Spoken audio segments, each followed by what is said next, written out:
Clive, my boy! Rutherford informs me that we owe you our thanks. Hadn't intended for you to get involved, but such are the times we live in, huh? I would have done the same for anyone else. You're far too modest, Clive. You'd make a terrible nobleman. But tell me, is the realm truly in as dire a state as Rutherford suggests?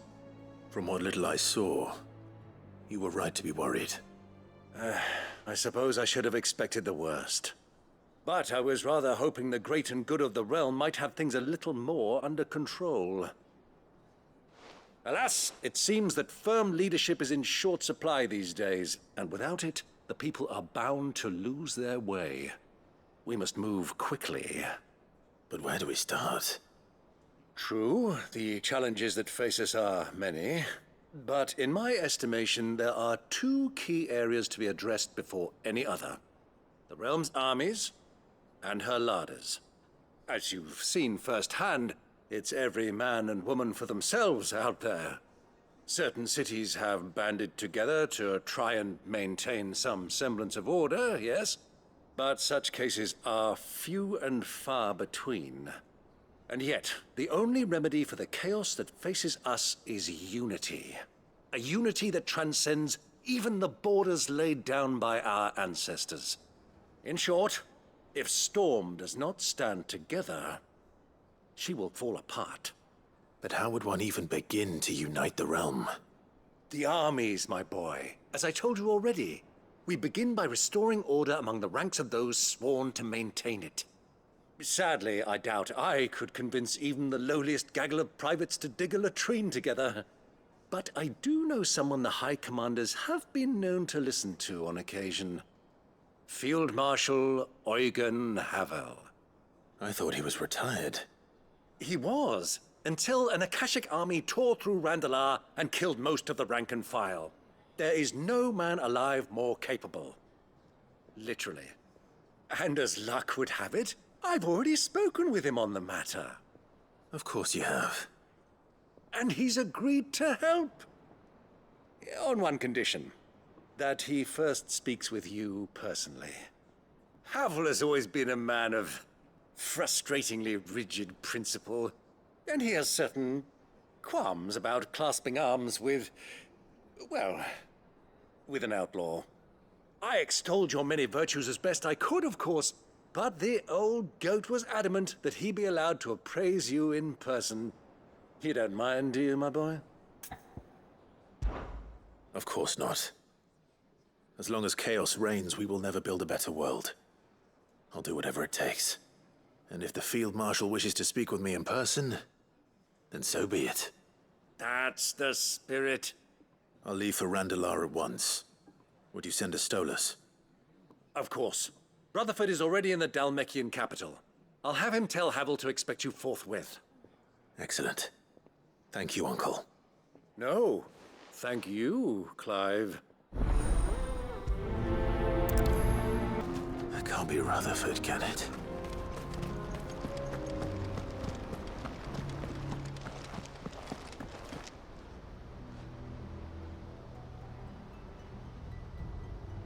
Turncoats and cowards, the lot of you! If it's a fight you want, it's a fight you shall have! Allow me. I don't need your... Please, Field Marshal, oblige him. This won't take long. You're right. It won't. Men, finish him. A little longer than I'd have liked.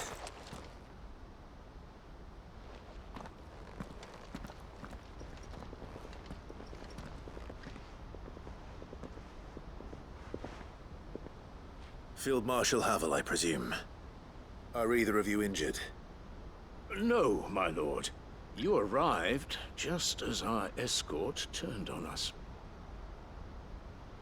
Fucking traitors. I'd heard reports of soldiers in the outlying regions abandoning the oaths they swore. But I hadn't thought the corruption had reached so close to the heart of the Republic. It's a fucking disgrace. Your interfering old bastard of an uncle tried to warn me, of course. My lord Marquis. Or is Sid the Outlaw more to your liking? Call me what you want. It doesn't change who I am, or the urgency of the message I bring. My uncle has a plan to right the realm, and he needs your help to see it through. Before I agree to anything, I'd have you answer one question. What do you stand to gain from all this?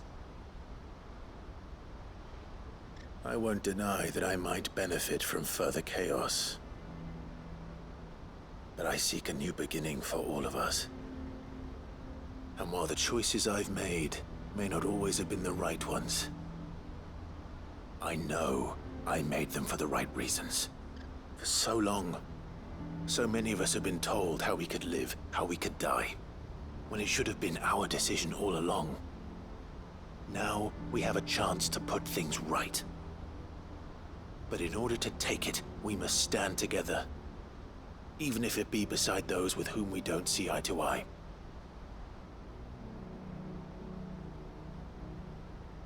Certainly not the words I expected from an outlaw.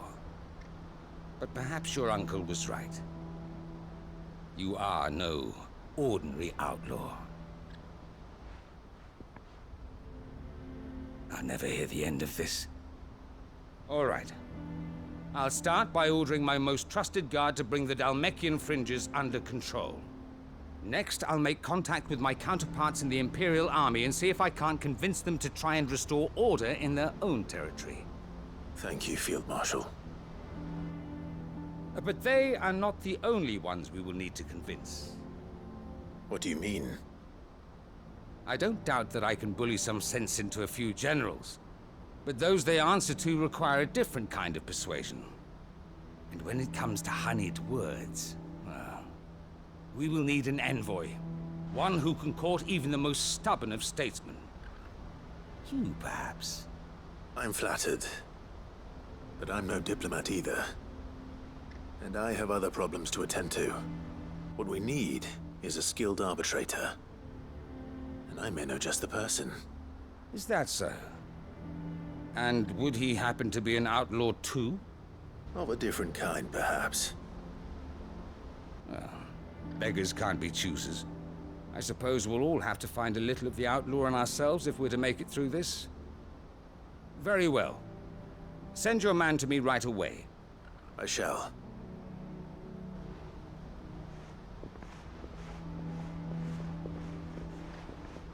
My Lord Marquis. Your Lord Uncle bade me escort the Field Marshal to his manor in Port Isolde. And I will see that my associate joins you there. Very good, my lord.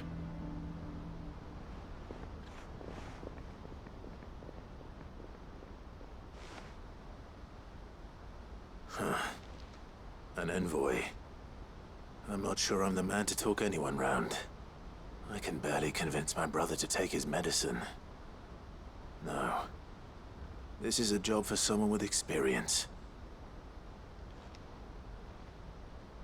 Someone like Quentin. I hope I can convince him at least. Quentin, I have a proposal for you. Do you now? Something tells me you'll be asking more of me than a cask of Gotand gold. Go on then. Propose.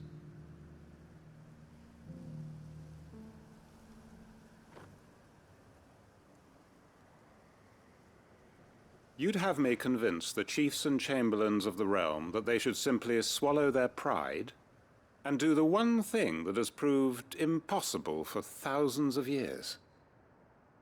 Was there anything else? Perhaps I can fetch you a meat pie as well. I know it's a lot to ask, but I can think of none better suited to the role. And you'd have me give up what little I have left to do it. I told you, Clive. The people of Lostwing are my family, and I cannot abandon them. You'll have to find someone else. I'm sorry to hear that. So am I. And why might that be? what he's asking. How's it any different to what you've done so far? They want you to speak for those who can't speak for themselves. That's what you do best. If it's the vineyard you're worried about, we'll see that the grapes are picked and the tons filled. You know we will. It's not that. Then what is it? You said yourself we're family. Don't you trust us? You know that's not what I'm... Then what are you saying? That only we are worth saving? Why turn your back on everyone else? You convinced us we could build new lives for ourselves, and if you can do that, who's to say you couldn't convince the entire realm? A stirring argument. I fear that any rejoinder I make might fall somewhat flat by comparison. So you'll join us? Where do you need me? Field Marshal Havel will want to speak with you in person. He's currently in Port Isolde. I can arrange for a party of Cursebreakers to accompany you there. That would be very much appreciated. I hear the roads are far from safe these days. Hopefully not for long. Uncle, I bring good news. The Field Marshal has agreed to your plan.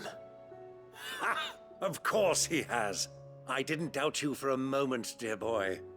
Rutherford is accompanying him back to your manor in Port Isolde as we speak. They will await your return there. As will one other. One other? Who, exactly? Lord Havel was concerned that even if he could get the realm's armies to agree to an accord, he might not be as successful in convincing those with political power. He asked if I might have a solution, and I suggested a certain Imperial Lord Magistrate turned Liberator. One of your co-conspirators? Master Quinton would probably call me one of his, but yes.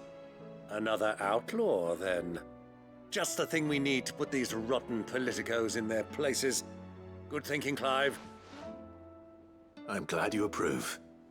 The more the merrier, eh? Uncle, assuming Havel and Quinton can solve our problem with the armies, you still haven't mentioned how we might manage the grain shortages. Oh, don't you worry, my boy. The 7 high houses will be seeing to that. They have all agreed to make the most generous of donations. Oh, of course, it did take a little persuasion, but luckily I had some unexpected help. From who? Why, you, my boy. Rumor has it that you rescued the Lady Ariane's head steward Rockford from a horde of bloodthirsty bandits. It was more of a handful. Well, the old battle axe was so pleased. She had a shipload of talents delivered to my private docks by the next new moon. And when the other houses saw the parsimonious old crone's purse strings finally loosen, they as good as tripped over themselves in the rush to follow suit. I'm happy to hear it. Now, I must be getting back to the manor. Join us there at your earliest convenience, would you? Of course, Uncle.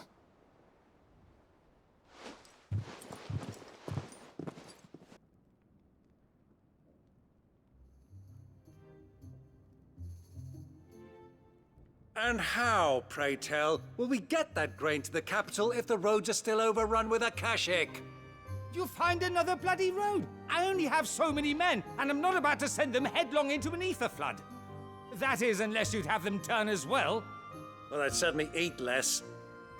Says the man with a belly bigger than a band of curls. My soldiers actually need their rations. Without any food to keep them going, they'll be dead even before you've sent them on your fool's errand. If I may, gentlemen, perhaps I might suggest an alternative approach. Though supply routes are indeed disrupted, there is no shortage of ships. Indeed, they bob away in every bay from here to Randalar, awaiting a safe haven. Allow them to make port and fill their bellies full of grain. And once those who crowd the cities are fed, ferry the displaced back to the countryside to work the fallow fields. But I'm sure that you wish to continue your discussion. Forgive the interruption. 2 such firm friends as yourselves need no help from the likes of me. Rutherford spoke fondly of the great bond between you. Us? Friends? I can't stand the man. Clive, I'm beginning to question the quality of the company you keep. And what kind of company were you expecting him to keep? The man's a criminal! Criminal? How dare you? You are not fit to breathe the same air as this fine, upstanding young gentleman. Upstanding? He calls himself Sid the Bloody Outlaw! Once more onto the breach.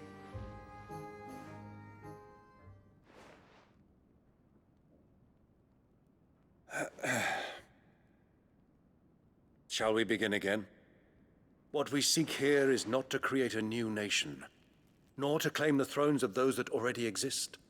We wish simply to bring stability to the realm that mankind might weather the current storm. And to do that, we must convince those in power, the generals, the statesmen, the nobles, that our cause is just. There will be disagreements, yes. And I imagine some resistance, much resistance. But we cannot let that deter us. If we show them the path, show them that we walk it ourselves, then I am confident they will follow. The fate of the world lies in my nephew's hands, but the well-being of her people lies in ours. And we must not squander the chance that Clive has given us. Uncle Byron, Now, with that settled, let's move on to the signing of the Accord. For what great moment in history hasn't been accompanied by a little ceremony?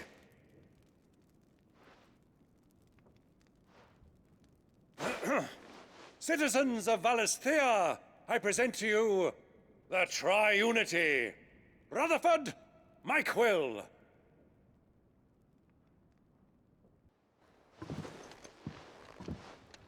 Well, my boy, the stage is set.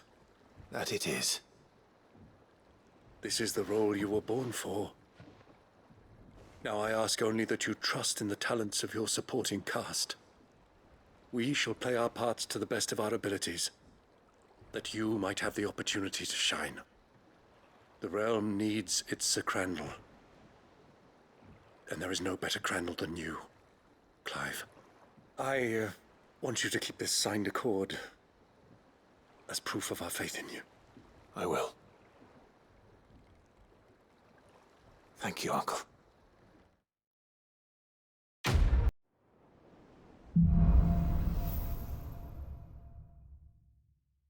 I need to tell everyone what happened at Drake's Spine, and I'm going to need Otto's help. Still alive, I see. Something tells me that eyesore on the horizon is your doing. How'd you manage that? It's a long story. One that I'd rather only tell once. Right. All hands on deck, then.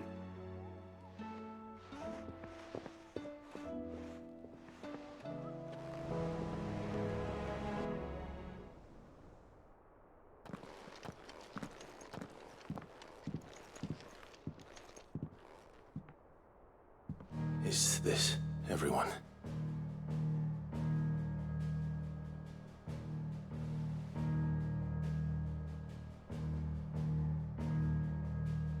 As I'm sure you've all guessed, the crystal which now commands the eastern skies was summoned by Ultima.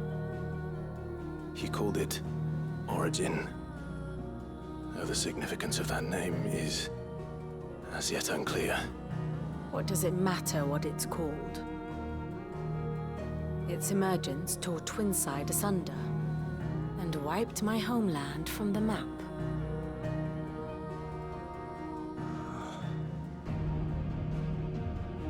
Mention of the Dominion spires can be found in the oldest of Valisthean records. But to the best of my knowledge, none provide any hint as to their true nature. That they would prove the horns of some slumbering demon. Well, the Dominion's demise was at least quick. Elsewhere, the Republican army cannot hope to contain the chaos engulfing Randalar. Canva is in flames, and the Empire. Our allies are crying out for answers. I've sent the Cursebreakers to give them what assurances we can, but right now that amounts to fuck all. They wouldn't be able to stop what the skies have started in any case. People here and across the realm grow sicker with every passing day. Could it be that this new mother crystal is like the others? That it draws upon the land's ether? It certainly looked that way from stone here. If that were true, it would explain the hastening spread of the blight since the crystal's appearance. Would it not? And as the land's ether slowly rises to the surface, it pools, corrupting all who cannot channel its energies. Archae above, ether floods below, and in the middle, here we languish, hopelessly entrapped.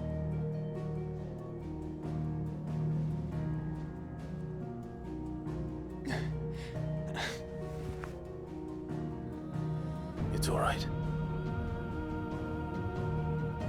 When we faced him at Stone here, Ultima told us his true power quickens in the Halls of Origin. Needless to say, we cannot allow that to continue. If we are to stop him, we will have to find a way into the crystal. How are we gonna manage that then? It's up in the sky. And fast as she is, the Enterprise can't fly.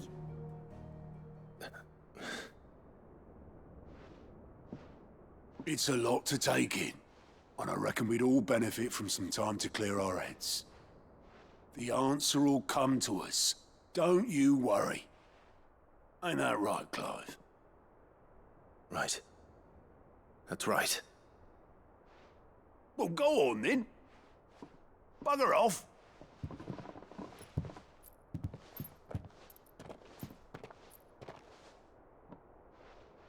Same goes for you, Clive. You won't solve anything like this. Trust me. Go and get some fresh air, eh?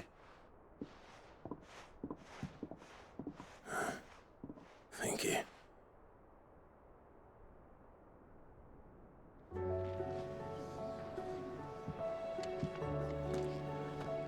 Joshua seemed upset.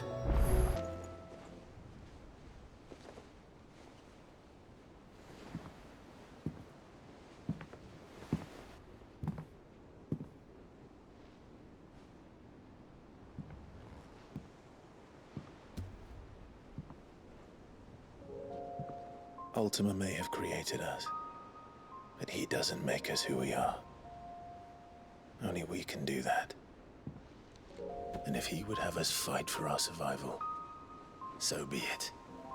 It's what we've been doing all along. Much like Ultima himself, it would seem. His new world being naught but a means to survive. And so, we must contend to decide which of us shall inherit the land. Should Ultima prevail, it will mean death for us all. Of that, we can be certain. But even should he fail, what world awaits us? A withered, godless place, where our newfound freedom will most like prove a chain in itself. Well, that may be. But a chain can always be broken.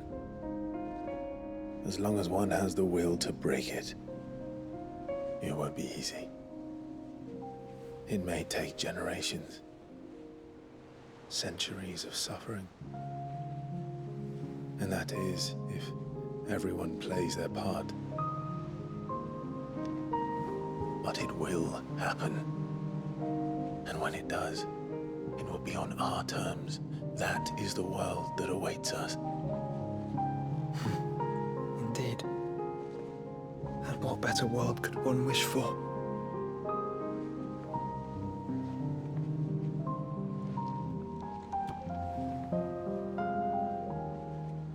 But first, we have to reach that crystal.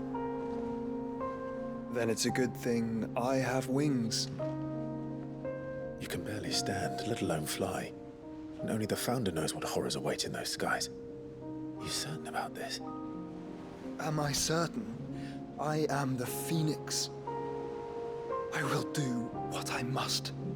This is our fight. Remember?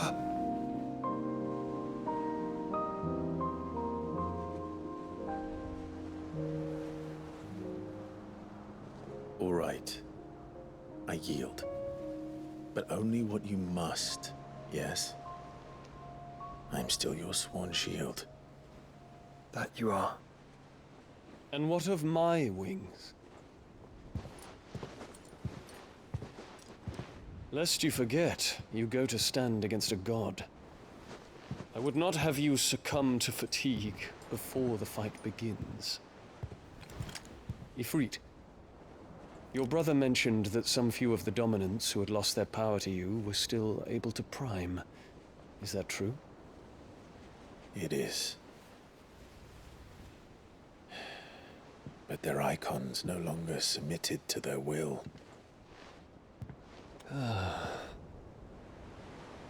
Then mine will have to be stronger. That you both might save your strength for the battle to come. You don't have to do this. If you do, there's a chance you might lose all you have left. And what have I but regret? My life ended in the Dominion. I fear death no more. Besides, I would have words with Ultima. He has much to answer for.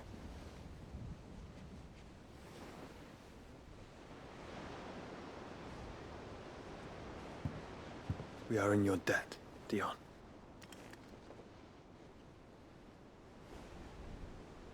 We can speak of debts when this is over.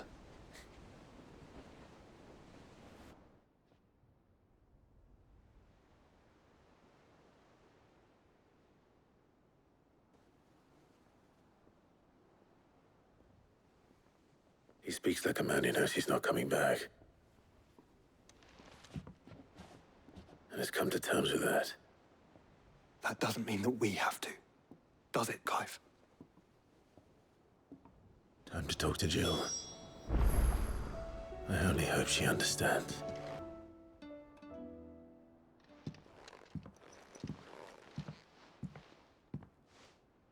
Come to wish on a star. That might not be such a bad idea. This is it, Jill. You know what I have to do. Why I have to do it. There's no turning back now. This is where our journey was leading us. Where it will end, for better or worse. I could pray to Metia for you. But you'll be all right, won't you, Clive? You always are. I did promise we'd watch the moon together. I'll be waiting.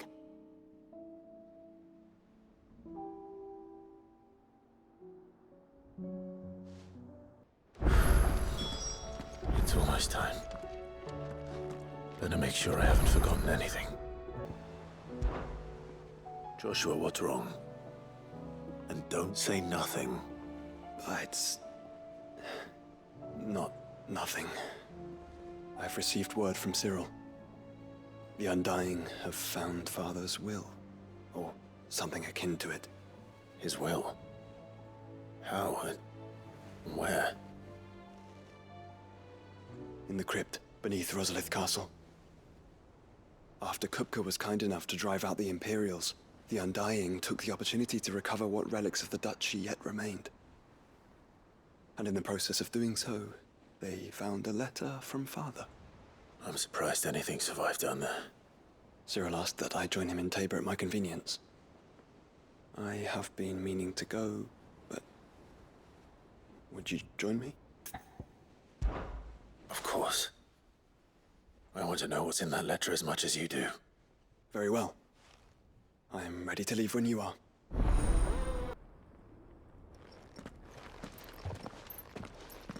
Your Grace, my lord, I trust your journey was not overly onerous. Cyril, you found a letter from Father? Yes, I have it here.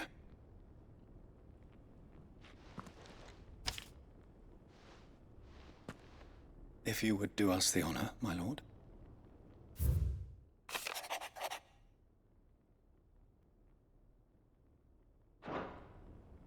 An inheritance. It would seem the late Archduke penned this missive shortly before his passing. The day before we left for Phoenix Gate. What are these plans he spoke of? His plans for the duchy, Your Grace. Your father entrusted them to my predecessor, the former bearer of the Burning Quill, who entrusted them in turn to me. The complete emancipation of bearers is their stated aim. But your father's dream did not end there. His Grace also spoke of building hospices to care for those stricken by the curse, and the founding of a new university to further the development of non-magical technologies. With the blight spreading ever more widely across the twins, Archduke Elwyn saw this as the only means of securing Rosaria's survival. He wished to see men and bearers treated as equals. To see centuries of common wisdom overturned. Small wonder he did not think it achievable within his lifetime. But he thought it achievable nonetheless. Had he not, he would never have written this message. Nor would he have entrusted his vision to his most faithful aides, those who would have stood with you, shielded you from the machinations of the less benevolent personages at court. It's a pity only they are still with us. 'Tis true that those most loyal to your father were the first to suffer the Duchess's wrath. But one at least remains, and she has come bearing gifts. What do you mean? Mayhap it is better that she explain, my lord. After all, the duties entrusted to me by my predecessor extended only to recovering His Grace's will and arranging a meeting with the one who might execute it, or a part of it at least. And where is this woman? She awaits you in the archive, Your Grace. Thank you, Cyril. Shall we then?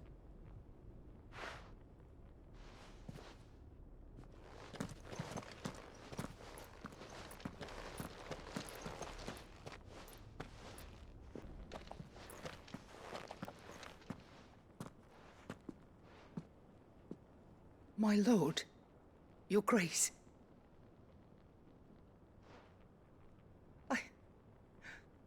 I hardly recognize you. I am Goditha, retainer of House Rosfield, loyal servant to the Phoenix and his shields.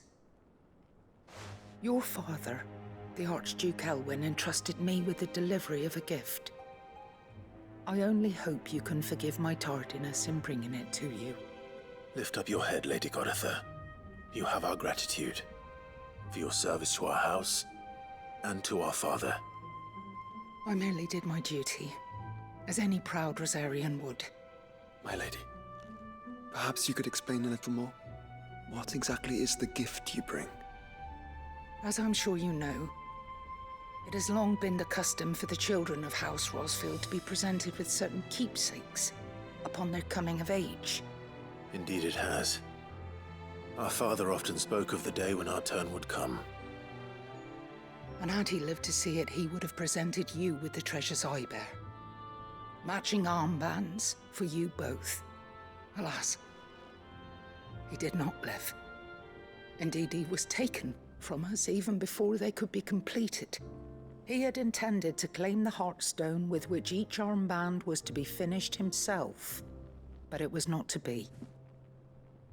And his gifts remain incomplete. I see. It saddens me to bring them before you, as they are. It was your father's wish that you be presented with the finished articles, not these works in progress. But with His Grace long since gone, and the stone left unclaimed, I had little choice. You are grown men now, and his house is yours. And while I would not presume to insist upon your claiming the Heartstone in his stead, I know that nothing would have pleased him more than for you to do so. Thank you, Lady Goditha. What say you, Clive? What else? Of course, my lady. May our father's will be done. Oh, I am much obliged. Do you know where we might find this Heartstone, my lady? I do. Though it may be a matter of a good deal more than simply happening upon it. It is found in the bellies of elder griffins, you see. We do at least know where to find one. A certain specimen has made its nest in Titan's Wake, not far from here. A certain specimen? You are most perceptive, Your Grace. In answer to your unspoken question, yes. In fact, this is the very same beast your father meant to slay. I have been tracking its movements since you were but a boy. Were you to slay it in his stead, as men of House Rosfield, it would surely make your father proud. What say you, Joshua? What else? Titan's Wake is to the south of here. But we must not be hasty. The good lady has been disappointed once already. Eyes peeled, Joshua. There it is! The House Rosfield! Is this the Heartstone? I expect Lady Goditha will know. Oh, thank the Founder you were safe. The griffin is slain then? And the Heartstone claimed.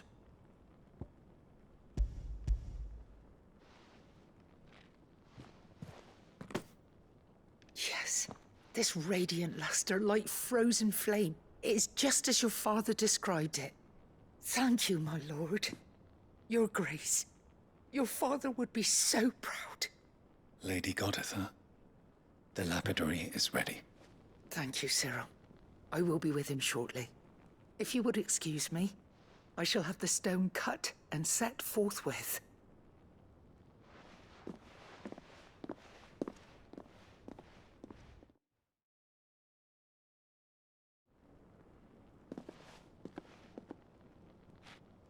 The armbands are complete. Pray, take them. They are yours, after all. Heartstone is harder and more enduring than garnet, or even ruby. It symbolizes unwavering will and devotion. And the graven vines encircling the stone represent the unbreakable bonds between you. It's a message. Father knew we had enemies both inside and outside the duchy. Enemies who would thwart his vision. Only with unwavering devotion would it ever be realized. And only if we stood together, as Phoenix and Shield, as brothers in arms. Only then might those enemies be overcome. Indeed. His Grace knew the enormity of the task he would entrust to you, his heirs. But this was more than just a message. It was a promise. That he would always be with you. Thank you, Lady Goditha, for remaining the steadfast custodian of our father's will. Forgive me, my lady, but there is something I don't quite understand. The Undying told me that after Father died, Mother claimed all of the ducal treasures for her own. Even if the armbands were incomplete, she would surely not have overlooked them. So, how were you able to keep them from her? Because I was the keeper of the vault. Though I was but a lowly servant, your father spoke to me of his intentions for the bands, of the deep love he had for both of you, and his hopes for your future. In the days before the disaster at Phoenix Gate, I discovered that the Duchess had ordered her jewelry be sent away from the castle. It was then that I knew she meant to betray us. I tried to warn your father, but it was too late.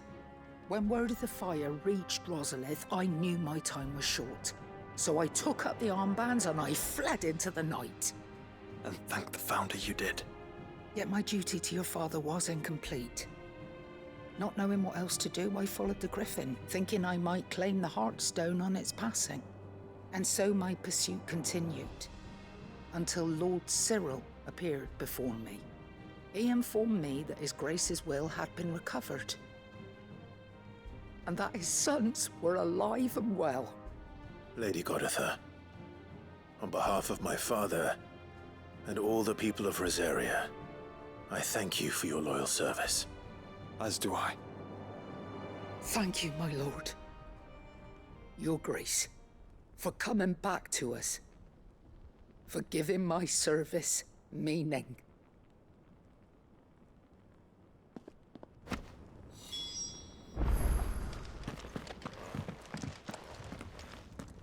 The bands suit you well.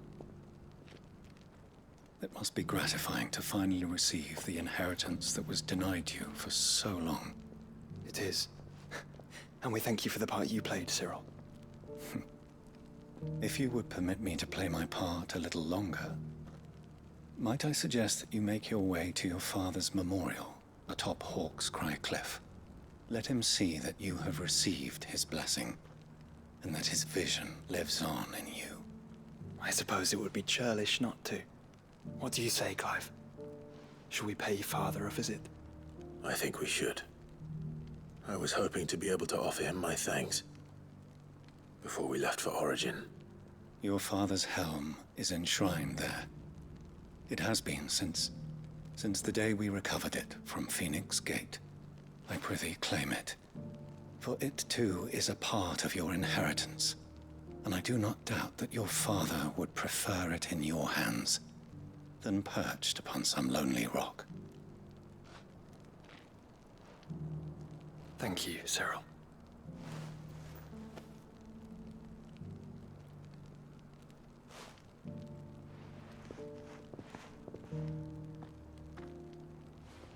Come on, Clive. He's waiting.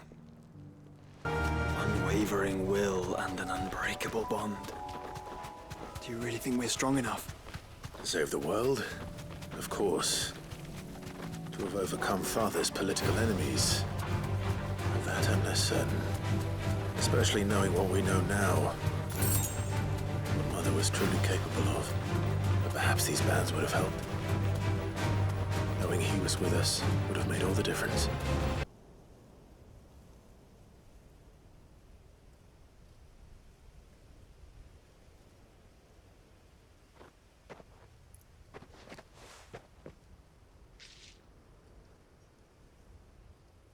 Father always fought for what he believed was right. It wasn't until that night at Phoenix Gate that I realized I had never fought for anything. I always had someone else to do the fighting for me.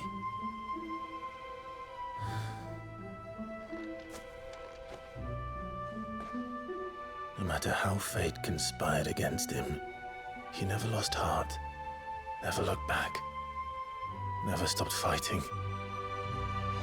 To me, he was the greatest of men. And I've been trying to live up to his ideals ever since.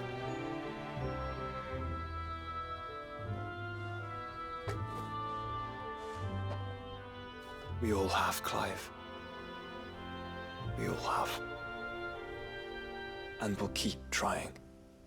Because that's what he would have wanted. What he would have done himself. Even if it meant standing against the very gods in the heavens.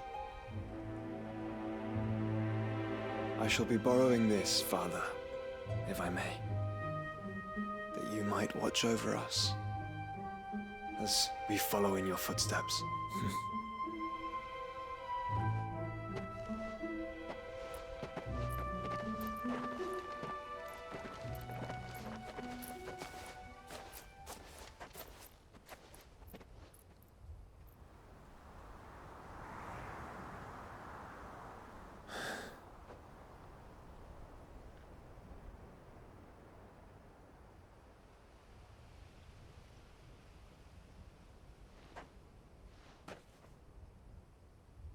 We won't lay you down.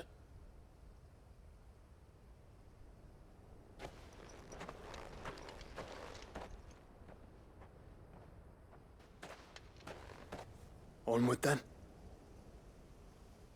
Onward. To the end. And to a new beginning.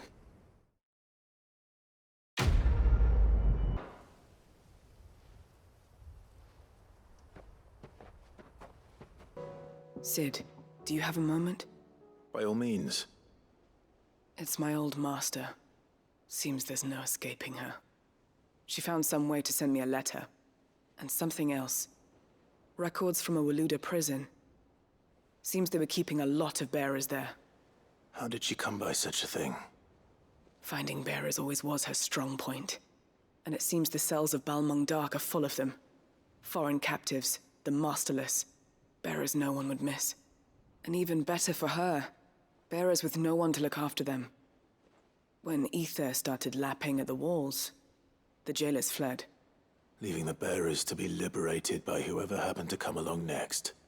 Sid, I'd like to believe that I've earned your trust by now. And while I'm well aware that you've forbidden Cursebreakers from traveling to Waloed, I can't let those bearers die in their cells. I'd rather risk shipwreck on the Shadow Coast than leave them to starve. We'll be needing the Enterprise if we're going to navigate the Narrow. Does that mean... I'm making an exception, but we travel together.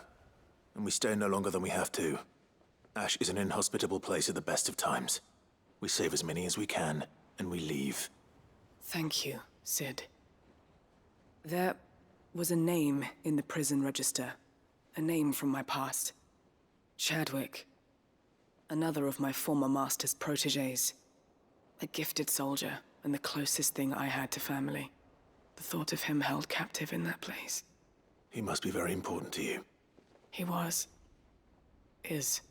Then we find him. The entrance to the prison lies in the shadow of Ravenwit Walls, just beyond the portcullis. We should head there as quickly as we can. I only pray there are still bearers alive to save. As do I, Doris. Doris is waiting for me near Balmung Dark.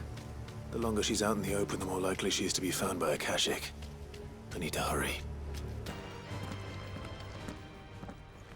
There were no guards, I take it? None manning the gates, no. It's a different story inside, though. The corridors are crawling with Akashic. Most likely guards left behind when the Wardens ran. If Chadwick was being held here, I worry that he may already be. Don't give up hope just yet, but let's move quickly. Let me check the ground floor. The ether's thickest there. Then I'll search the upper level. Good luck, Sid. Stay safe.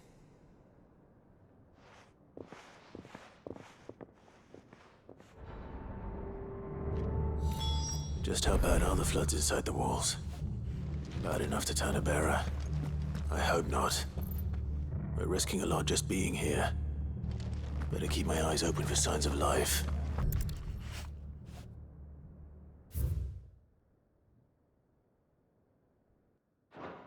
So this place was no ordinary prison. And I doubt they'll have taken the creature with them when they fled.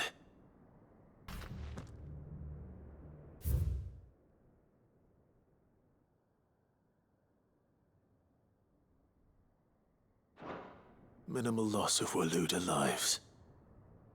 And what happens when they run out of bearers? Even the Imperials take better care of their branded than that.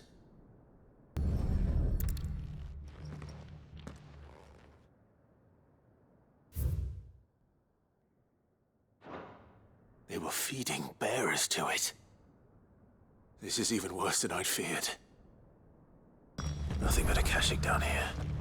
Hopefully things are looking better upstairs. I should go and see how Doris is getting on.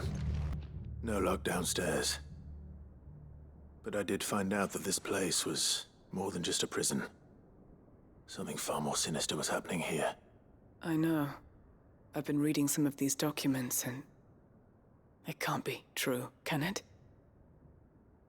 Bearers die every day in service of their masters, but this is so much worse. Pitting bearers against a wild beast armed with nothing but their wits? And all in order to bring about more death. And not just those who could fight, but the elderly, children even. And those who wouldn't or couldn't were disposed of. Whatever that means. I'm afraid it means they were fed to the monstrosity they kept here. Then we're too late. And I was a fool to bring you here. Don't say that. Did you find anything else? A key. but it doesn't fit any of the locks on this floor. Perhaps it will fit one of the doors downstairs. There's a corridor I haven't searched yet. Finish up here, then come and find me when you're ready. All right. I'll be there in a moment.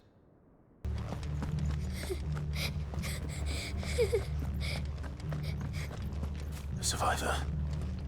And she sounds close.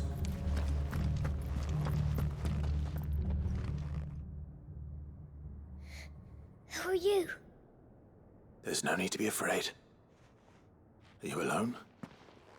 Are there any other survivors? Some of the guards. They're still here. But something's wrong with them. Everyone else was eaten by the monster. Of course there were. Thank the Founder. It was worth our coming. But I'd rather we didn't linger. Are you ready? Ready when you are. You poor thing. He must have been terrified. Did Chadwick send you? What? He fought the monster. Distracted it so I could run away. He must have sent you. He promised to free the others too. Where is he?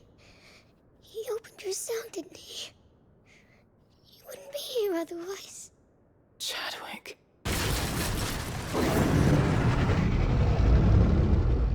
Was that? Monster's back! Chadwick, help! We have to get out of here. Doris, keep the girl safe. All right. You put that bearer-eating bastard in the ground.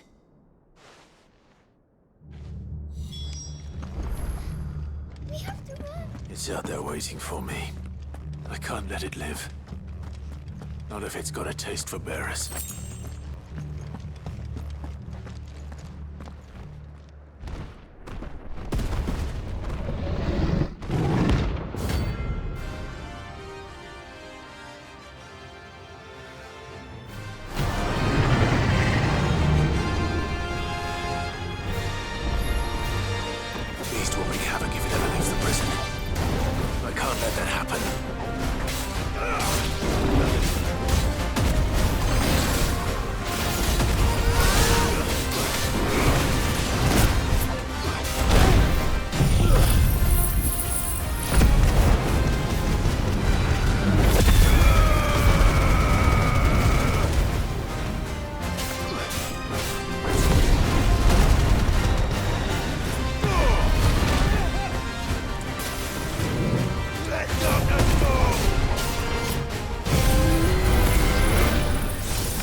Finally. Sid, are you hurt? I'm fine. I think.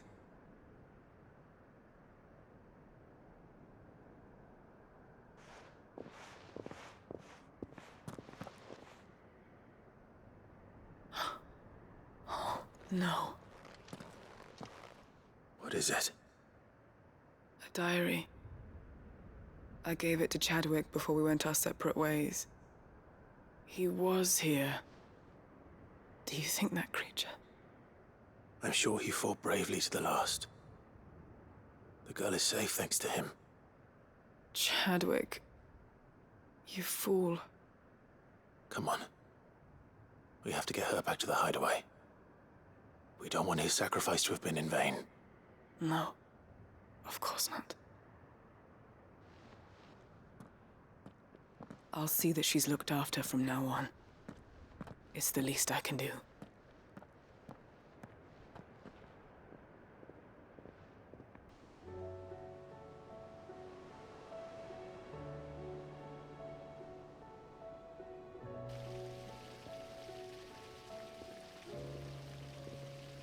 From what I hear, you've barely left the girl's side in days. I hope she's recovering from her ordeal. She is. Slowly but surely. She's far tougher than she looks. I thank the flames we found her. If we hadn't... I know. But we did. I'm sorry we weren't able to save Chadwick. There's no need to apologize. Without your help, I would never have found out what happened to him. How he fought to the bitter end to save her. To save Hrydmar. That's the man I remember. The man I thought of as a brother. I wish I could have met him. I'd like to hear more about your past. If you don't mind, that is. Of course. You already met my former master. She trained Chadwick and I to do two things. Kill and obey. We were supposed to be sold to the highest bidder when the time came. But no bid was ever high enough to convince her to part with us. For years, we were her daggers in the shadows. But we could never quite shake our doubts about the things she made us do. And then, one day, we just couldn't do them anymore. So we escaped. But staying together was out of the question. They would have found us too easily. After so many years of training, the pull to serve was always strong. It scared me to think he might have taken another master, become a dagger in someone else's hand. But even in captivity, the battles he fought were his own. And he died not as someone's tool, but as a hero. Hrydmar is proof of that. Bearers can cast off their shackles. And the Cursebreakers will show them how. I'll fight until my dying breath to see it done. For Chadwick, and for all of us. Thank you, Doris. We'll be counting on you.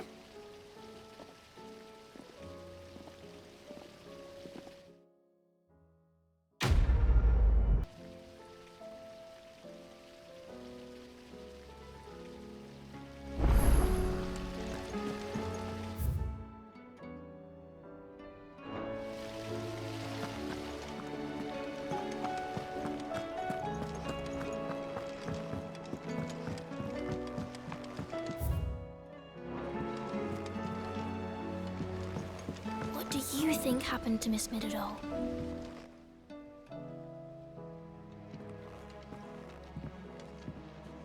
Sid, you have to help us. With what? You didn't take apart another of Mid's contraptions, did you? No. Well, yes. But that's not what we want to talk to you about. It's Miss Midadol. She's been acting strange. Very strange. She's barely ever around. When she is, she acts like we aren't even there. Her head's in a crowd. In the clouds. That's what I said. In the clouds. Well, she does have a lot on her mind. When did you last see her? Not long ago. Right after she got back from saving you from Stoneir. Then it's probably just about the Enterprise. It did take quite a battering on the way there and back. You didn't break it, did you, Sid? You really should be more careful around Miss Midadol's inventions. Don't listen to her. Even if you did break the Enterprise, you could put it back together, couldn't you? But who's gonna put Miss Midadol back together? She seems really sad. Why don't I go and see if I can cheer her up? You do that? For us? Yes. She's in her dungeon. Don't scare him. It's not a real dungeon. Thanks for the warning. Mid, if you have a... That's it! I knew it! The answer was right here under my arse all along! If this doesn't steer to the skies, nothing will. To the skies? You aren't trying to give the Enterprise wings, are you? What else would I be doing? The children seem to think you're avoiding them. They're worried about you. Is this really so important that you need to shut yourself away from everyone? The Enterprise is already the fastest ship in the realm, and that's with the sea beneath her. But what if she weren't bound to the waves? What if she weren't bound to anything at all? It's not fair. The gods get the skies all to themselves, so I'm gonna do something about it. The Fallen had their chance, but they relied too much on magic. And see where that got them? But not me. I've discovered how to do it without. Well, almost. First, I need to make a prototype. And is that a one-woman job? Are you volunteering? I'll have you know the Enterprise is my baby. But if her godfather's offering to lend a hand, I'd be happy to take it. First, I'll need oil, and not just some old drippings from Miss Molly's spits in the Tub and Crown. Refined stuff, like they make in Ordil. Then I'll need some bone, or shell. Light, strong, preferably no longer attached to the beast it belongs to. If it's beast bones you're after, I'm sure the curse breakers will know where you might find some. No, they'll know where you might find some. You're the one who offered to help, remember? I should speak with one of the curse breakers before I set off for Old Hill. See if I can't find this bone while I'm there as well. All right, Sid. Come to buy us around, have you? Only if you earn it. Mid needs a piece of light but durable bone for her next project. You've encountered your share of beasts on your travels across the realm. Any ideas? Most bones are the same. Whack 'em hard enough and they'll break. If it's durability you're looking for, shell will serve you better. You know what an adamantus is? I do. And I know to give them a wide berth. Will any old adamantus do? Well, with shells, the older the harder. There's a rumour of an ancient adamantus down in Karava, near Old Bidza. Or what's left of the village anyway. But don't expect to make quick work of the bastard. There's a reason it's lived as long as it has. I'll keep that in mind. Thank you. Here we are again. Karava. If you were a tortoise, Toggle, where would you hide? It looks like we found him.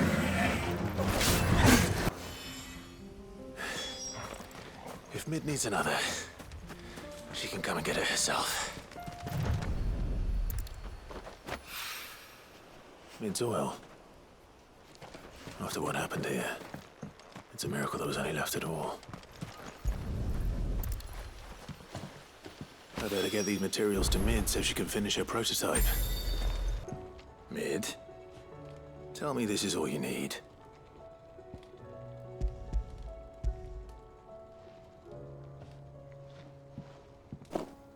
Aw, you make it sound like I asked you to save the world or something. Tell me this is all you need. It's most of what I need. After you left, I went over the figures again, and I realised I'd forgotten a 1 and a 0. And a cogwheel. Just a tiny one. Though, that's the problem.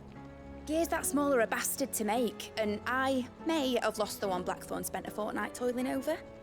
wait. The children. When they took apart your scales, there was a tiny brass gear. Now that I think about it, they didn't use it when we put the scales back together. The young'uns? But why would the... You know what? I don't want to know. I'll keep working on the model. You go and find that cog. Sid! Is Mid still hiding from us? She wasn't hiding. She's fine. She's just busy working on her next project. A new invention? What is it? What is it? Is it an airship? I bet it's an airship! Do you think she'll let us help?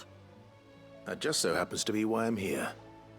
She needs something special, something only you three can provide. A brass gear. A tiny one. One that might fit on, say, a set of scales? Oh, the one you forgot! We remember! We saved it, just in case.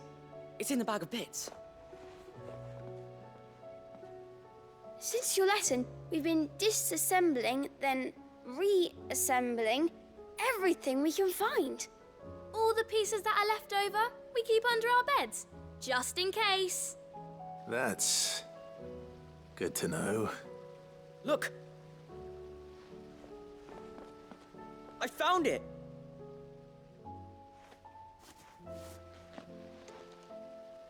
Is that all?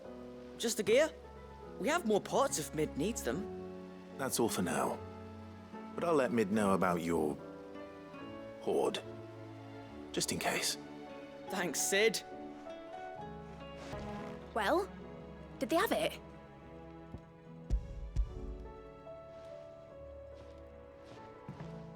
They did. And they kept it somewhere nice and safe. Will it work? Will it work? He's perfect! You're a genius, Clive. What exactly are you going to use it for? Only the most important job of all. The wings aren't going to move on their own. But with the right cog in the right place... well, you just wait and see.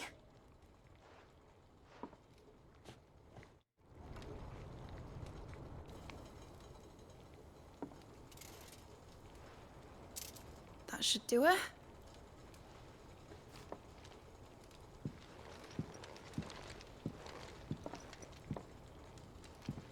Here goes nothing.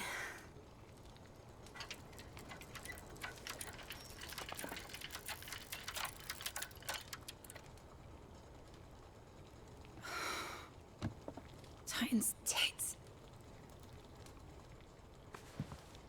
It wasn't supposed to fly, was it? Of course it was supposed to fly. Wouldn't be much of an airship if it didn't. Honestly, these bloody engines are driving me mad. I was so sure this would be the day she soared. The mithril engine was made to make dreams come true. But maybe this is one dream the world's better off without. Show folk how to take flying. It won't be long till they're raining death down on each other. People will lose their homes. Children, their mums and their dads. Like I lost mine. I'm sorry.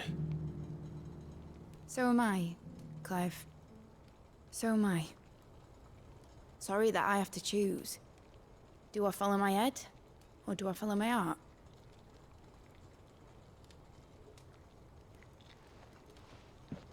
Good question. The first time I stood on the deck of your ship, felt the wind in my hair. It was like I was flying. But imagine how it would feel to actually do it. My dad always said there were two ways of living life. Chasing a dream or shuffling to your grave. And he were right. Right about a lot of things. Not that I like to admit it. People need dreams to chase. Especially in a world like this.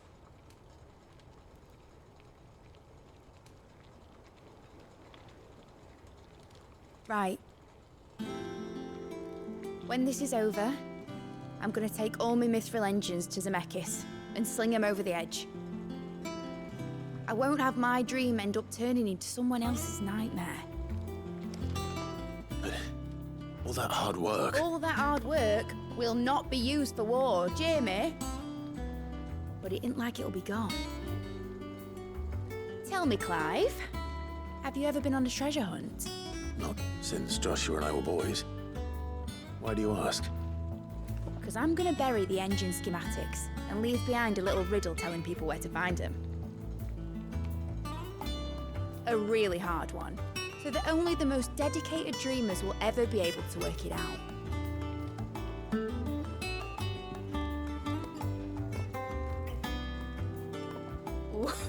I can picture it now. Some daft general squinting at the words with a gormless expression on his mug. Like that one, yeah. Right.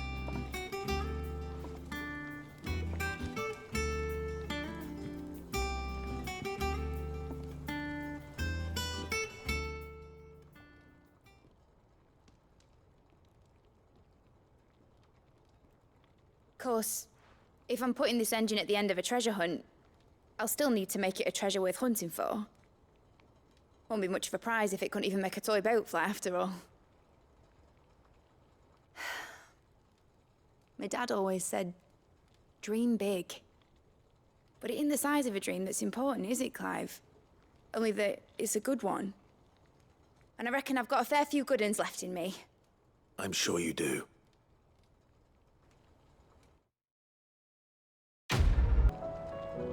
What shall I do with your model? You spent a lot of time on it. We both did. What, that old thing? Not healthy to cling to your failures, Clive. They'll weigh you down, you know. Sound advice. Still, I suppose my prototypes will probably be worth a fair bit when I'm as famous as Bart's the Builder. Seeing as you're always strapped for coin, suppose I can give it to you. Just make sure you get a good price when you do come to part with it. I'd say that was up to you as much as me. Sid, may I have a moment? Of course. It is an honor to finally speak with you. My name is Herman. I've been with the Cursebreakers for some time now, and I wish to be deployed to Ash. Any assignment will do. No. The lands across the Narrow are too dangerous. I will not send good men and women to risk their lives needlessly. Why would you want to go back? I need to retrieve something. Something important. I was raised in an orphanage. The Badbach Conservatory. Or rather, I was held captive there. It was not a place of nurture. It existed solely to turn bearer children into mindless weapons. We were tortured until we feared no pain. Tormented until our hearts turned to stone. And few ever survived long enough to become tools of the last king. I can't imagine. I lost so many. I can't even remember all their names. But they must be remembered. They cannot fade away, faceless and forgotten. The Institute was run with military precision. Every child measured, every name recorded, every death logged with meticulous care. Sid, allow me to travel to Ash and recover the registry so that my brothers and sisters might live on. You were a good friend, Herman. But the fact remains that Ash is simply too dangerous. Sid, please. Even should it cost me my life. Too dangerous for you, Herman. But not for me. I'll go to Badbach and find the registry. You will? I won't let you risk your life. I don't know how to thank you. You can start by telling me where I'll find this orphanage. Vida Grace. Hidden in a forest, overlooking the plains. All right. I'll see what I can find there. May the mothers guide you. This must be the orphanage. Hopefully the registry is still here.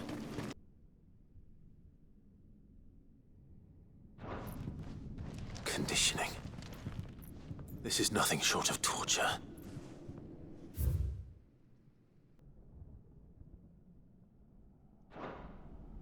Disposed of. Herman wasn't exaggerating. It's a wonder he survived this place. I need to find that registry.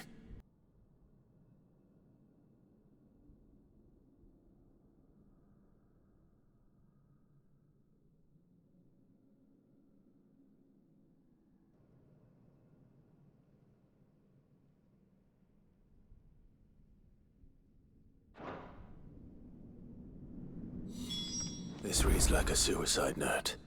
Did the director go through with his plan? There's only one way to find out. A forked white tree. This must be the place.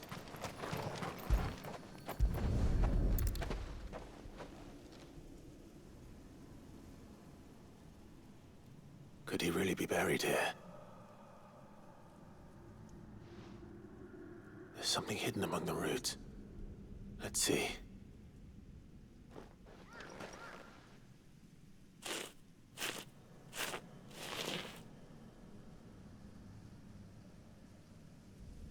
This must be the registry.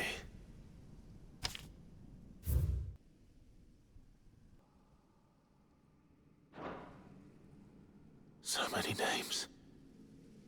This place was a slaughterhouse. Where is the architect of all this misery?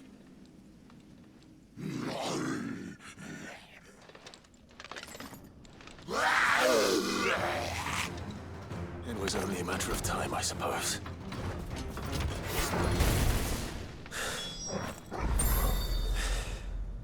I'm done here. Let's get the registry back to Herman. I hear that you traveled to Ash, Sid. Did you by any chance recover the names of my fallen friends? I did. Yes.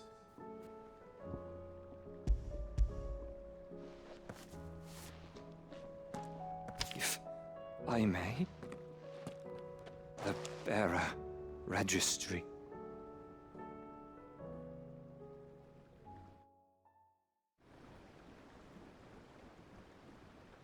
The director was a brutal man.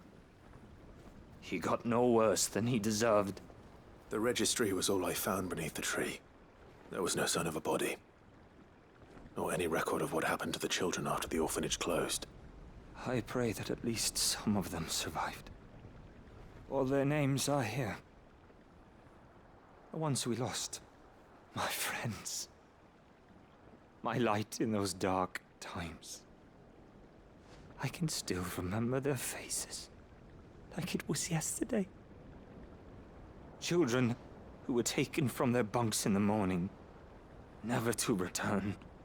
No explanation ever offered. They'd be happy to know that you survived, Herman. But why did I make it out alive, when so many others died in that awful place? It's not your fault. And blaming yourself won't bring them back. Honor their memory. See that their names live on. That way, at least. They're never truly gone. Thank you. Sid, I'm going to write a book. An account of the horrors of Badbach, and the spirit of those its custodians sought to crush. All of Valisthea will know of our suffering. And in the name of those I lost, I will not let it happen again. Neither will I. These records would have been buried for all eternity, were it not for you. Thank you. Sid, I was wondering if you could help me. It depends what with. A bearer, but recently freed from his bonds, is keen to join the Curse Breakers. As you know, the work we do is not easy, which is why we test every volunteer's suitability. I was hoping you could oversee this one's evaluation. I don't mind, but why this one? Because he wants to be a scout. Our ranks are filled with men and women capable of breaking chains and putting slavers to the sword. But scouting, we're few with the nose for that, which is why we still rely so heavily on Gav. And since he accompanies you on so many of your missions, I thought you might be better placed to recognize the traits in him that we should look for in those who'd fill his boots. Sounds reasonable. So you're happy to oversee the boys' test, then? One can never have too many scouts. Truer words, Sid. I'll let the initiate know that you'll be attending his trial, and that he is to proceed directly to Northreach in readiness. No time like the present, eh? No time like the present. I'll await you there.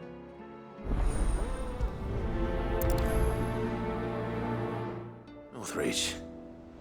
I don't suppose they could have chosen somewhere closer. Lazare might at least have mentioned where in Northreach he'd be testing this recruit. Well met, Sid. This is the initiate. Ember, present yourself. At your service, Master. Please, just Sid. There are no masters here. Your life is your own. Oh, of course. Thank you, Sid. The sergeant says you'll be evaluating me at my trial. To become a scout, yes. You are aware of the dangers inherent in that role. I am. But I swore I'd face them. Just like the man who saved my life. And who would that be? Gav. It was him who found me and freed me. No magic, no support, just one man and his nose. Came and sniffed me out. It taught me what one man can do if he puts his mind to it. And I've been training ever since, so that one day I can be someone's saviour, just like Gav was mine. I'm sure he'd be flattered. You clearly have good intentions, Ember. And it sounds like you're under no illusions. Stick to this path and you'll make a fine cursebreaker. So, what? Have I passed? You haven't even started yet. Now listen.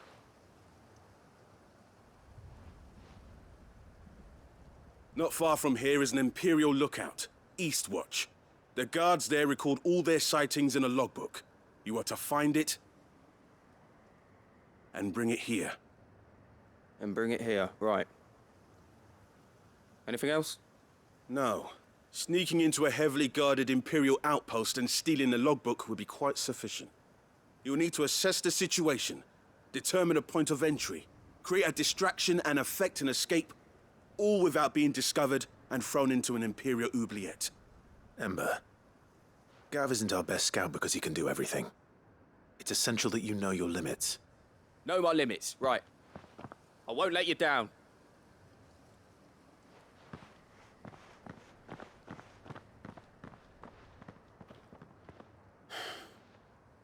It shouldn't be as dangerous as I made out.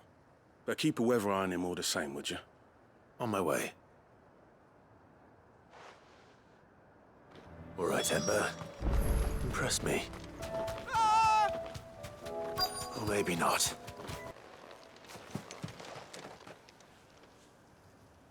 Damn it. Ember, draw your sword! I can't! Then run! If you want him, you'll have to go through me.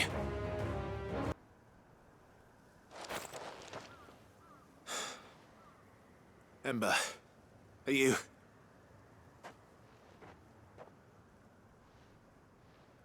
gone? Of course. Scouts really are a rare breed. Back to Northreach it is, then. I didn't expect you back so soon. Where is Ember? How did he fare? I thought I'd find him with you. He must have fled. I followed him to Eastwatch, where I found him being set upon by a wild Avis. He was just standing there. Didn't even draw his sword. I had to step in and take care of things. But by the time I had, he was nowhere to be seen. I assumed he'd set off in your direction, but apparently not. I'm sorry, Sid. I knew the boy had a nervous streak, but he seemed like... the right man for the job? I believe this is the logbook you tasked me with retrieving. Eh? How did you... Don't you tell me you breached the tower while Sid was busy saving your skin. What? Wasn't that what you asked me to do? To bring the thing back without getting caught? He has you then, Azare. And he did it all on his own. But Sid, he did what he thought was best. And now I have to decide whether I agree. Of course. We'll await your evaluation back at the hideaway. Don't you leave my sight. Yes, Sergeant. This won't be an easy decision. Welcome back, Sid. Welcome back, Sid. Yes. Welcome back. Trip wasn't too much of a pain in the arse, I hope. Truth be told, it was me who suggested roping you in to help with the trial. But from what I hear, things didn't go quite as planned. No, they most certainly did not. Ember lost his nerve in the face of a beast of prey, but he didn't lose heart. He pressed on, and he achieved his aim. And is that not what we ask of our scouts? Indeed it is. Thank you for your honest appraisal, Sid. The fact remains, however, that Ember will not always have a battle-hardened warrior on hand to pluck him from the jaws of peril. All I have gleaned from this trial is that without someone watching his back, Ember is little more than a liability. Wait, Sergeant. Ember still has much to learn, it's true. And this time he was found wanting. But I'd say he's due a second chance, nonetheless. After all, he did do as you asked. With a bit of hard work, any hand can be made to hold a blade, and any mind can conquer its fears. But a scout's nose is different. You've either got one, or you ain't. And by sniffing out that log, young Ember here has shown he has a conch and a half. Wouldn't do to waste it now, would it? Fine. One more chance. I'll do whatever you ask. I'll spend my days and nights in the pit if I have to. I'll show you. Just you wait. Daft as a brush, that one. But his heart's in the right place. Just like someone else we know. And if you ask me, we've been leaning on him for far too long. That time the curse breakers took some of the weight off his shoulders, I reckon. It couldn't hurt. Just don't tell Gav I said so, will you? I won't have him thinking he's been hard done by. Next thing you know, he'll be asking for a day off. Chance would be a fine thing. Back to work. Forgive me, Sid. This did not play out as I expected. Things rarely do these days. But that's why we need men like Ember more than ever. Men who can make the best out of a bad situation. Remember that. I will, Sid. Thank you. Something troubling you? No more than usual. It's just... Etta's baby will be coming soon, and I wanted to make something for it. I'm sure she'd like that. Back in the north, families would always make gifts when a bairn was on the way. Yeah, I'll let the little tykes know they were welcome in their new homes, like. So, what's the problem? Well, the problem is that Etta's due any day now, and I don't know if I'll be ready in time. Is there anything I can do to help?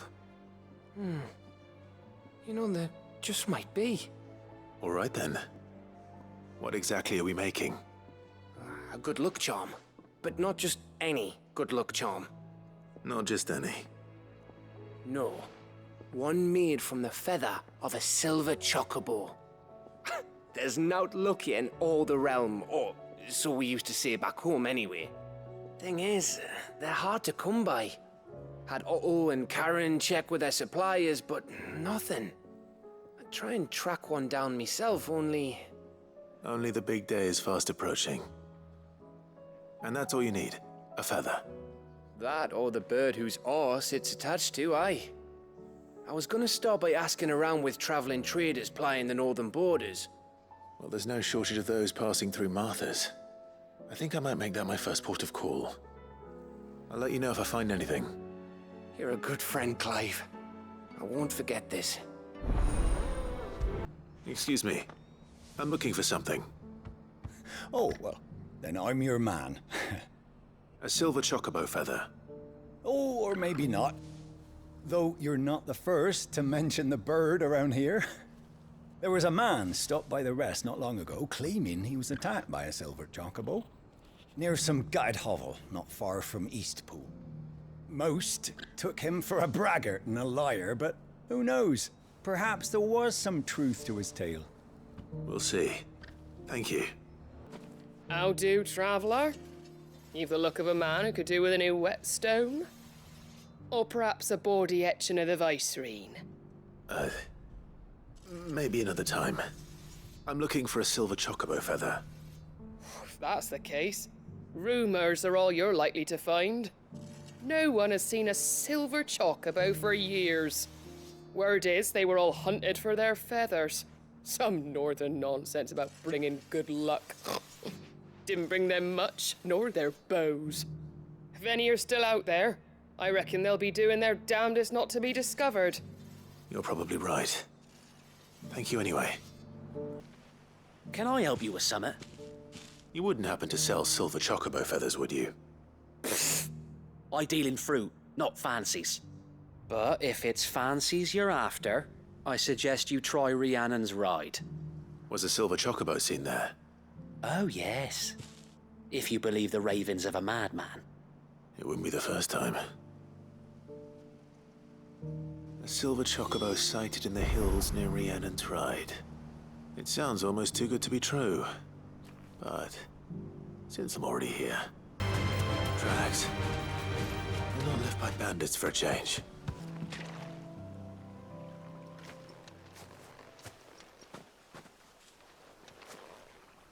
More tracks. And these look fresh. The chocobo was here. And recently. Perhaps it still is.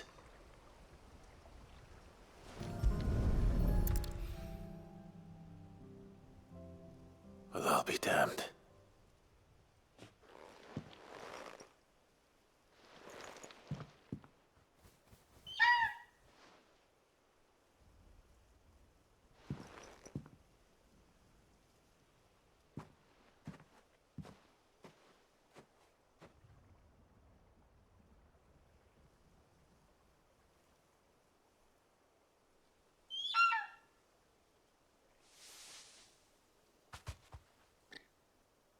It's all right.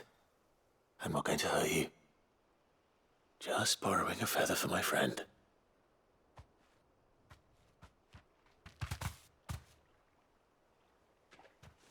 Thank you.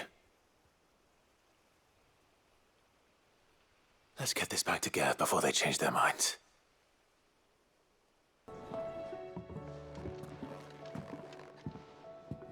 Clive, you're back.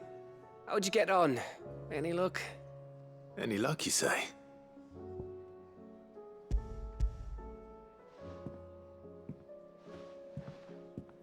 Crystal's crack. Is this what I think it is? Where in the hell did you find it? It's a long story.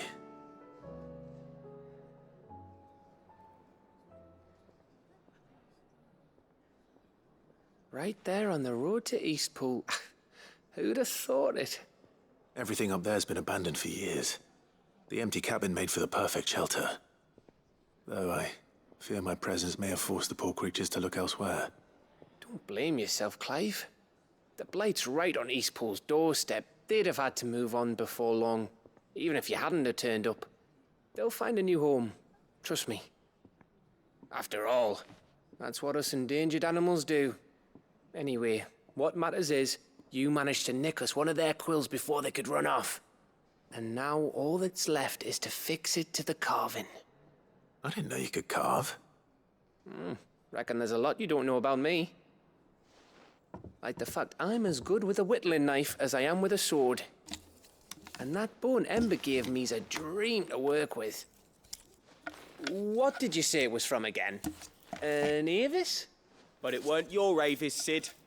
I slew one of my own at last. So all those long nights in the pit finally bore fruit. I'm proud of you, Ember. Don't speak too soon. I ain't done my trial yet. There we go.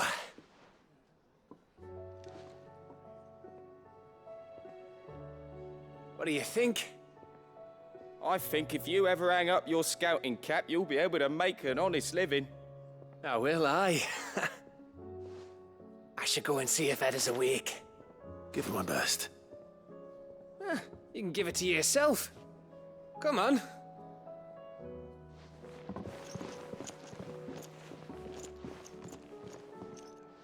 Ah, me lords. How are you feeling? Well, thank you.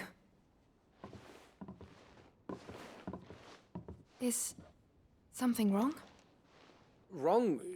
No, nothing like that. What it is, Go on, please.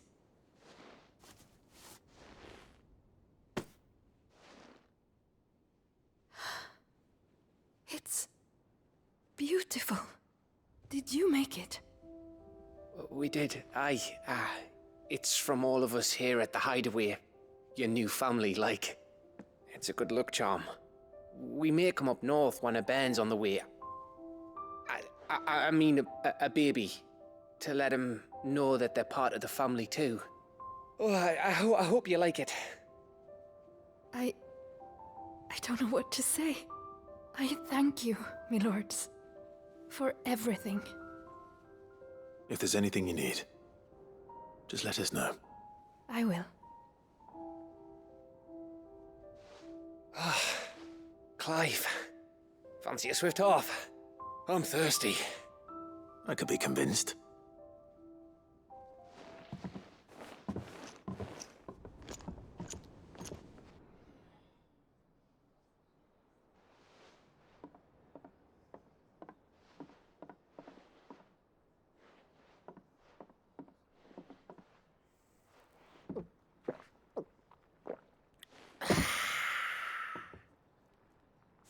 Don't you think you've had enough? No, we're celebrating. I'm gonna be a father. I think Edda might have something to say about that. You know what I mean. Bit of light in these dark times.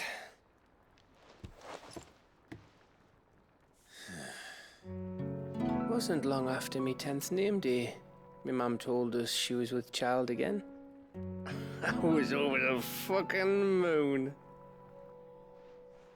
I was looking forward to having a little one to lord it over, what with me being the runt of the litter. Thought I'd finally have a chance to prove to the world that I could be a big brother. Imperials came the day she went into labour. Had myself a baby sister. And then I didn't. Me whole family gone in a blink, while I hid in the cellar like the spineless little arsehole I was. Great brother I turned out to be.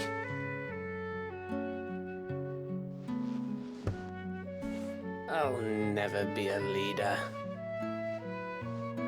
And I'll never be a hero. I'm just a daft little dog who comes running when his master calls. I'll never be like you, or Sid, or Jill, or even Torgul. Have you finished? Maybe.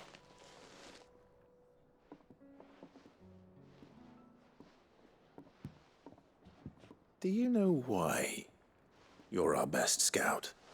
Yeah. Because you don't need anyone to hold your hand. Without your resourcefulness, your courage, your determination, I don't know where we'd be.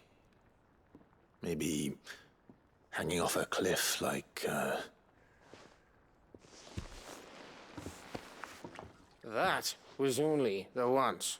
Exactly. You learned from it. And here you are, after Founder knows how many missions, stronger for everyone. And let's not forget Rosalith. Who was it who freed me from the dungeon? Who was it who ran to Jill's rescue? That would be me. Because you're our brother, Gav. My brother.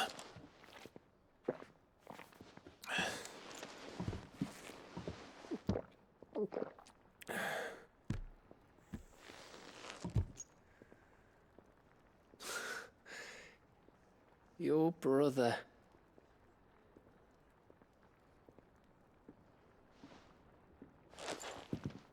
Which means that when the time comes, I get your room. And your sword.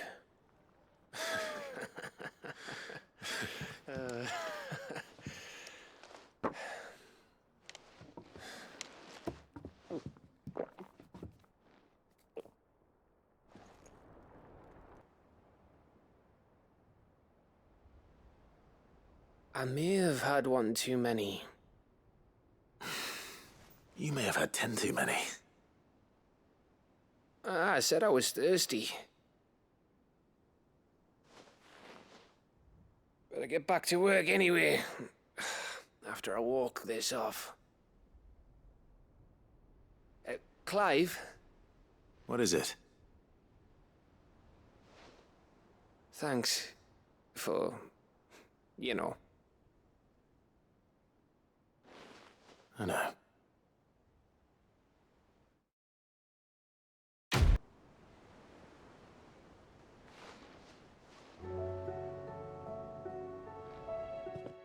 One of these days.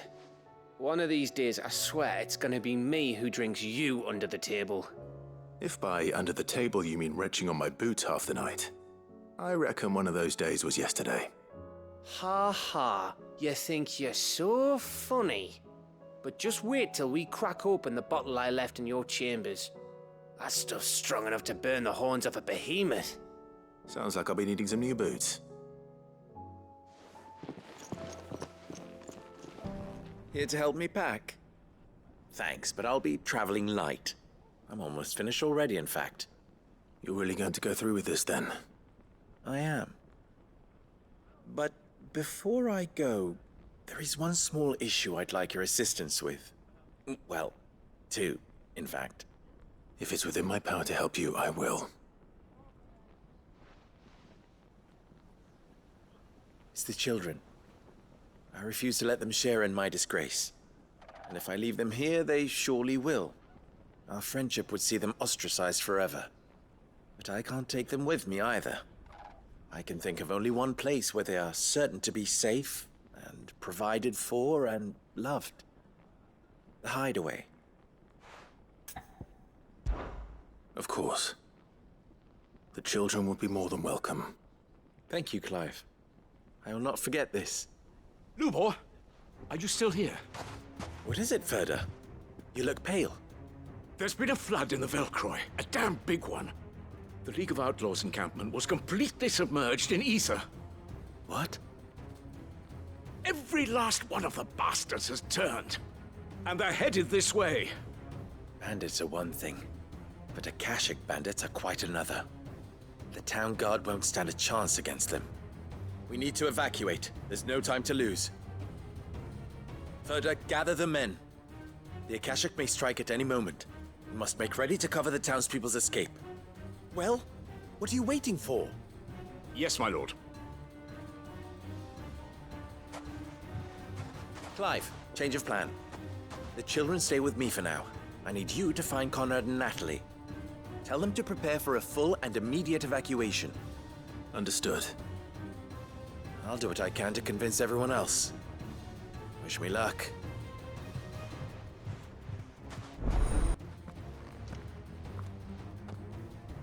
Ah, it's you. What do you want, Lord Underhill? To pass on an important message. There's been an ether flood out in the Velcroy. The camp where the so-called League of Outlaws were gathering has been swallowed. They're no longer just bandits. They're Akashic now, and they could be here at any moment. You need to begin preparing for a full-scale evacuation right away. Oh, do we? And who was it who gave you this disturbing news, might I ask? Lubor, perhaps? The man spreading the same poison out in the square as we speak. You may believe his lies, my lord, but we know better. But why would he lie about something like this? Some twisted attempt at revenge, perhaps. If he had not been unmasked, he may well have been elected our leader. A great honor for one of his kind. One he might well feel aggrieved at having been denied. Lord Underhill, forgive me, but it has become all too evident where your sympathies lie. Lubor cannot be trusted, and neither, therefore, can you.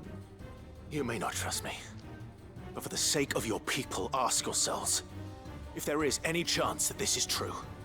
There isn't. You can be certain of that. Now be off with you. You're making a mistake.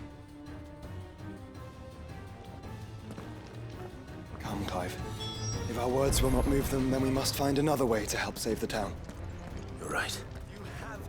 Let's speak to Lord Furder. Lord Furder. Sid, what's wrong? I went to warn Conrad and Natalie about the Akashic, but they wouldn't listen. They've convinced themselves that nothing Lubor says can be trusted. The bloody fools. Which means the town guard can't be counted on for support. But I can. If there's anything I can do to help you defend Dalamil, you only have to ask. I appreciate it. Sid! Further! I've been looking for you everywhere. Victor? I thought you'd left. I couldn't abandon a friend in need. And Lubor is in need at this very moment. Come quickly.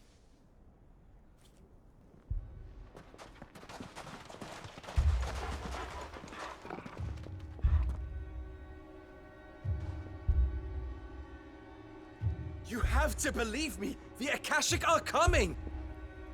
They don't eat, they don't sleep, they don't tire, and they don't care who they kill. They're unlike anything that's come before. There will be no parley, no mercy granted! We may have saved the town once, but this is different. I do not ask that you forgive me, but please believe me. If you do not run, you will die. You will all fucking die!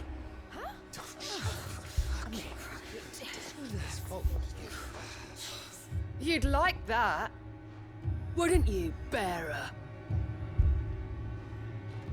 Yeah, with us out of the way, your kind will be free to claim Dalamil for yourselves. You should run! Run, bearer! Yeah, run! Run! Far away! Run! Just go on! Yeah. Yeah. Yes! Go! Go on, then. Go on! Go! Just go. Lubor. Wait. Someone's coming. No. Stop! You're hurting him!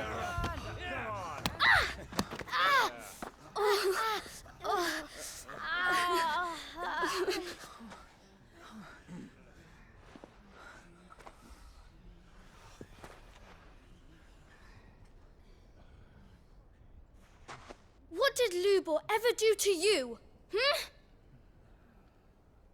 He solves all your stupid problems, and he keeps all of you safe. You know there's nothing he wouldn't do for this town. Who was it who made that cleaver you use every day, Conrad? And what about your counting table, Natalie? Who fixed that? Whose men make sure the streets are clean so all your boots don't get dirty? Who spends all day, every day making sure things run smoothly around here? And none of you ever say thank you. Ever. But did Lubor ever complain? Well, does he ever stop smiling? He keeps this whole place going. And you act like it doesn't even exist.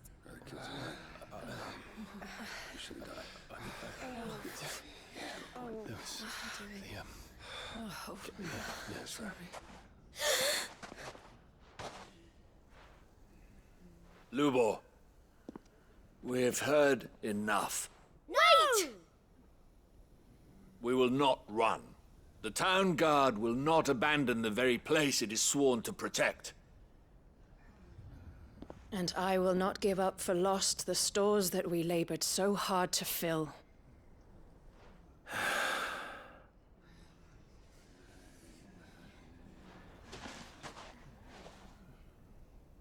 So tell us, how do you propose we deal with these Akashic of yours?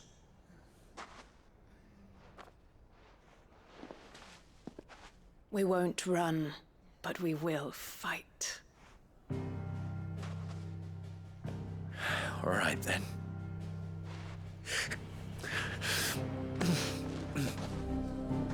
Fine.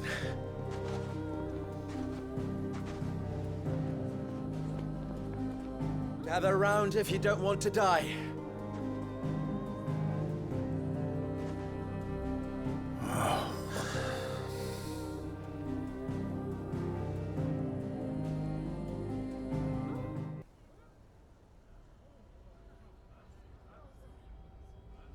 Allow me to explain the situation.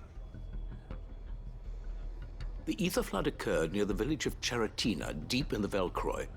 The place had been abandoned for years, until the League of Outlaws decided to make it their base of operations. Now they're all turned, and if the scouts' reports are correct, heading in this direction. They are mindless monsters, driven only by hate and rage.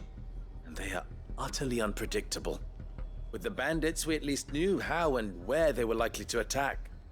When these creatures come, Dalimil will have the bitterest fight it has ever faced on its hands. The town guard will muster at the north gate. The rest of us will take the south. Both forces will provide men to serve as scouts and messengers, ready to spread word of the size and nature of the Akashic force as soon as it is spotted. And as soon as it has been, we will converge on its position and see that it is driven back from Dalimil at all costs. Conrad, can I count on the support of the town guard? Always. I leave the selection and coordination of the messengers in your hands, Victor. And the command of our men in yours, Ferda. If you would both be so kind. Consider it done. As you wish. Natalie, I would ask that you and your people have the townsfolk barricade themselves inside the bathhouse. And tell the merchant not to waste time securing anything beside the essentials. Preserving life is our one and only concern. As long as we survive, it doesn't matter what trinkets we might lose. Our riches can be regained. And if anyone doubts that, let it be known that the Briar's Kiss stands ready to cover any losses. Very well. I shall tell them. Where do I fit into this plan? Where else but the most perilous place of all? I would like you to travel to the home of our erstwhile League of Outlaws, Cheratina itself. The main host is most likely still there, and Dalimil will not be safe until it is eradicated, root and branch. A little gardening. How pleasant. I doubt it. I have a feeling these weeds will be particularly stubborn. Luckily, so am I. So you are. All right then, we all know what we have to do. Now it's simply a matter of doing it. For Dalimil.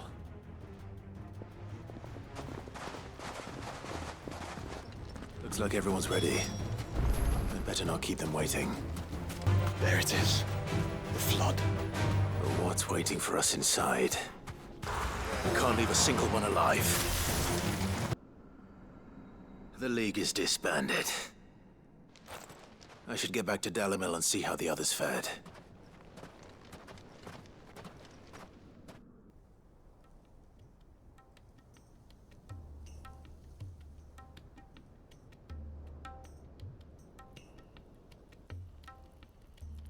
All the Akashic we were able to find have been dealt with. Seems that might be the last of them. Last of them here, perhaps. Lubor, Sir Clive has returned. Clive! What news from Cheratina? It's done. Root and branch. I knew you wouldn't let me down. Thank you, my lord. Friends, the Horde has been driven back. The Akashic have been defeated. And we need not fear the arrival of any more, thanks to Clive. Victory is ours. We bloody did it! We saved Dalimil. Lubor, allow me to apologize. After all you have done for this town, we should never have doubted you. But we did. And for that we are truly sorry. We only hope that you can forgive us. We need you, Lubor. Dalimil needs you. So, if you would still like to be considered for the position of mayor, you have our backing. You do remember that I'm a bearer, don't you? We do. But that is not a stain on your character. It is a stain on ours. We thought only of what we perceived bearers to be, not what you truly are. The man who saved Dalimil twice over. I see. But I will only accept your proposal on 2 conditions. Name them. Firstly, that you will both do everything in your power to rally your people to my cause. If the Town Guard and the Merchants League do not accept my leadership, it will be doomed from the start. Unity is the key to defending Dalimil, and I do not doubt that we shall need to call on our combined strength again. When that time comes, I will expect us all to pull together, just as we did today. Of course. You have our word. And secondly, you will accept that if I am to lead you, the mistreatment of bearers must end here in Dalimil. Any bearer within our walls shall be afforded the same rights as any other citizen. They will not be judged by what they are, but who they are. As we failed to do, and came so close to losing everything. We agree to your conditions. And we have only one in return. That you continue to work for the good of Dalimil, as you always have. Condition accepted. Well then, it seems my mayorship is all but confirmed. Do I get some sort of special hat?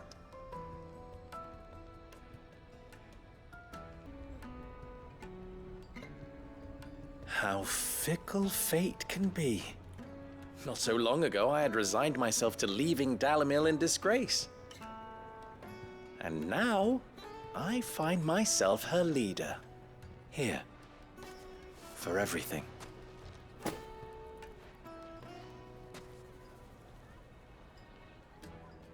Lubo. About the children. Fear not. You are, of course, relieved of your responsibility. I would sooner face another horde of Akashic than see them brought up as outlaws. I'll make sure they're safe here. I don't doubt that you will. And not just the children, but everyone in Dalimil. I'll do my best. Can't have all your hard work going to waste.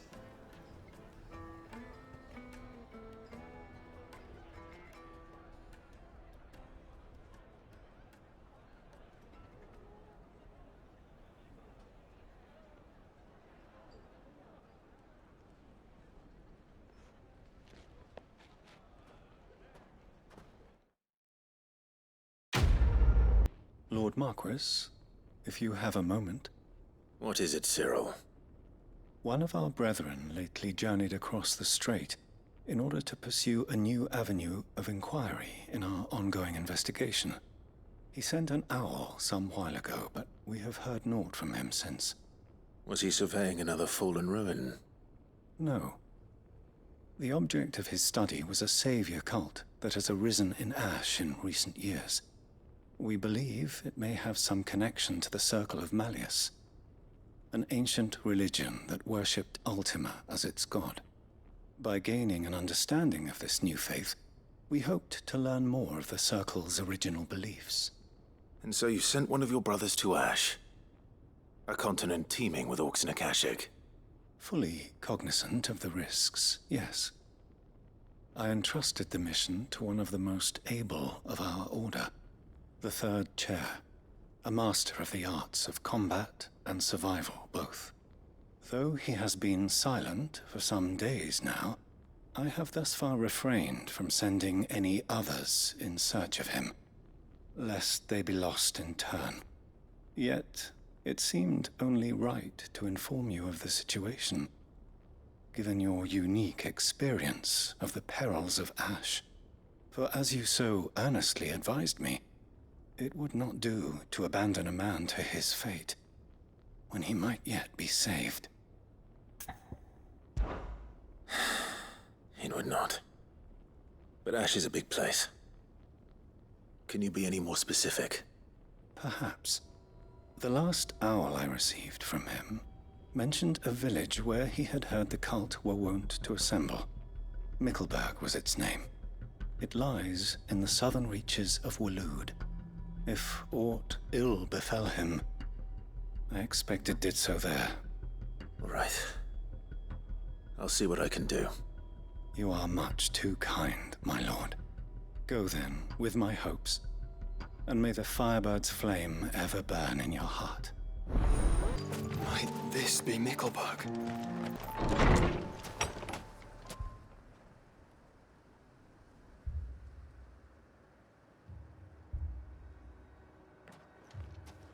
These people aren't turned. And the village seems safe enough at least.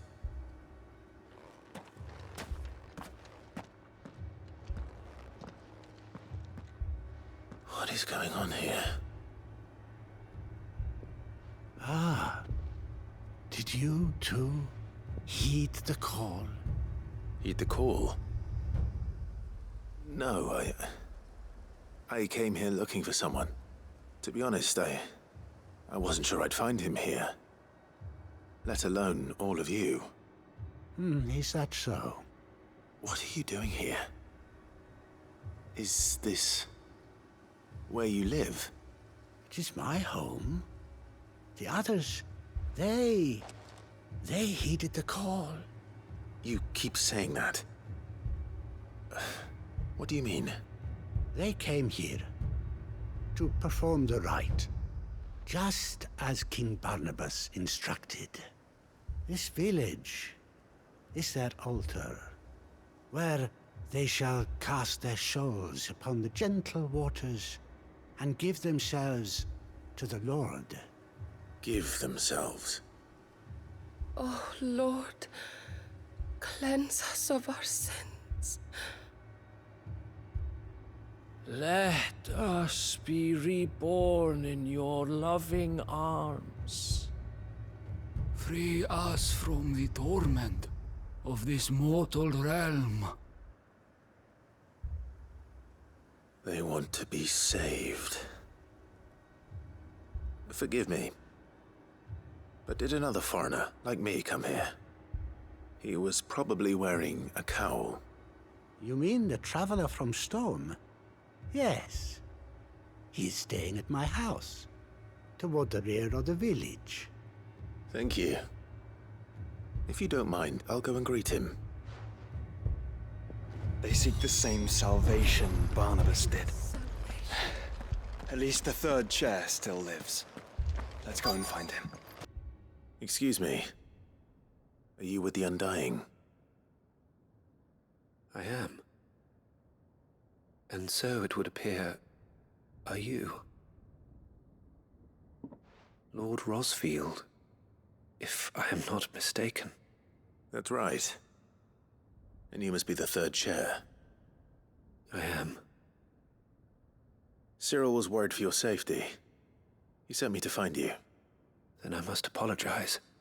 I did not mean to trouble the bearer of the burning quill. Much less you, my Lord Marquis. He said that you had failed to report. Is there a reason for that? I came here to study the followers of this new faith. But the more I learned of them, the more my own faith began to falter. You have seen them at their prayers, have you not?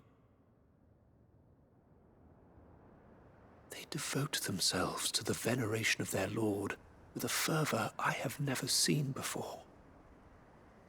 praying night and day that they might be rid of their wicked wills and reborn in their Saviour's light. Not that they might be granted respite from their worldly woes, but so that they might continue to serve him. Serve him with all of their beings.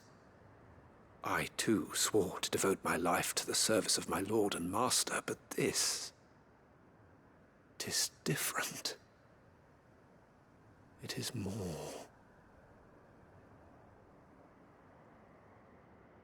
And so I would see it through to the end.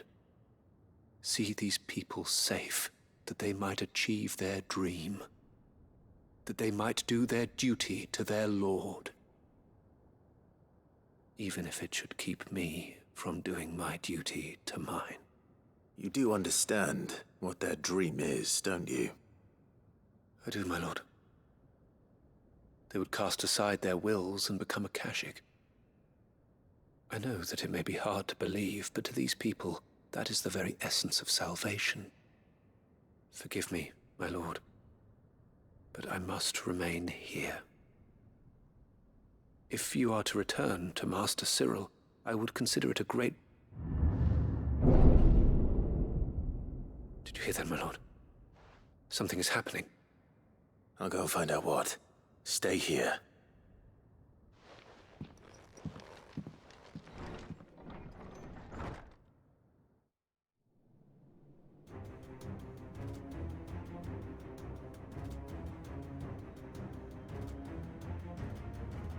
An ether flood. Oh no. There must be something I can do.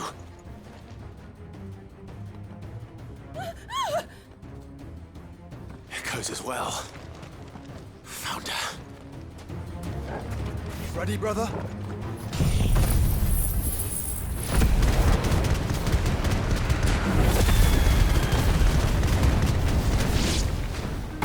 Ready. What now?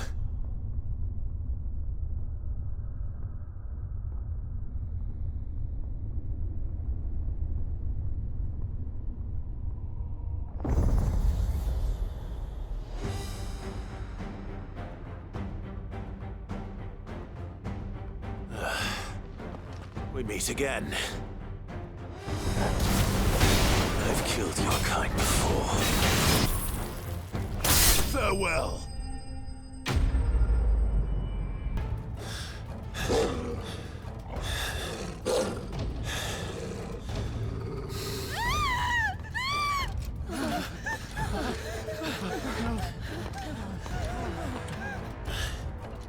Damn it.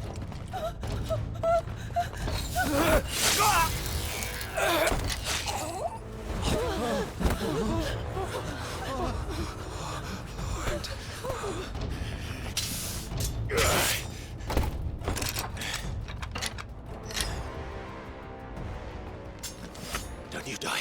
Come on, speak to me. I had to save them, that they might have a chance to find true salvation. By devoting themselves to the service of their Lord. Just as I did, when the Undying plucked me from the gutter and gave me a cause to believe in. A duty to serve was everything to me, and I would not deny them that fulfillment. Even if they must become Akashic in order to achieve it. Forgive me, my Lord Marquis. I did not mean to trouble you with this. My findings. Could you deliver them to Master Cyril for me? Of course. Your duty will be done.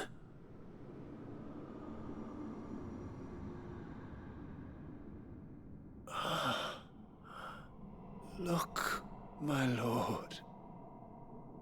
They are saved.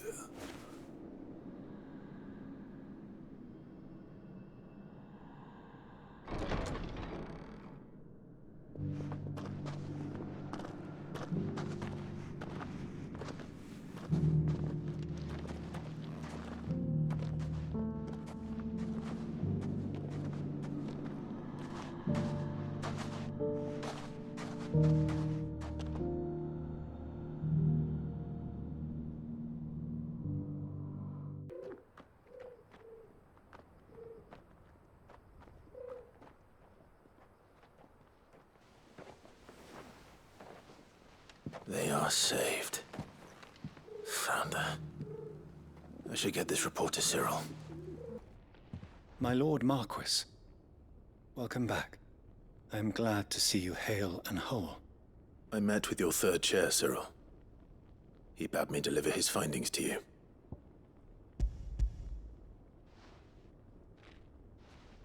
Thank you, my lord. He remained in Ash? He died protecting the villagers from an echo. I buried him in Mickelberg. I'm sorry that I couldn't save him. If you could not save him, no one could. The villagers, they were believers in this savior cult. They prayed to their god that they might be unburdened of their wills. Then an ether flood came, and their wish was granted. Your brother sacrificed himself that they might live, even knowing that that life was death by another name. Then he perished defending liberty. A hero's end. For the right to choose how one dies is no less sacred than the right to choose how one lives. Sid would agree. He wanted to build a world where people could die on their own terms. A noble ambition. To die for one's cause is the most perfect expression of one's faith. It matters not how misguided others might judge one's decision to be, only that the decision is one's own. We live according to the teachings of our order.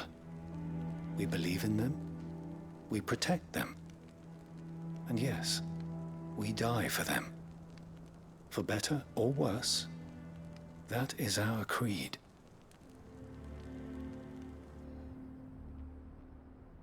But he didn't die for your creed. He died to save them, and you still believe that what he did was right. I believe that he believed it was. We of the Undying are not slaves, but willing servants. And this was his will, the ultimate expression of it. All right. I'd like to know this man's name, Cyril. To know the names of all the Undying who've fallen in the line of duty. They died serving my house. It's only right that I remember them. That is my duty. Of course. I shall fetch the Book of Martyrs at once. My lord, it has been, and shall ever be, the greatest honor of my life to serve House Rosfield. Though our duties may differ, yours is no less important. I pray with all my heart for your success. And were they here, I have no doubt but that every one of my fallen brothers and sisters would feel the same.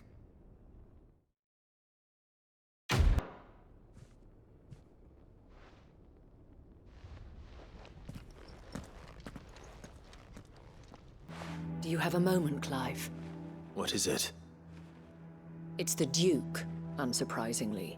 His Eminence has assumed full control of the garrison and put every able-bodied man to work on the fortifications. The town was left all but unguarded, so Philippe was compelled to form a citizen's watch to fill the void. And though my dear boys have been characteristically willing to assist him in this, they want for bodies. So I was wondering if you would lend them your strength, that the people of Northreach might sleep easier, if only for a few nights. Of course. Whatever you need. Thank you, Clive. What would I do without you? Philippe told me he had men stationed at... Where can I find the mistress of this establishment? Here, my lady. To whom do I have the pleasure of speaking? My name is Sabine, and it is my displeasure to be the daughter of the Duke of Oriflamme, who I understand is causing you and your town no small amount of trouble. I wish to speak to you about what might be done. Very well. Let us speak. I trust you'll forgive me, Clive. Absolutely. Our conversation can wait. Please, proceed. As you know, my father is a most overbearing and supercilious man, and I join you in objecting to his every action. Indeed, I owe you my thanks for continuing to argue against his reckless plans. Yet I fear he is not one to be swayed by reason. No. He must be made to face the consequences of his actions. And who would make him do this? I would. Myself and several other like-minded individuals. Were you to join us, we would surely have the strength to drive him from Northreach for good. Does that not seem a trifle drastic? Drastic action is precisely what is called for. Unless you are content to see your people downtrodden and dispossessed. My father would have it that citizens exist only to serve the Empire. That they should be forced to make every sacrifice to ensure her revival. But he is wrong. It is not the people who must serve the Empire, but the Empire who must serve her people. He's always been like this. Scornful of the opinions of anyone he judged beneath him. But he cannot be allowed to ride roughshod over the common folk any longer. We must fight him by all possible means. Fight him? No. My purpose is to quell the tension in Northreach, not to stoke it. Respectfully, my lady. Our only chance of saving this town depends upon every one of us uniting against our common enemy. Your father and his followers included. While I understand your frustrations, I cling to the hope that he may yet be won round. False hope, I assure you. But I see that your mind is made up. I shall bother you no longer. If you will extend me the same courtesy, I bid you good day. She certainly has spirit. Indeed. But unfortunately for us, that spirit is only likely to harden the Duke's resolve, which may be enough to seal the fate of this town. Not that she cares. This is all about her and her father. Families. I'm sorry, where were we? Ah, yes. I was about to tell you of Philippe's plans for the town watch, but perhaps it's better that you heard them from him. I believe he's in the market, if you'd be so kind as to seek him out. Right away. It's just a pity I cannot join you. I'd like to see the two of you in action together. Please, I beseech you. If you are a true son of Northreach, you must fight to defend your home. That's exactly what I am doing, milady. Or trying to, at least. The land is crawling with fiends, and someone has to keep watch. Even when our true enemy is hiding in the garrison? Fine. You're not the only able-bodied man in Northreach. Thank you so much for your help.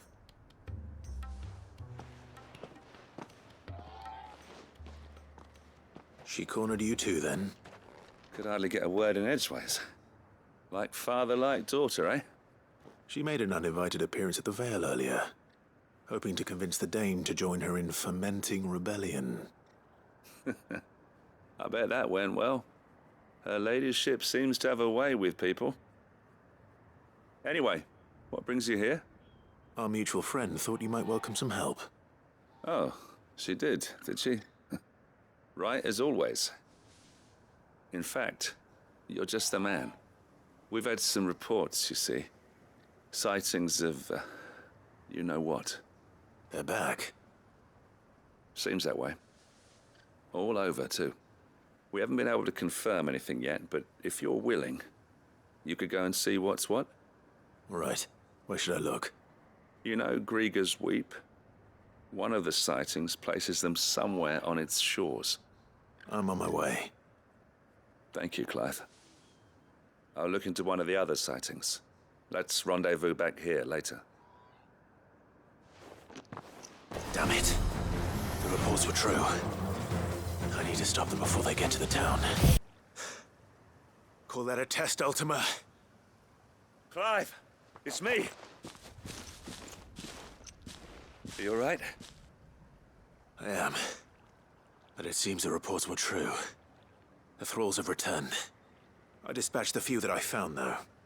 Well, there's something, I suppose. But what were they doing south of town?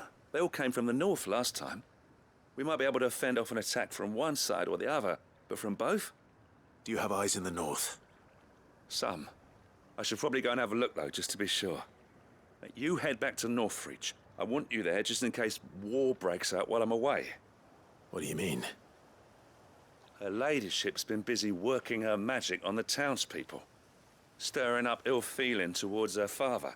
She'll have her marching on the barracks if we're not careful. What? This is exactly what the Dane was afraid of. I'll do what I can to calm things down. Be careful out there, all right? Don't worry, I'm not like you. One sniff of those things and I'm running back to town screaming blue murder.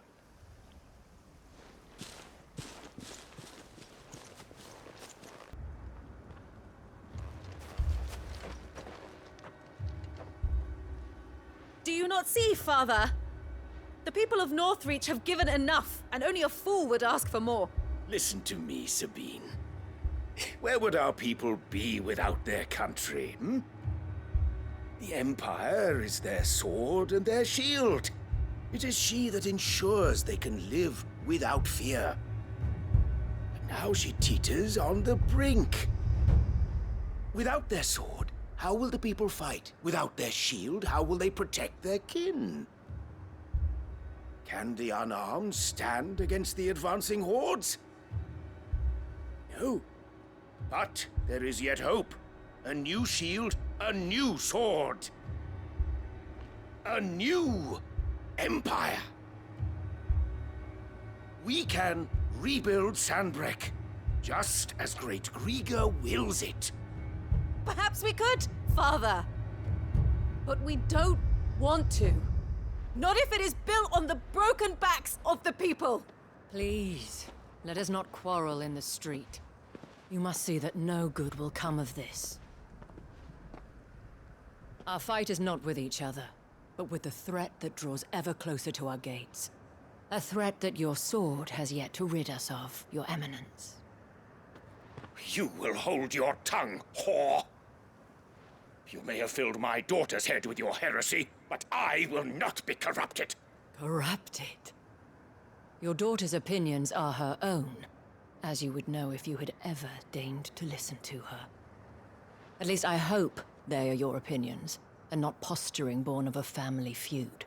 Northreach deserves better than that. Northreach deserves better than you, Carla. Yes, I know who you are. The slut of Twinside who bedded a branded.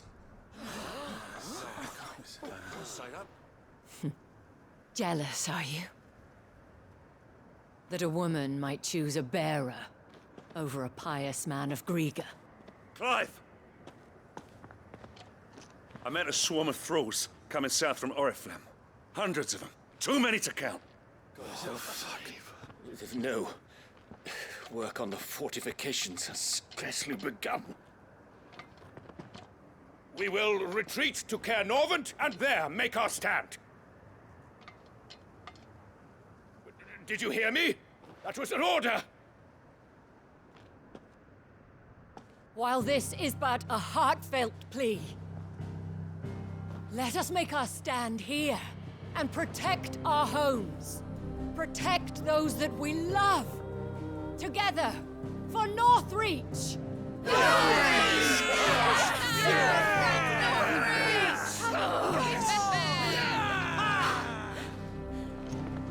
You heard the dame.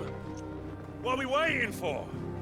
Pikemen to the gates. Archers to the roofs. Quickly, come on!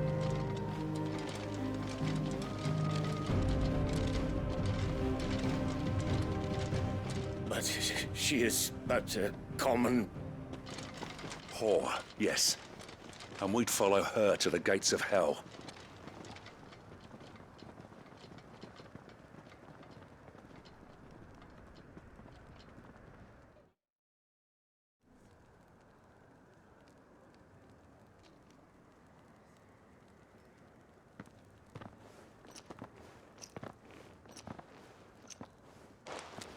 The The men have their orders, and they look like following them.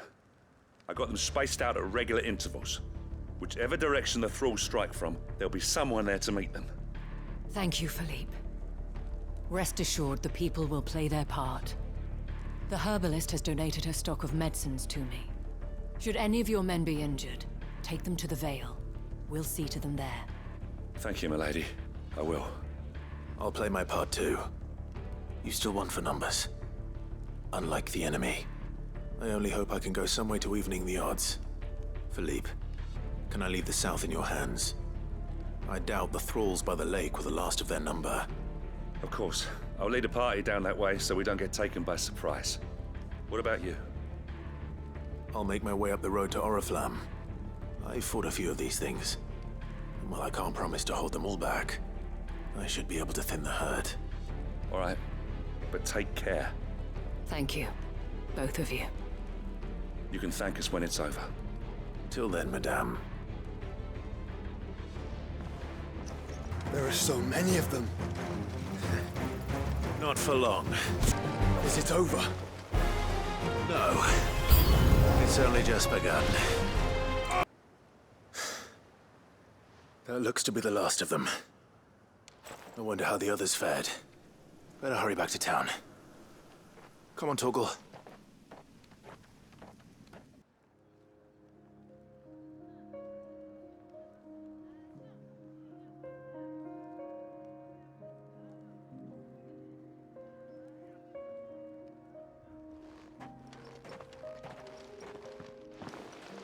Clive, it's good to see you.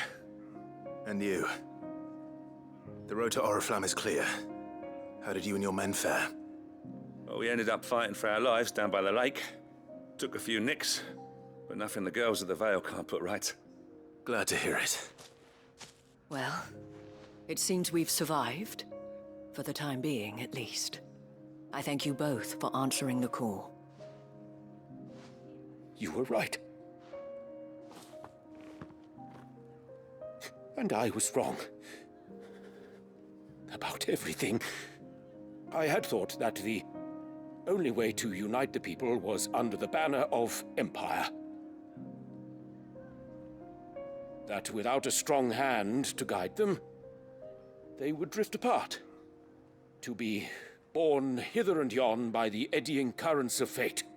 But you brought them together. Not by force,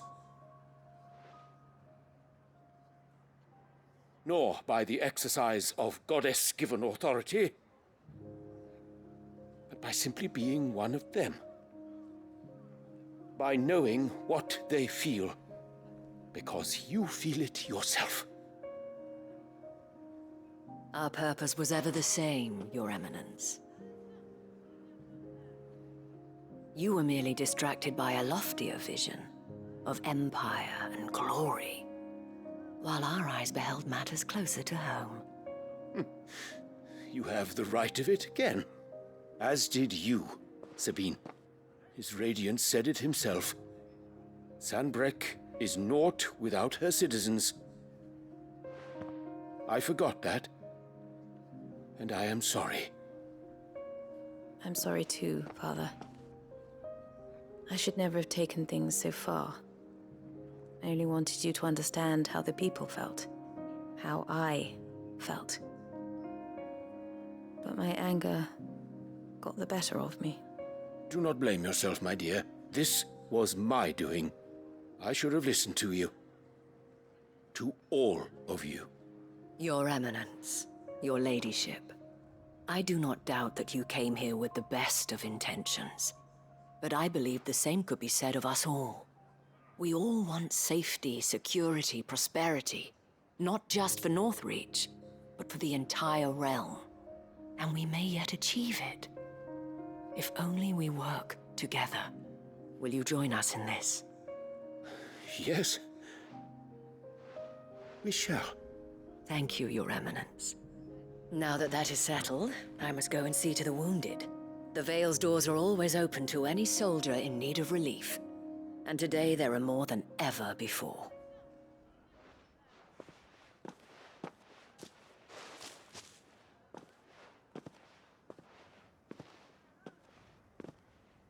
Madam Isabel is a rare soul indeed.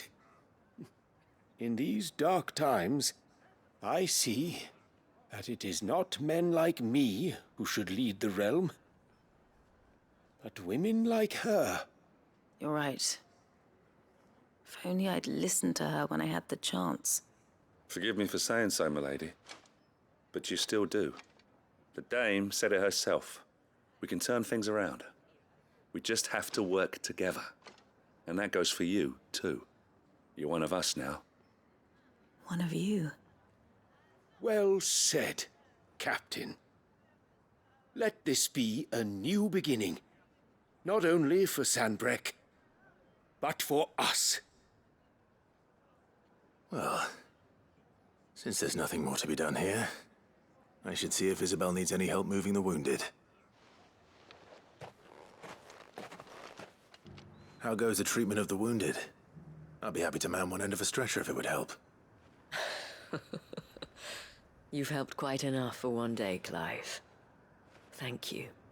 Don't mention it. Oh, but I must. After all you've done for this town, it is the very least you deserve. Tell me, if Northreach had fallen, what would you have done?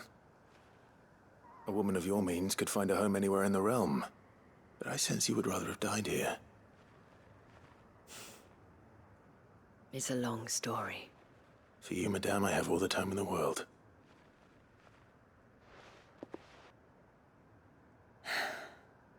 Very well. Long ago, I had a life in the Crystalline Dominion. I was Carla then, courtesan to the nobility. So sought after was I that it was only they who could afford my time. Alas, those halcyon days were not to last. For naive as I was, I fell in love with a bearer. He was my master's guard, the gentlest man I have ever known. After they discovered us together, he was whipped bloody and forbidden from ever looking at me again. And so we fled. Not that we had anywhere to flee to. We wandered, aimless and starving, half dreading, half praying that the next day would be our last. Until we found ourselves here, in Northreach.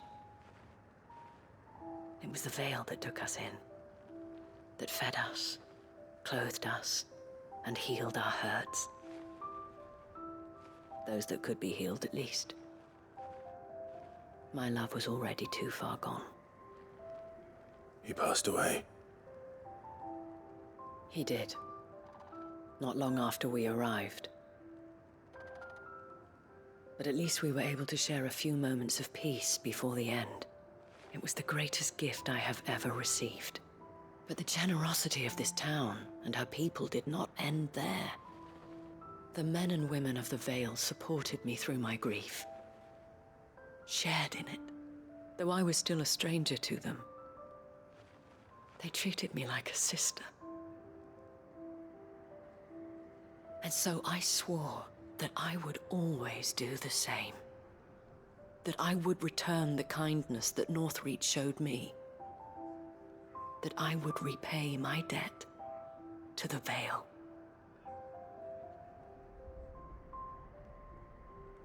Thank you, Isabel, for sharing this with me.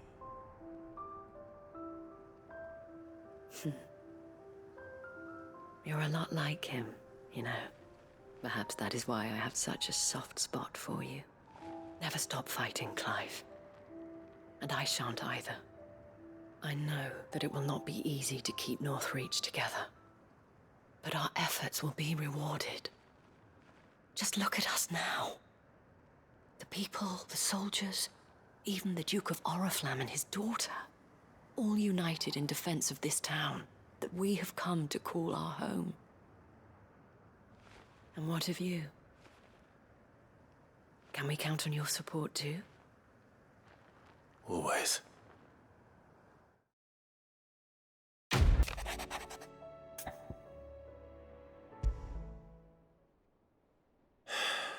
What is it this time, Tórgól?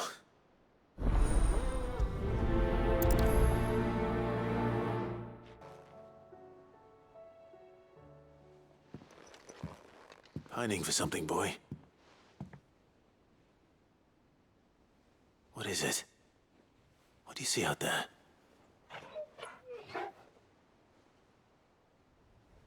I never did ask where you got that anklet of yours. From Sid, that's why. On the day he brought him home. That long ago? And you're only thinking to ask this now? Sid saw that the pup had a habit of gnawing on his leg, since you ask. Clap that there iron on him to keep him from doing it. What was wrong, boy? I'll take like as not. Must have been hard on the poor whelp losing his loving masters at such a young age. Doubly hard in being a frost wolf, torn away from his icons and all. Sid would always tell him, you want that iron gone, you find what it is you're looking for. I reckon what he were looking for was you. I'm sorry, Toggle. Sorry for making you wait so long. Let's get that thing off you.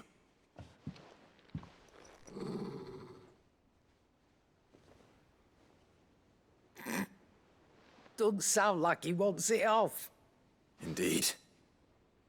You miss Sid as much as the rest of us, don't you?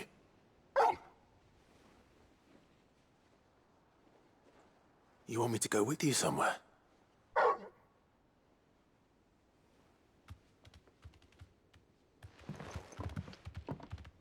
Quick, aren't you? Glad you've been paying attention. Not nearly as much as you have, Lady Karen. Aye, good thing and all. It's not like Gav would have kept him in nuts and rubbed his belly these past 10 summers. Your kindness is appreciated. You've been a good friend to him. Only because he doesn't talk back like the rest of you. Go on now.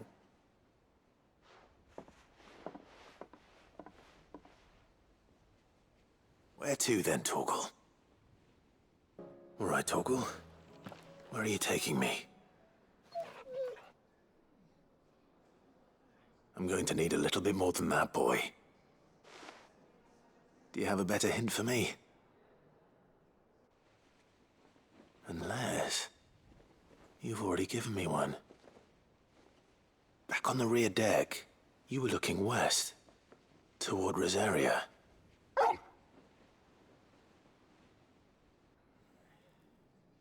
Why don't we try the rookery?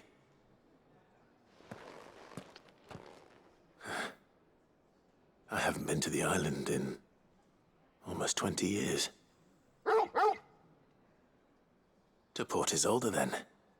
Fingers crossed the old mooring is still there. It's still here. After all these years. Lots smaller than I remember. And you're a lot bigger. You might have to swim, boy.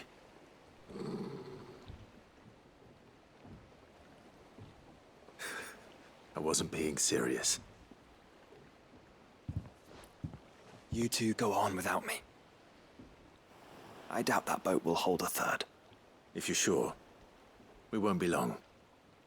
Hop in, boy.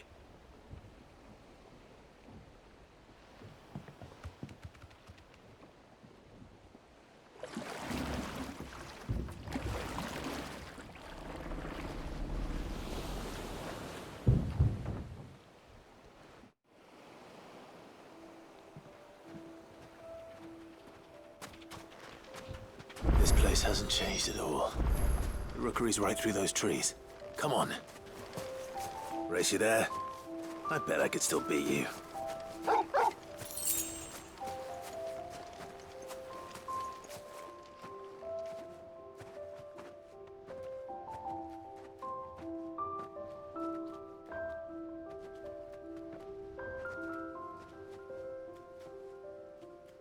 Here we are. This was our hideaway. Wasn't it, Torgal?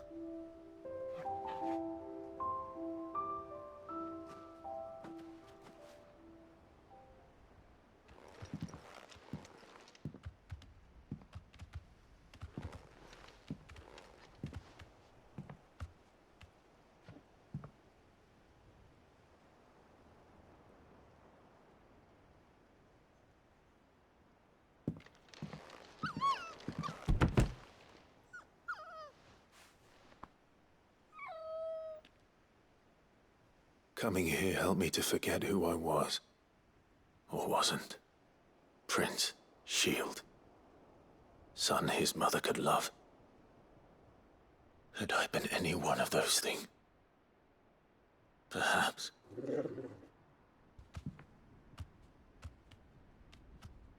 What is it, boy?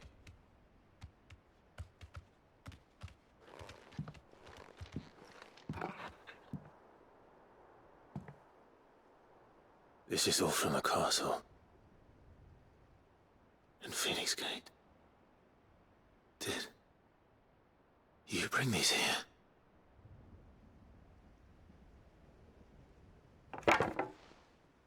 My sparring sword.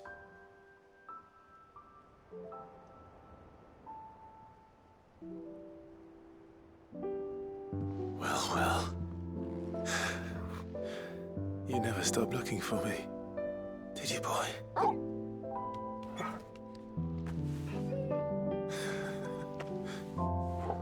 Thank you, Toggle, for never giving up, for never forgetting.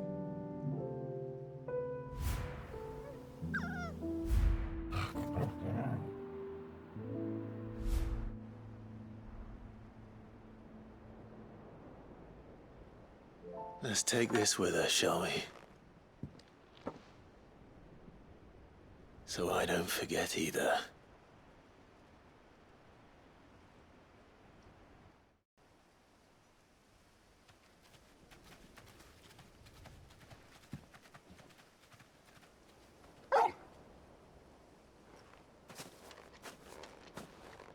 That's not the way back to the boat, Toggle.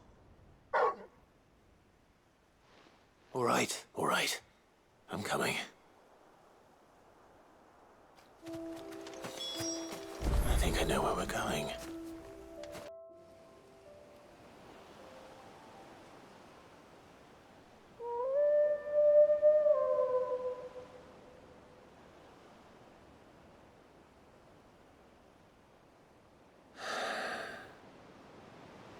People always talk about the importance of putting the past behind you. But without it, we wouldn't be who we are today. And we certainly couldn't steer our way to a better tomorrow. Come on, Toggle. Let's go home.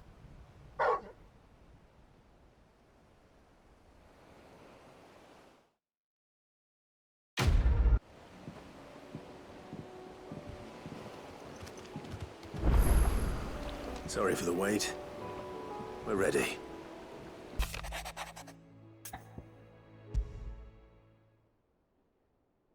Something tells me this is no mere adventure story. Vivian, I read your note, and I'd be happy to help you find the book you're looking for. Thank you, Clive. But tracking it down will not be easy. Are you sure? Please. You have always granted me your wisdom and insight whenever I asked. It's only right that I return the favor. Or at least attempt to. You are too kind. Alas, what I ask of you is rather more trying than delivering the odd lecture.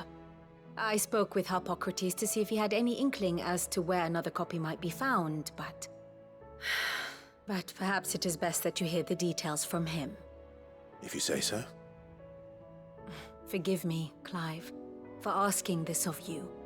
But this book, it set me on the path to becoming who I am today. Its importance cannot be overstated. Ah, Clive, my boy. What a pleasure it is to see you. Hippocrates. There's something I need to ask you. I've been charged with locating a book called From a Distance. Then you seek a rare gem indeed.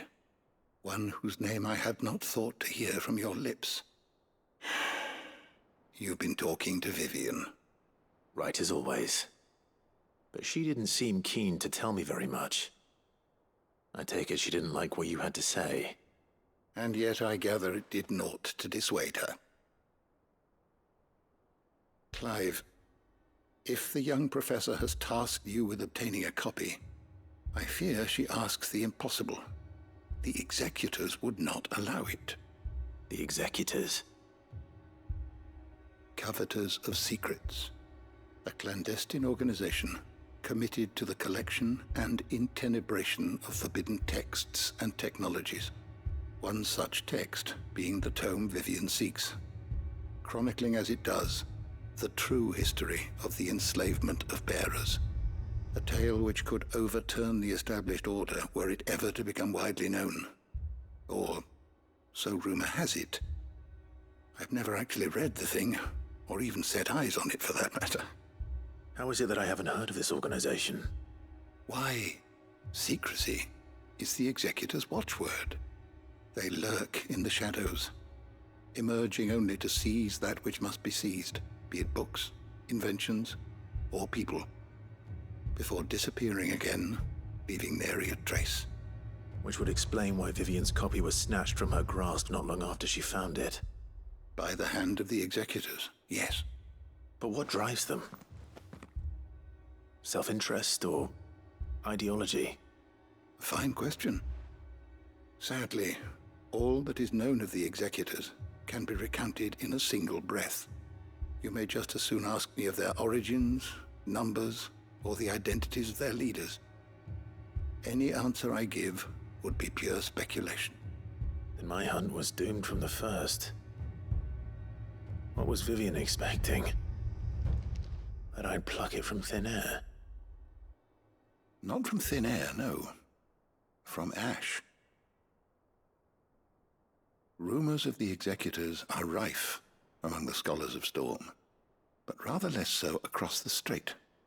I have a friend.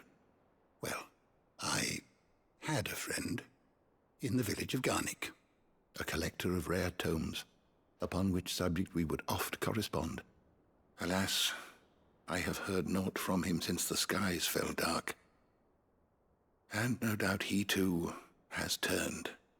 But though he did not mention it by name, it is possible that a surviving copy of From a Distance yet rests upon one of his many shelves, quietly awaiting discovery.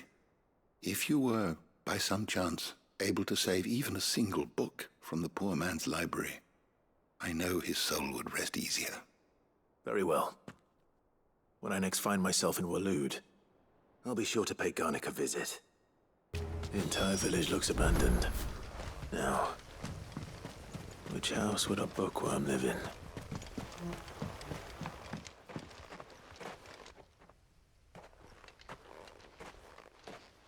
Leaving so soon, stranger? We've been watching you. From a distance, so to speak. Subtle. I know who you are. Then we need not waste time on introductions. Hand me the book. Leave it in our care and return to your life. Your care? Do you mean to burn it or bury it? That is not my decision to make. But by one means or another, its contents shall be removed from the common record. Then I'll have to politely refuse. I won't let you erase our history. Then we find ourselves at an impasse. Very well. The book can just as easily be pried from your dead hand.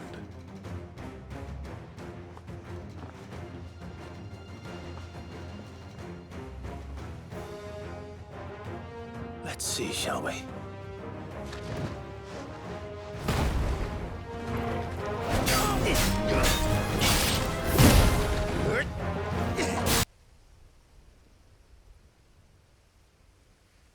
Impressive. But we have other means. We shall claim the book yet. Why do you want it so badly anyway? It lays out in no uncertain terms the vanity and avarice of mankind.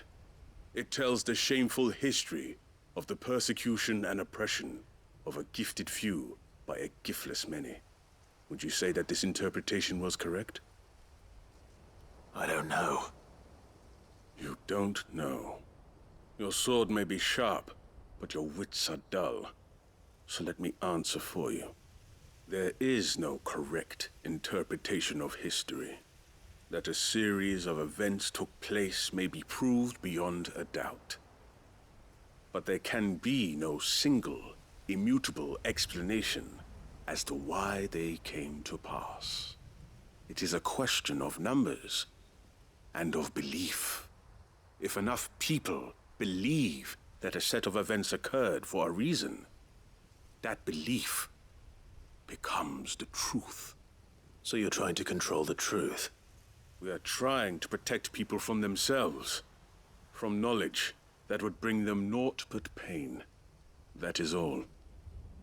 You may keep the book, for now. The world is small. We shall meet again. Until then. Wait! Damn it.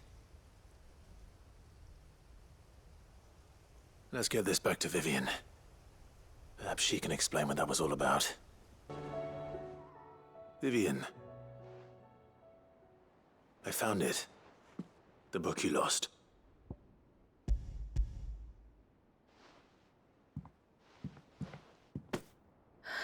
You found it. Thank you, Clive.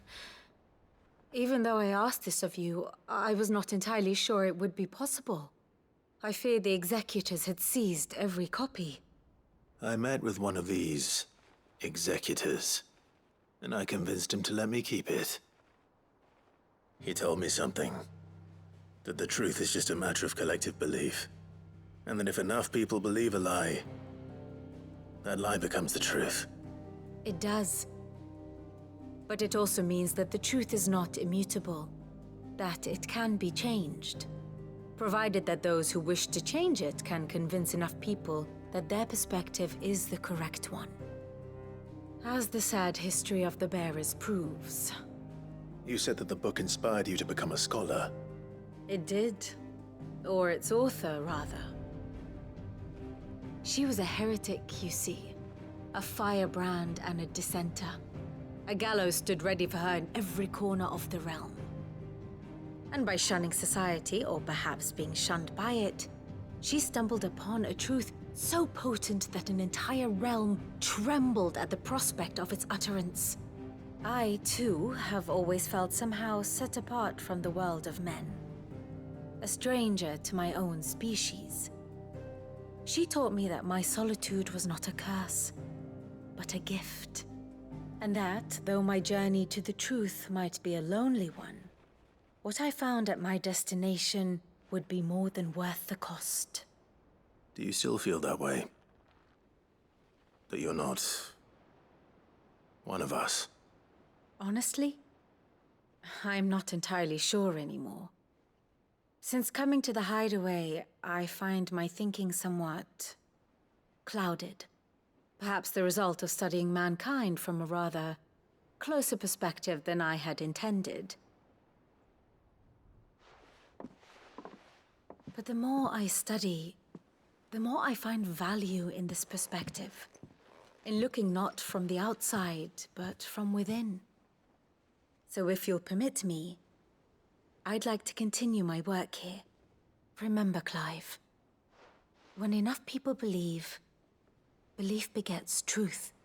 Give the men and women of this benighted world the gift of truth. Make them believe in you, as I do. I'll try, Vivian. I'll try.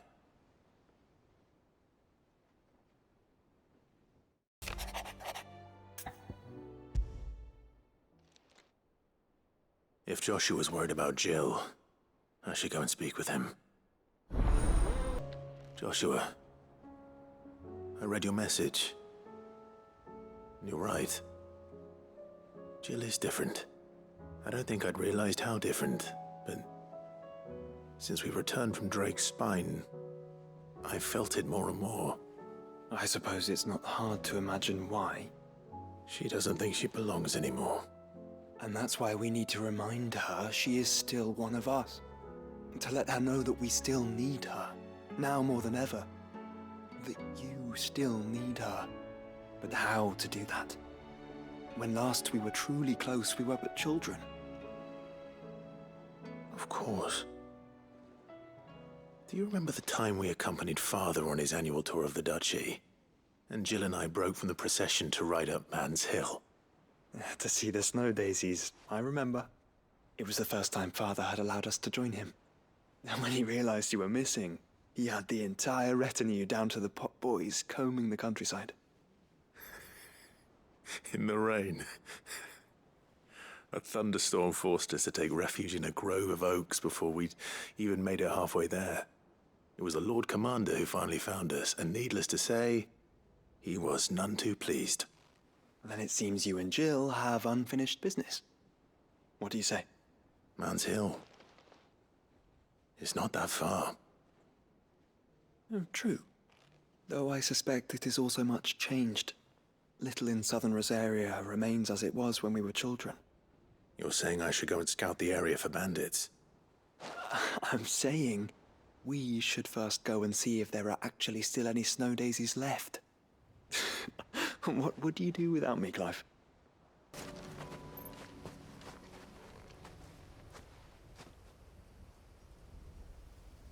This is the place, but... I'm sorry, Clive.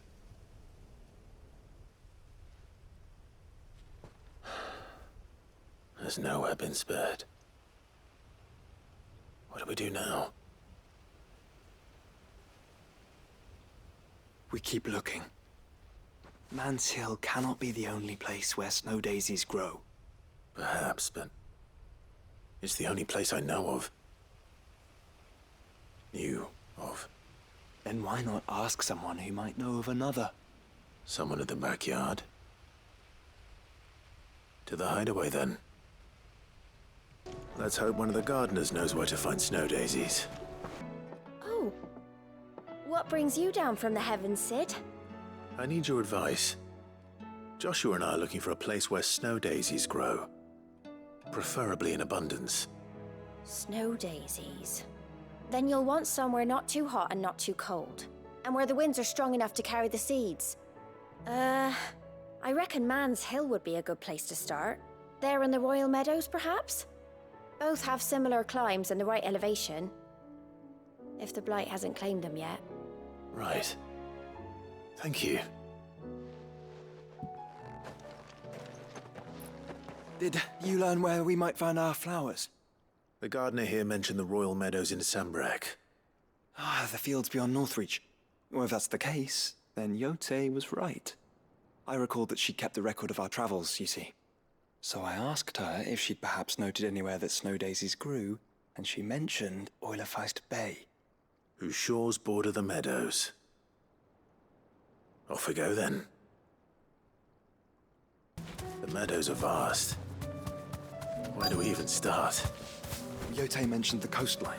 We can start there.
terrified of these things. Look, brother. You see them? Flowers and our friends. That was harder than I expected.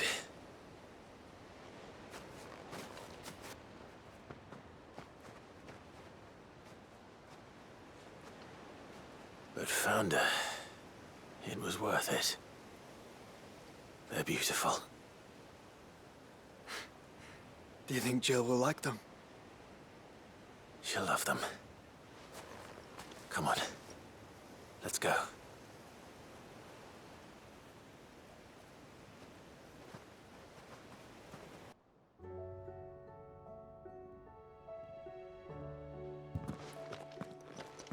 It appears my work is done. The rest, as they say, is up to you. Well, you and the skies. We wouldn't want another thunderstorm now, would we?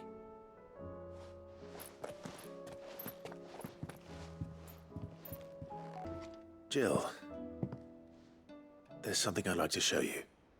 There is? And where might this something be? It's, not here. Now, I know this is sudden, but how would you fancy a trip to Oriflamme?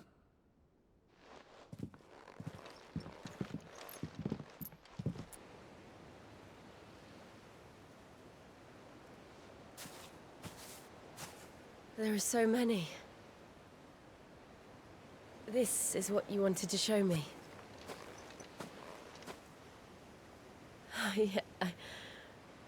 I don't know what to say.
But I wasn't alone.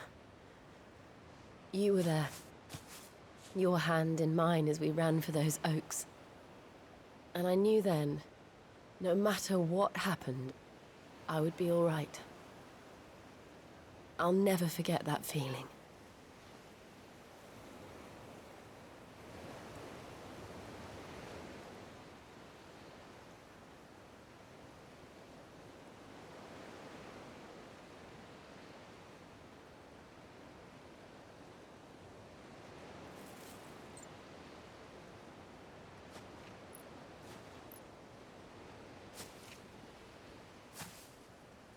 Before we broke camp, the morning after the storm, do you know what I did? No? What? I slipped away from my governess to climb the tor. And from there I saw a sea of petals, all reaching for the sun. And I realized that no matter how terrible the night, dawn would always come.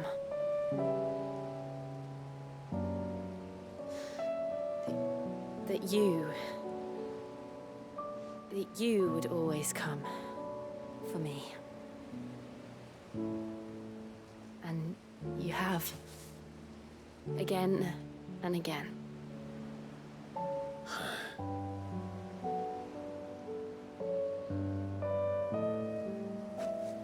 Where do you see us? When all this is over?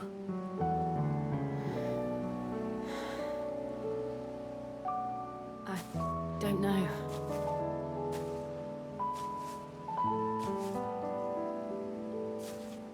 Not here, though. I think I've outgrown the twins. After everything we've been through, the realm just seems so small. I'll need some space to spread my wings. Then... that's what you'll have. And I'll stop at nothing to see that you do. I never was much good at garlands, but it'll have to do. I'll treasure it forever. Thank you, Clive. For this, the flowers, for everything. It's exactly what I needed. You are my treasure.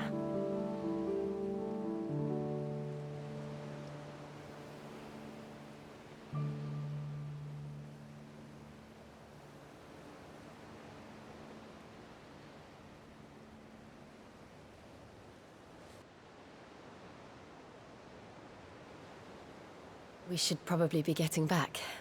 I expect the others are wondering where we are. You're right. There's still much to do.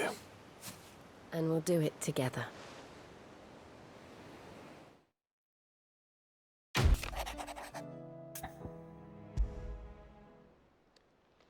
It's usually me making demands of Hippocrates. I wonder what this is about. Lawsman Hippocrates. I received your note. Ah, yes. I expect you're wondering what this is all about. You spoke of making amends with Dion, but I can't imagine what for. Then I should begin by telling you that I was once his tutor. This was some years ago, of course, before I joined Sid in his hideaway. At that time, I was counted among the foremost scholars of Oriflamme, and was accordingly invited to the palace to supervise the young prince's education, all to ensure that the future emperor had a firm grounding in, well, everything an emperor should. History, religion, commerce, government. Alas, our time together was cut short when Dion left to join the Dragoons, his studies no longer being deemed necessary. I had not expected to meet with him again, least of all here. Have you spoken with him? No, I have yet to find the right moment. His Highness always seems so preoccupied, especially when alone. I would not wish to disturb his ruminations with idle words of greeting. Not when I know he dwells upon the evil Ultima had him commit in the Dominion. The guilt weighs heavily on him, I know. But as you say, that was Ultima's doing. Surely you can't blame yourself. When I first met him, it was not guilt, but his people's expectations that weighed heavily upon him. And I did nothing to ease that burden. He bore it alone, until the day he could not bear it any longer. It is one of my greatest regrets that I only ever offered him my wisdom, when what he truly needed was friendship. The blame for Dion's transgressions lies not only on his shoulders, but on mine. I see. I'm ready to help you in any way that I can. Then I beg that you bring me a wild wyvern tail. Apothecaries across the ages agree that even to glimpse such a flower is to be granted inner solace. Fabulists and fraudsters all, of course. But there is oft a seed of truth to be found where even the most outlandish opinions align. Well, it can't hurt to try. Where can I find this flower? And how will I know it? You have seen cultivated wyvern tails before, I trust. The lily-white blossoms from whose roots the poisonous ink for the brand is distilled. Well, Those which grow in the wild differ only in their purple hue. The harsher the environment in which they are raised, the deeper the color. There is a waterfall in Rickmal's roost across the strait, where the flowers once grew in abundance. Whether they still survive there, I know not. But try as I might, I can find no likelier location. It's all right. I'll find you a wyvern tail one way or another. Thank you, Clive. And please, be safe. Seems this place has been flooded twice over. Purple flowers blooming next to a waterfall. Shouldn't be too hard to find.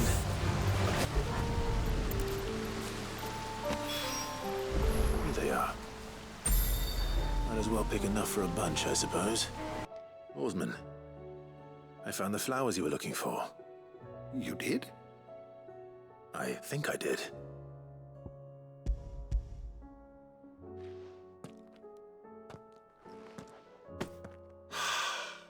You did indeed. My dear boy, thank you. You wanted to make Dion a gift of one, did you not? Shall I invite him to join us? Oh, I don't... It's no trouble. I'll go and fetch him. Your Highness, would you do me the honor of accompanying me? No. It is time, then. No. Only to the shelves. Our lawsman has something he'd like to give you. Master Harpocrates?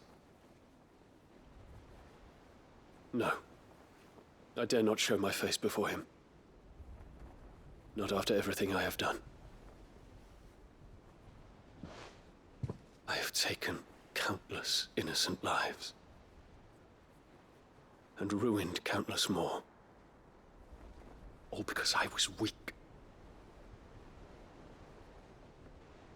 I have sworn to atone for my crimes or die in the attempt. But were I to meet with him again, and see in his eyes what I have become, I fear that my resolve might falter. Then that is all the more reason to do it. Test your resolve. Prove to yourself, and to him, how strong it truly is.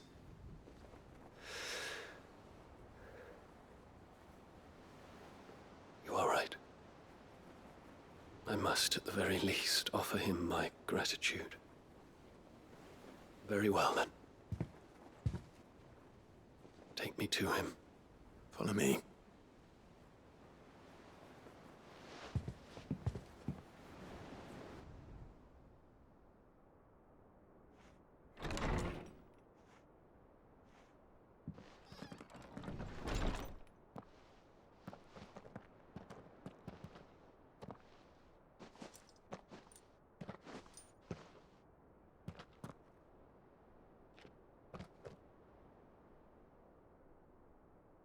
Even now, I hesitate to approach him.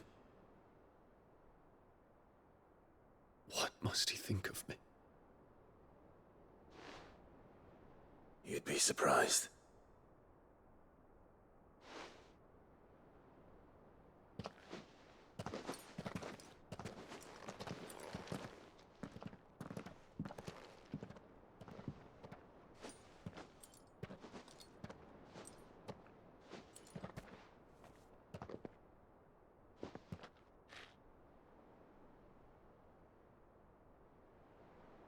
Master Harpocrates, pray, accept my apologies for leaving your tutelage before my studies were complete. Your lessons opened my mind to a world quite unlike the one I had imagined from within the gilded confines of the palace.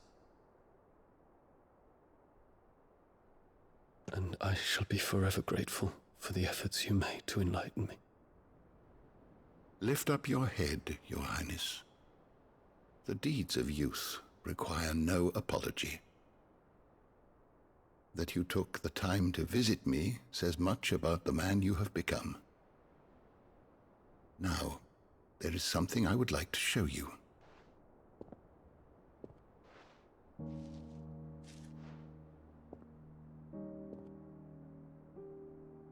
Is that A wyvern tail. The color is unfamiliar to me. Because it is unique to those found in the wild. Something in the harsh environment in which they grow lends them this striking hue. Their roots are indistinguishable from those of their hothouse cousins, but once they bloom, the difference is immediately apparent. In this flower, I see you, Your Highness. Its roots were the roots of a wyvern tail, with all that implies. But they do not define it, just as yours do not define you. I want you to have it, that it might remind you of this truth.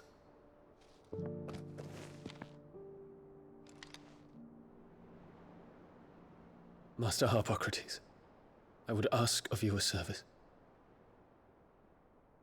Keep your gift until I have fulfilled my duty to the realm, for only then shall I be deserving of it.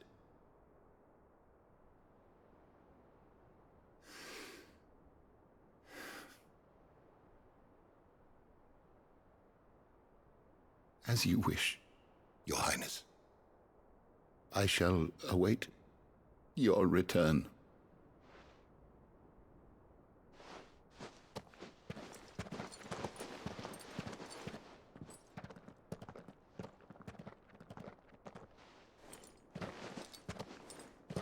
Our roots do not define us.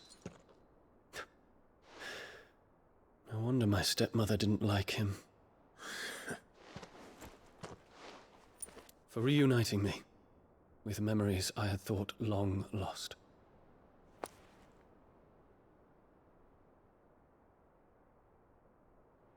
I shall not forget this.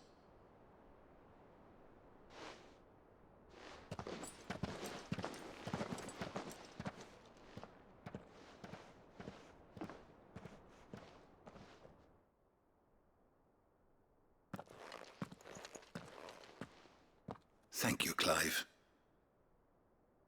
Were it not for you, I fear I might never have found the right moment to speak with him. Not to mention the wyvern tales. I shall plant their seeds, that I might not disappoint His Highness upon his return. I hope the soil in the hideaway is to their liking. Why, these flowers bloomed in the bleak, black wastes of Waloed. I'm sure Nigel's yard will suit them to a T.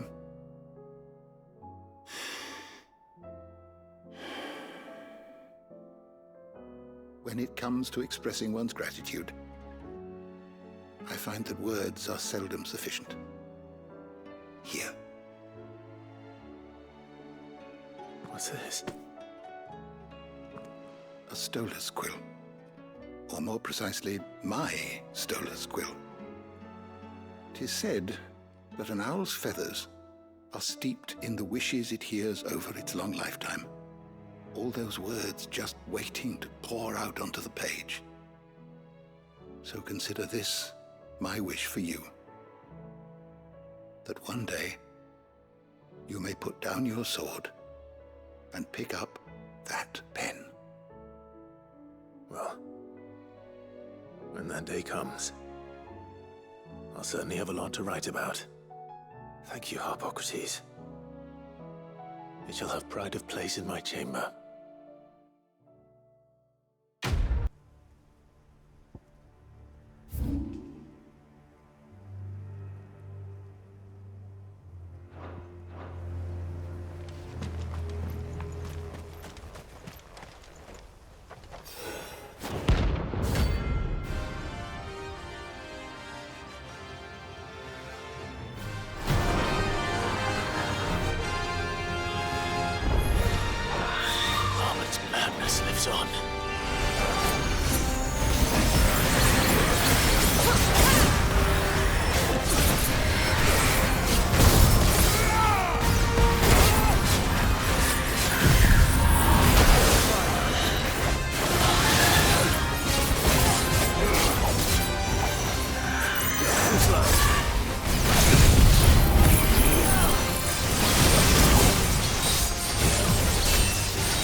it!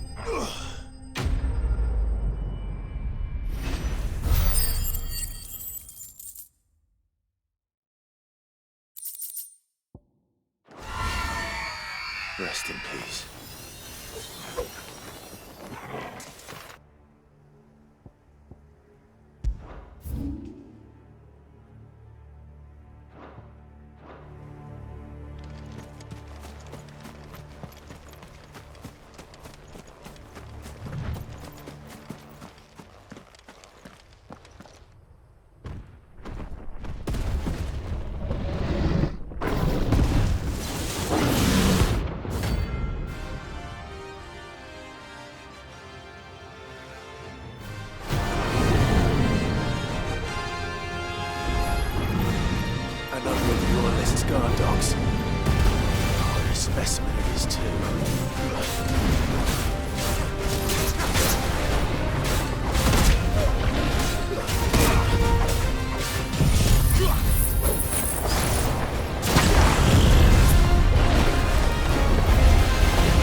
No match for you, eh, Toggle?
Damn it. Dion would have been glad to have you back at his side.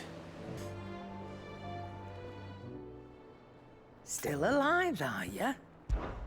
Is something the matter, Karen? You seem perturbed. Don't know.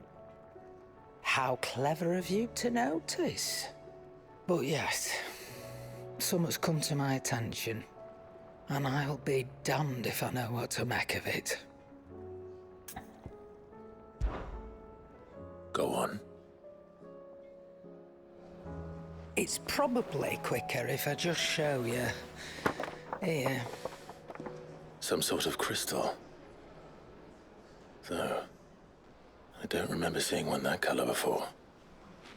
Aye, well, that makes two of us. In all my long years of trading, both over and under the counter, I've never seen anything quite like it. They're calling them dusk crystals, on account of colour.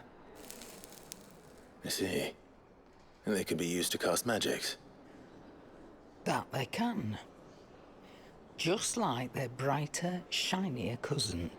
Difference is, they don't last as long. After a couple of goes lighting your pipe, they crumble away to nothing. That's how I heard about them. From crystal traders moaning that someone's been flooding the market with dodgy goods. And after asking the right people the right questions, and paying the right price, of course, I managed to get my hands on a sample. I see why you're perturbed.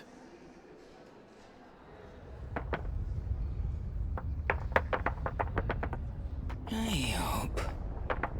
Do you feel that, Clive?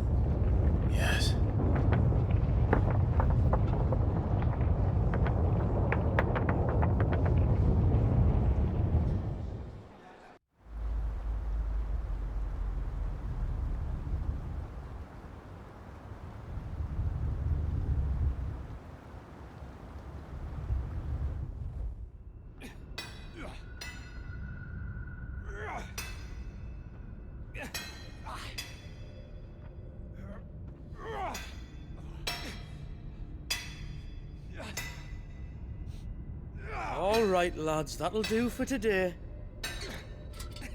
I said that'll do for today.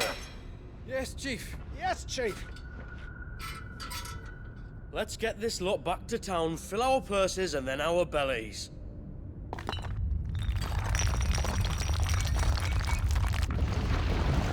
What did you two do now?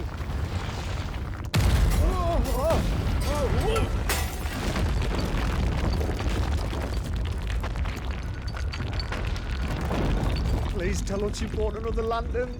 Stay calm, both of you.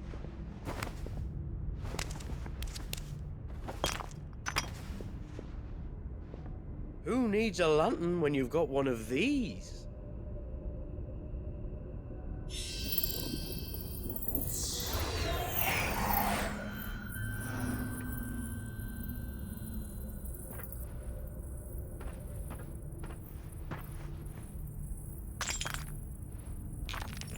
Oh, all that work for a single spark. Well, there'll be no more sampling the merchandise today.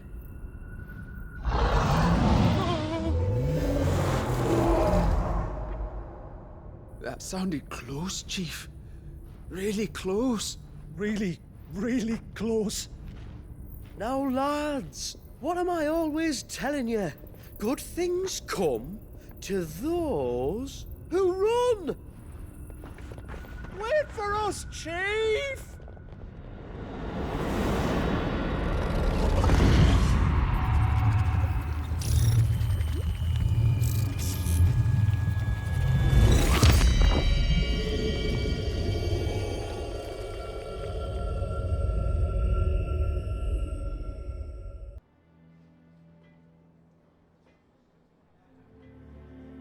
I've never felt a tremor this far inland before.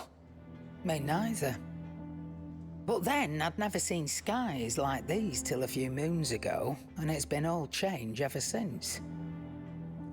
Come to think of it, the first anyone ever heard of these dust crystals was after you lot came back from the Dominion and brought this bloody weather with you.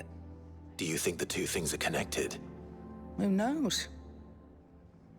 Could just be that with Drake's tail gone, the black market was running short of the good stuff.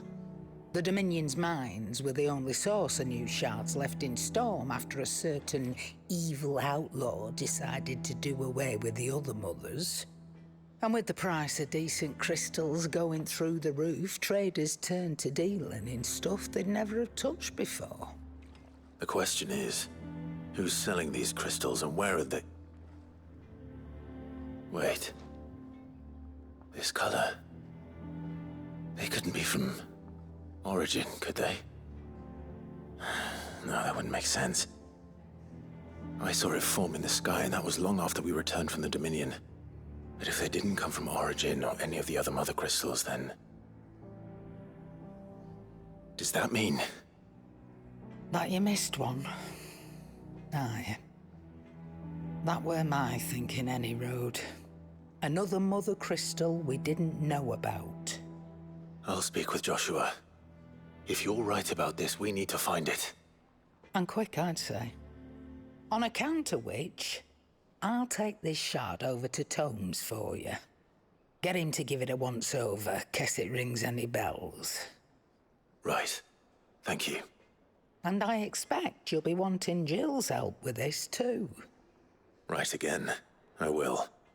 Let me go and find Joshua, and we'll meet you in the shelves.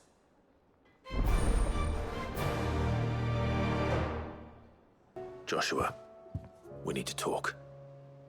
Karen's caught wind of something that I don't think we can afford to ignore.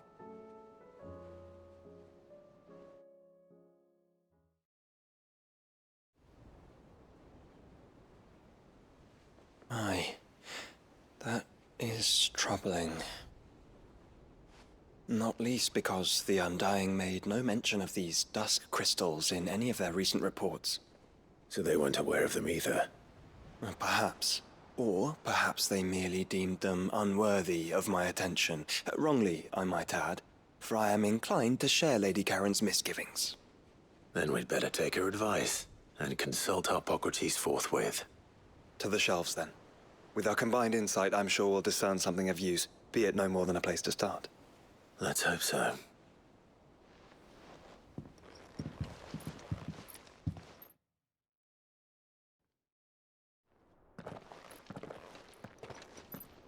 There you are. I've taken the liberty of telling these two everything I told you. Thank you, Karen. It's hard to believe such a lusterless shard could conjure much of anything. And you truly think this came from a mother crystal? One we never knew existed? Every other shard in the Twins did. Why should these dusk crystals be any different? Dim though they may be. We know they first appeared on the black market shortly after Ultima Car's primogenesis, darkening the skies. So might the two be connected? Could the spell have created a new mother crystal, perhaps? A replacement for the ones we destroyed? What do you think, Hippocrates? I think there may well be a connection. Yet, if we are to believe that the original mother crystals were of Ultima's making, does it seem likely that he would have need of anything so palpably inferior? No. I hazard that it was not Ultima who created these crystals, but humanity. More specifically, our fallen forebears, whose wonders litter the land even now. Legend holds that the fallen challenged the gods in order to win their power, and came tantalizingly close to doing so. It seems only reasonable that they should wish to learn the secrets of the crystals which the gods bestowed upon them. So they could make their own. Precisely. You may recall that the tale of the sins of Zemeckis begins with the colloquy of the sages, a council wherein humanity sought to uncover the last secrets of the gods before waging their war to learn what little remained.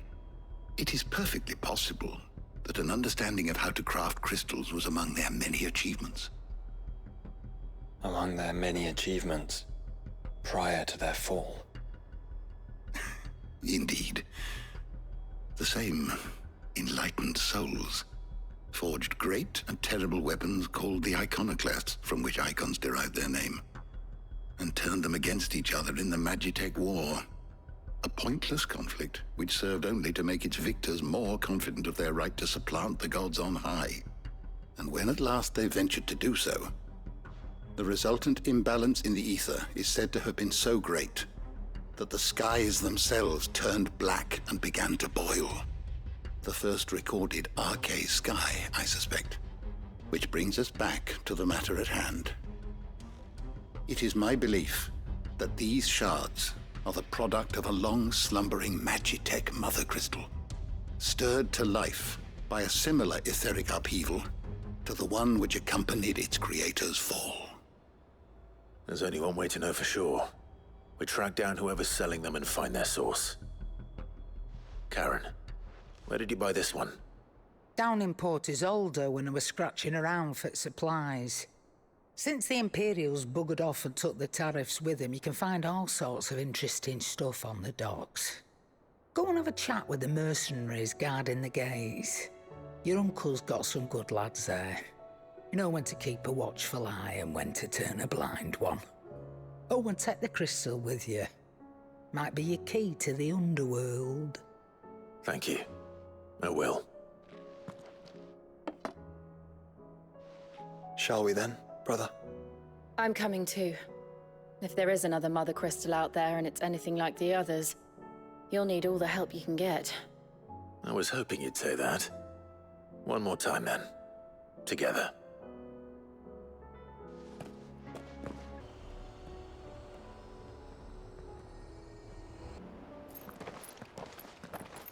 Samuel, slow down! Not bloody likely!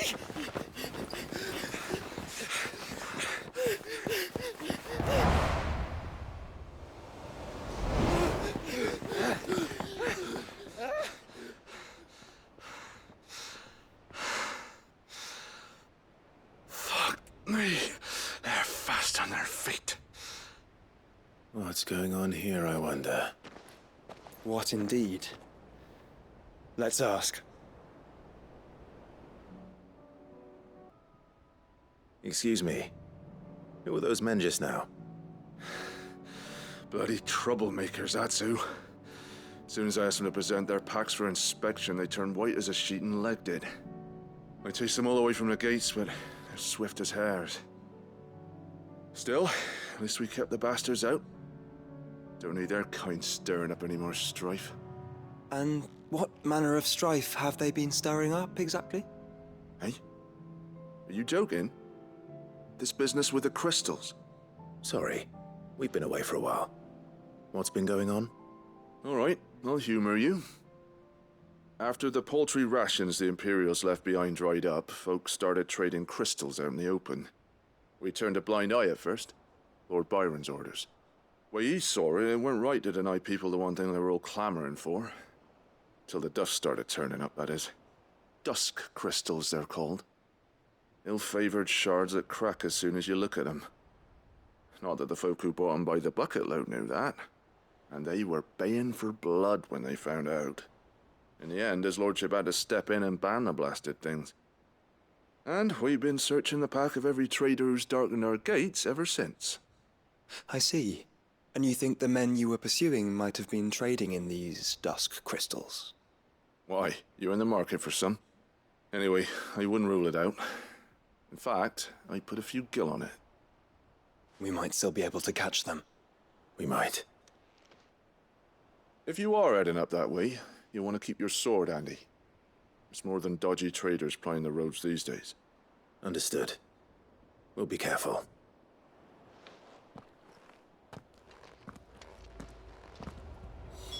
If those men were selling dusk crystals, I think it unlikely that they will risk returning to Port Isolde.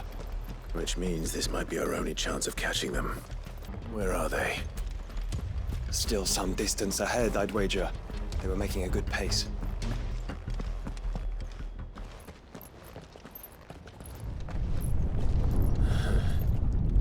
There's another one. Still no sign of those traders, though. No. I just hope we haven't lost them. These blimmin' tremors are scaring off all our customers. The few that weren't scared off by the skies, you mean? Perhaps one of those merchants has seen something. Forgive me, but did you happen to see 3 men in robes pass this way? Yeah, I seen them. Poor bastards. What do you mean? A gang of nasty-looking brutes was on their trail. Caught up with them just up the road. Screaming at them they were. Your crystals are your lives and all that. Only the daft buggers kept their crystals and legged it. In which direction, out of interest? Up that way.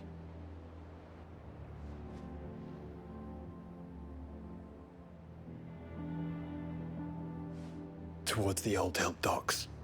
If it's help they seek there, they won't find any. But perhaps they might find a place to hide. Let's hope so. And then we can find them before their pursuers do. Thank you.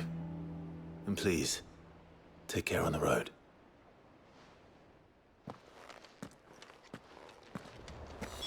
Come on. They're no good to us dead. Lead the way, brother. Turn the whole place upside down if you have to. They're here somewhere. So the bandits haven't found them either. There's still time. Come here to brawl with brigands, brother. You're right. Let's focus on finding the traders.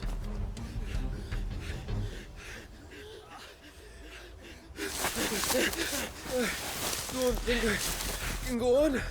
Chief, maybe. I'll read. This should be far enough.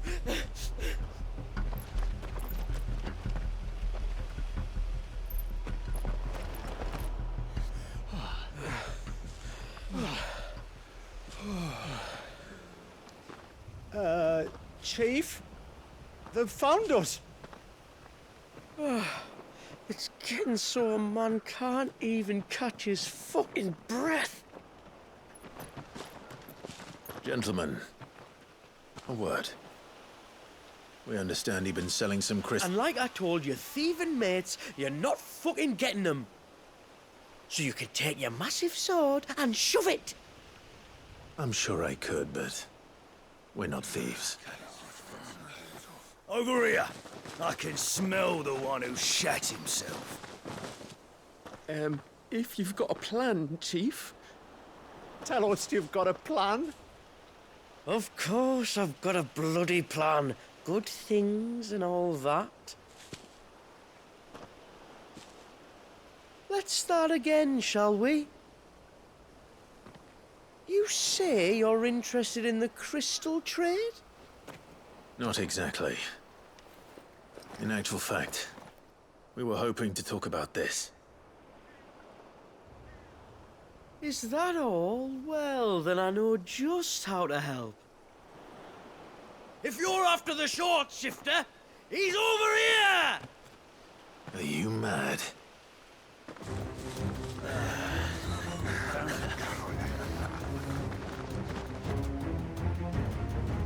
Slippery little pricks. Clinkers on the ground, quick as you like. Gentlemen, you've got it all wrong. Do we look like merchants? He's the one you want. Just look at what he's got in his hand. What? Him? Wait, I'm not.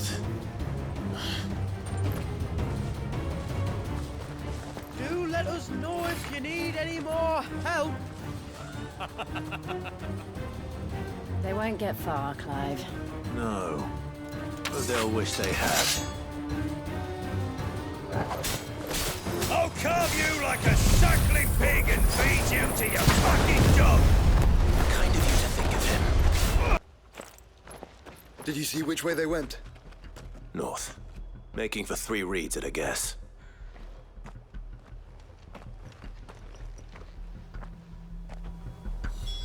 After them.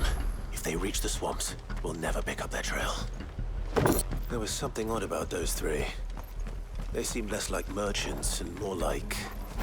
charlatans? One might argue that a merchant is naught but a mummer without his motive. What did you find, boy? Clive, judging by the state of the ground, a lot more passed this way than our 3 charlatans. Another group of bandits. I doubt they'd leave this crystal behind. Regardless, we're on the right track. Let's pick up the pace. They wouldn't risk stopping at Martha's Rest, would they?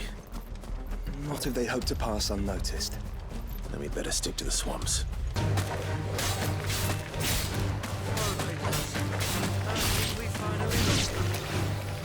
think again. Fuck. Persistent bastards, I'll give them that. Friends, I knew those louts were no match for you. But of course you did. Because you know what we're capable of, don't you? Now, you deal in crystal. Dusk crystal. And we want to know where you got it. So you're going to tell us. Let's assume for a moment that we are the merchants you're looking for. Why would we tell you where we procure our stock? What kind of shepherd leads a wolf straight? Are they getting worse? Clive, the tower. Well, that's new. That's impossible. Yeah, Chief. Do you think someone else got into the tower? Quiet, you daft sod! And what would they find there if they did? I wouldn't know. I've never been there. Echoes, maybe? Or fallen rubbish? I really couldn't say. The entrance is sealed tight. No way in. And how would you know that? If you've never been there?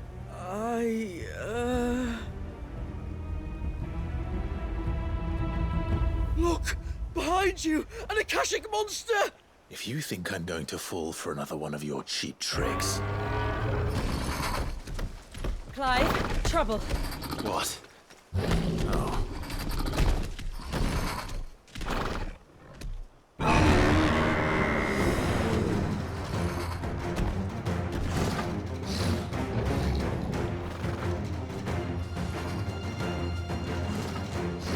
Wait, don't you dare! I don't think Martha would appreciate that thing on her doorstep. Probably not. Let them run then. I have an idea where they'll be heading anyway.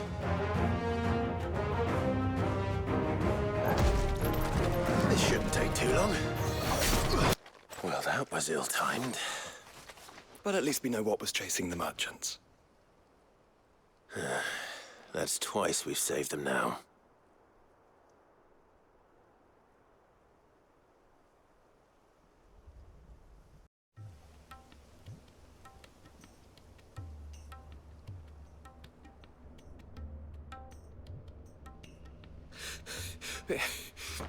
I don't see anyone. I've had enough of bandits and beasts, Chief. Can't we just go home? And let those thieving pricks march in and take what's ours? What's ours? Oh, no. You don't mean... The dusk crystals, aye. Halleck, Marnik, we're going back to that tower if it's the last thing we do. But the lights, Chief. What about the lights? First you whine about it being too dark, then you whine about it being too light. Think about how easy it'll be to mine now.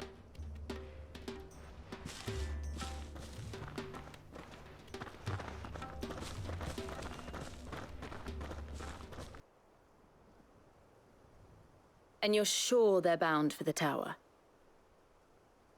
When they aren't running away from trouble, they're running towards it. Do you know anything of the place, Joshua? Alas, not. I have seen it labeled Sage Spire on some maps, but beyond that, the ruins are no different from any other fallen derelict. Another impenetrable relic of the past. Not so impenetrable, apparently. Our friends plainly found a way in. They could be living there, like we do in the Invincible. Well, the tower is unquestionably large enough to hide 3 merchants. But is it large enough to hide what we seek? A mother crystal. It would go some way to explain why the area was among the first in Rosaria to fall to the Blight. Then it's settled. We head to Eastpool and make our approach from the dim.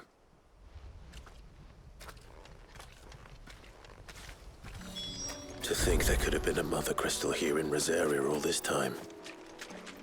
The wars that could have been avoided. We still don't know what's in there, Clive. But whatever it is, there is a good reason it has gone unnoticed for so long. The tower sits atop a jagged ridge. Few have ever had occasion to pick their way through the rocks, even before the Blight swallowed them.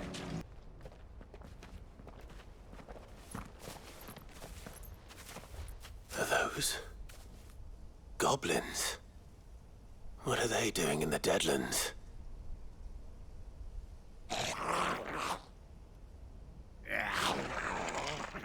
Look what they're carrying. I don't recall ever hearing of goblins using fallen relics as weapons. Well, they certainly aren't welcoming gifts. Clive, remember where we are. No magic. Right.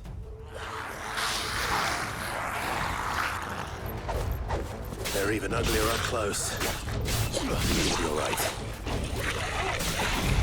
I'll manage.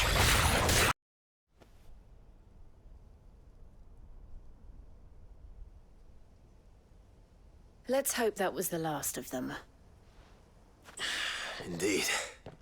I'd almost forgotten what it was like to have to rely on steel alone. Clive, chill. You may want to see this.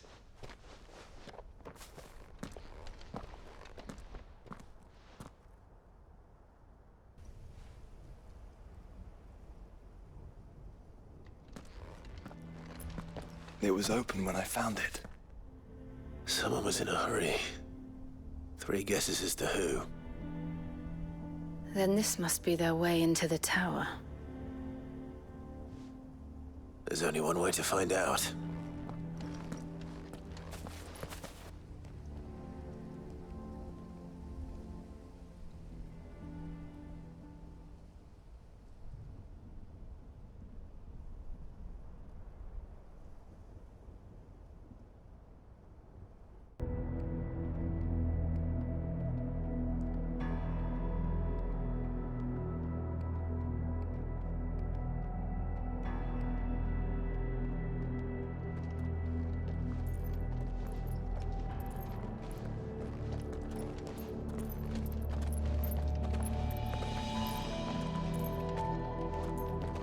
It seems somebody's woken this place up. The question is, who? Well, I can tell you who it wasn't. Unauthorized biometrics detected. Someone's here. Initializing security scan. Safety protocols disengaged. I don't think that was someone, Clive. I think it was the tower. Either way, it doesn't sound like we're welcome. Keep your guard up. Intruder alert. Intruder alert. Hey, I think my powers have returned. You? There's ether here. An abundance of it. More goblins.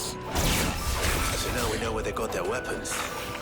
But how long have they been hiding here? Dusk crystals everywhere.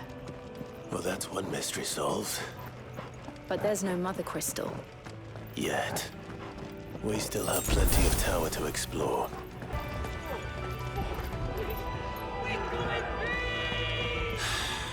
I know that voice. Come on.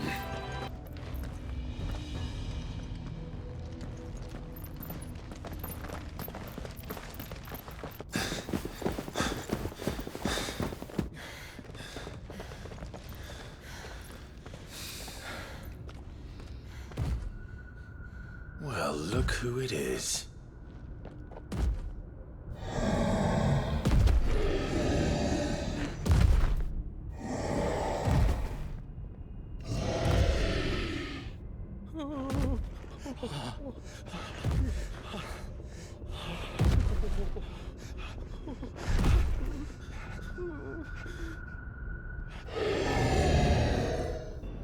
Warning. Warning. Core defense systems engaged. Initiating sterilization lockdown. What the hell is it talking about, Joshua?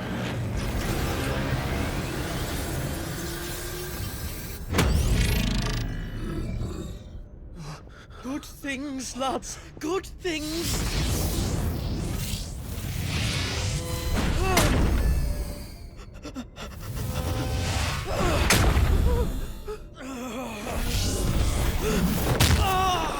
Chief!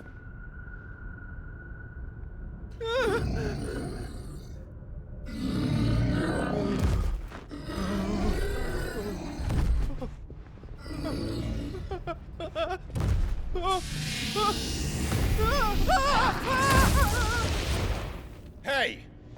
Over here.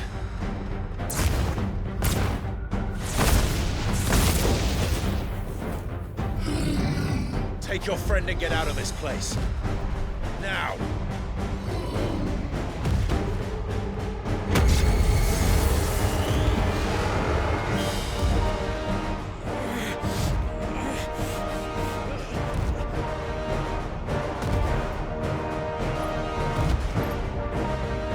And while they run away, we do the fighting.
Security Sentinel 503 offline.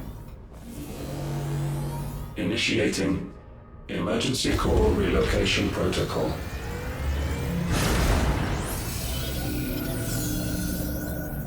If I didn't know better, I'd say that was the heart of a mother crystal.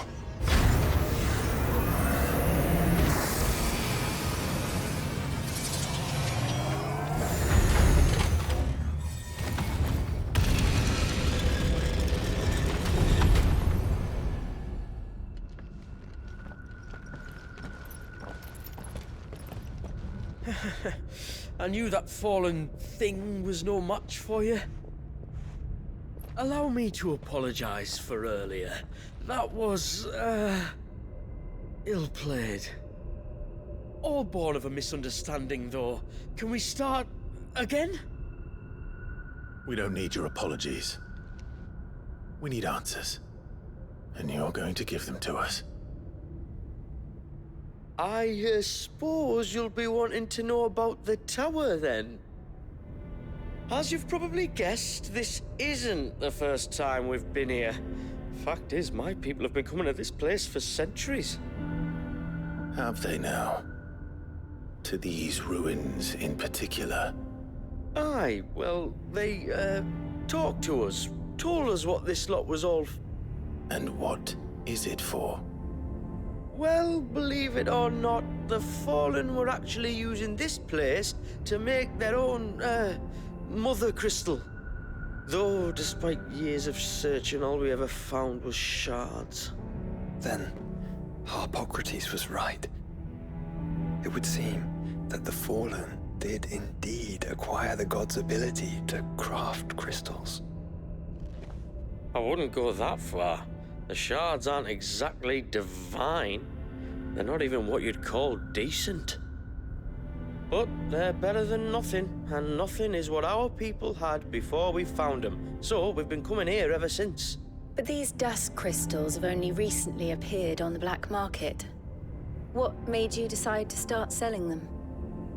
The skies. Once they went dark, the crystals started growing back, till there were more than you could count. And with the mothers all cracked, anyone with anything that could muster so much as a spark had people queuing up to take their coin.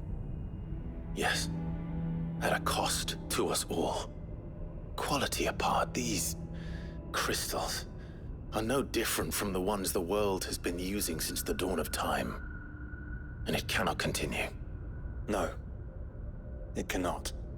While this is clearly none of Ultima's doing, there can be little doubt but that it serves his cause.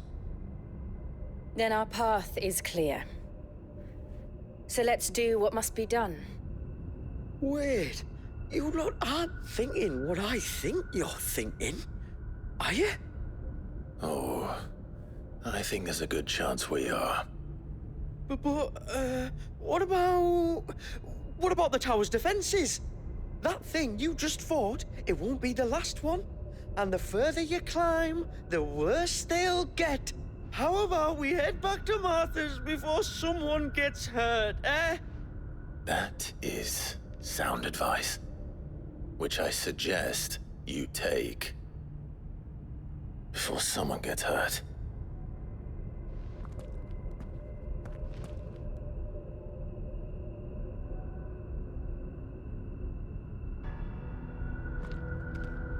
To think the Fallen built all this. The knowledge they must have needed. Knowledge now lost. If this is like every other Fallen ruin, then there'll be a lift.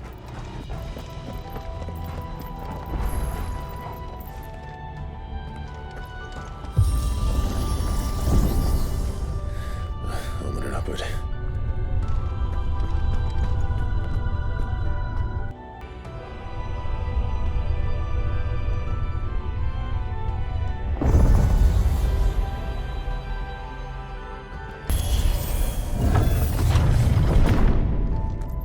Any idea what those are? They seem to be containers of some sort. Or perhaps... Cages. Like some sort of twisted menagerie. But why here?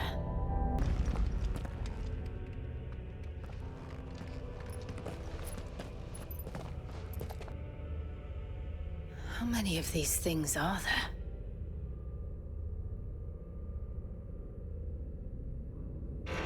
Contaminant detected. Releasing subjects Alpha to Epsilon. Wait, they're still alive. But this tower is more than 15 centuries old. They built this place to grow crystals. Why imprison creatures here? That device. It glows just like the doors. Development log entry 680925. Mitogenic reactor trial successful. 23 units of grade 3C crystal produced. Moving forward, all seeds fabricated from inorganic material are to be replaced with lab-grown organic specimens. Organic specimens? So they were turning living creatures into crystals.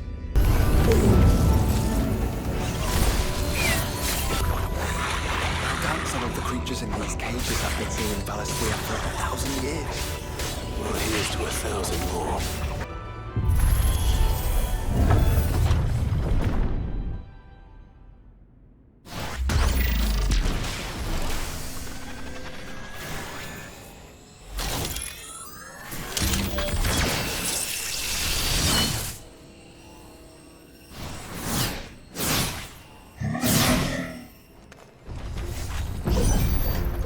Of course they built more than one. Though it appears this incarnation can fly. Let's try.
And that makes 2. Yes, but of how many? That depends on how determined they were to conceal their activities. This is all too easy. If the tower is in control, why not simply disable the lift? What are you suggesting, Joshua? That it's herding us. That there's an entire fleet. I wonder if any are still capable of flight. Mid will want to see this. Anomalous activity detected in Hangar Bay. Mobilizing Aegis units. We're being watched. Then let's show them what we're capable of.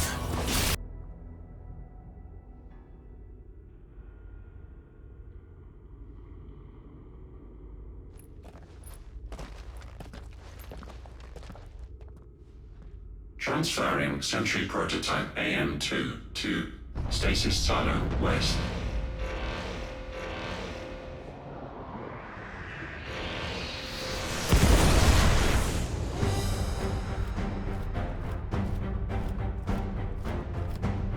We'll just have to hope those crystals it's sporting are as worthless as the others.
link lost.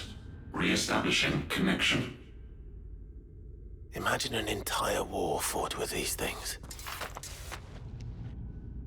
The quantity of ether required to animate them all would be unfathomable. No wonder they were trying to manufacture their own crystals. Unable to establish connection. Raising threat index. It seems we've made an impression. Perhaps the rest of the cages will open now. Don't tempt fate, Joshua. Forgive me, brother. They may not. Is that living flesh? I'm beginning to think this whole tower is alive. Did the tower make this as well? Or is it some sort of corruption? I don't know, but wouldn't you say it looks oddly familiar?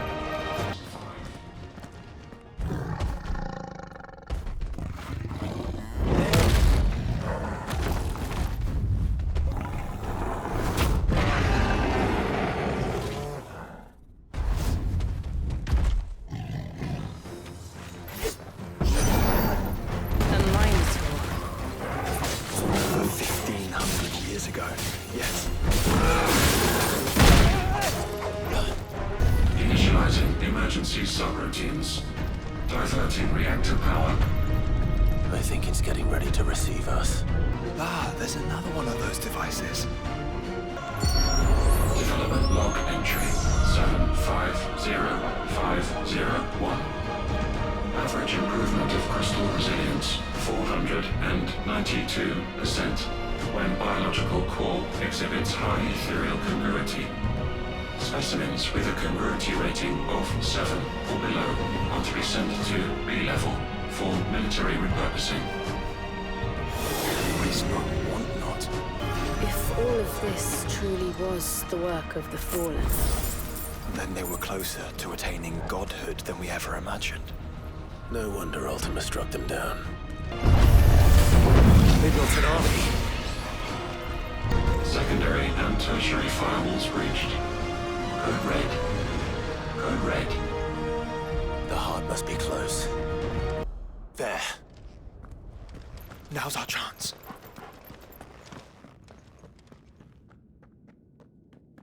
Unauthorized entry detected. Primary core firewalls activated. Initializing iconoclastic defense system Omega-1. What the hell is an iconoclastic defense system?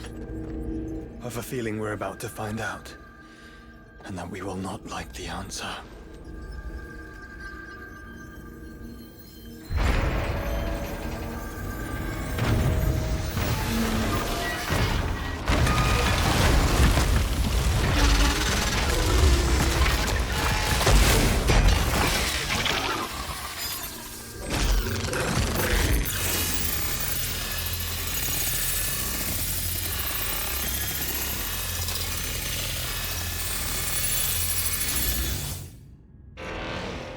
Containment complete. Authorizing environmental sterilization protocol. Well, at least we know where it is this time. Quite. And if we want it... If we want it, all we have to do is kill an icon. Safety routines disabled. Weapons armed. Stand clear.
Is it over?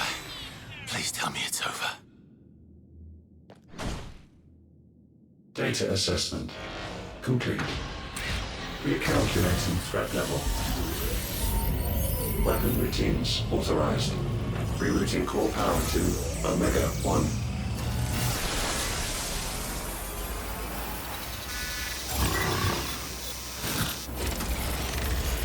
Not yet.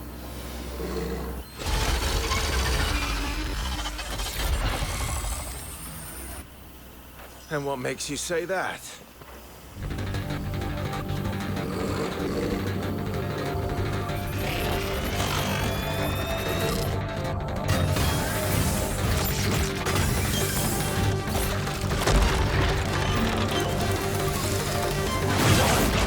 Those new arms, for one.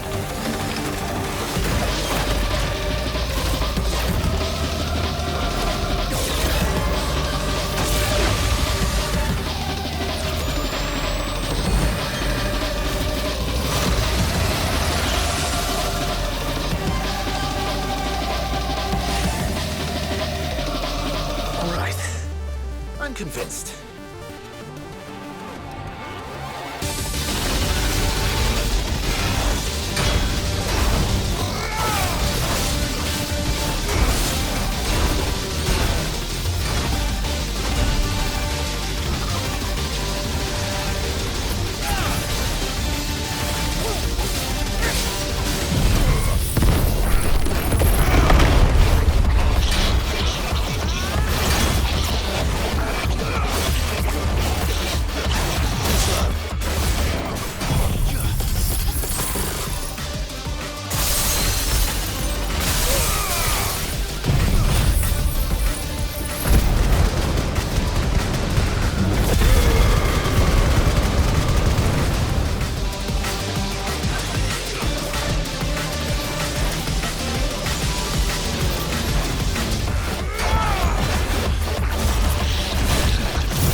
Seems like it still has some fire left in it.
Continued.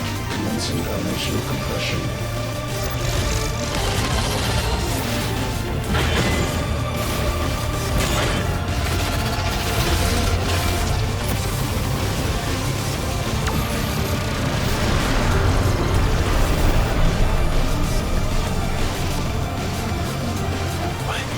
Why can't I? Breathe, because it's constricting all of creation. Well then, we'd better kill it quick.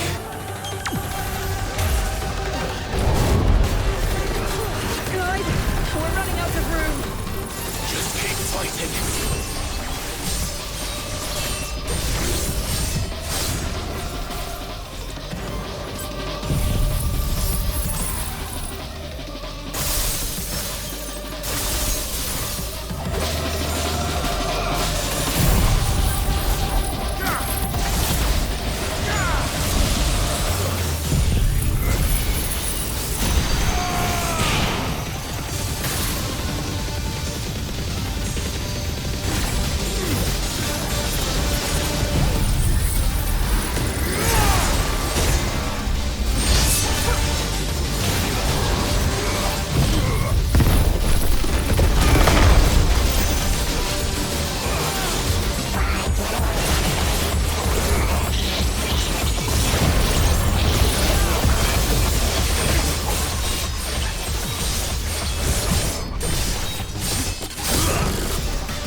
Omega Control Unit.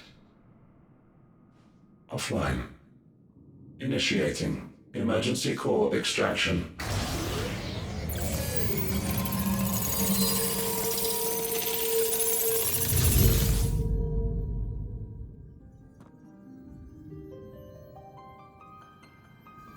Would you care to do the honors, Clive?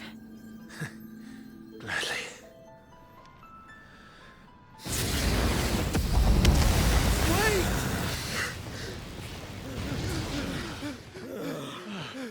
For what? I thought I told you to leave this place. What must you ruin us all? I cannot let you do that.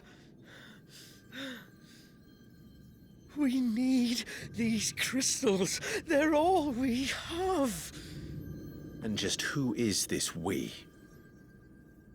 We are of an ancient tribe, one of the first to lose its lands to the Blight. For countless years, we were forced to roam the Twins. A nation without a mother crystal, a people without a blessing. So we found our own. The dust crystals provide us a means to survive. Yes, but at what cost? Like all crystals, these shards channel ether. And where do you think that ether comes from? It's sucked from the land, as a leech sucks blood from a beast. And what? You just expect us to believe that? No, but that doesn't make what we've told you any less true. If this heart is anything like the others, it will bleed the twins of their life force, till naught remains, naught but death. The proof is all around. What do you think robbed your people of their home in the first place? We are trying to stop that from happening again. And this is the only way. Fuck me. You're Sid. You saw what happened after the Empire lost Drake's head. What do you suppose they will do when they find out, as they surely will, that there is another heart hidden right here under their noses? your people's need will count for naught.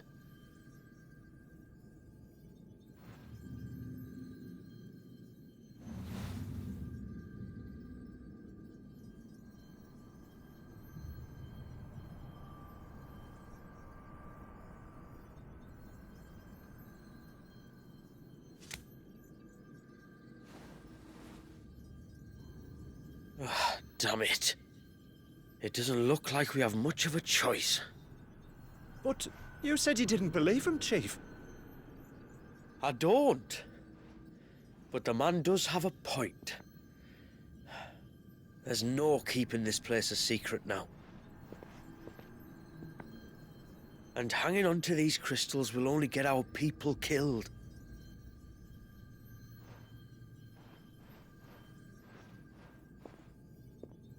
Have it your way, then. Just promise me you'll leave my people out of it. Stand back. It's about to get hot in here.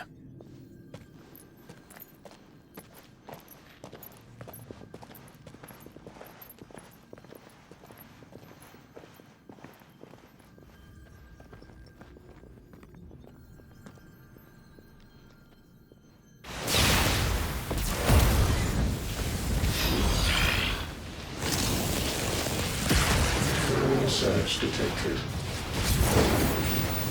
Warning. System overload. System overload.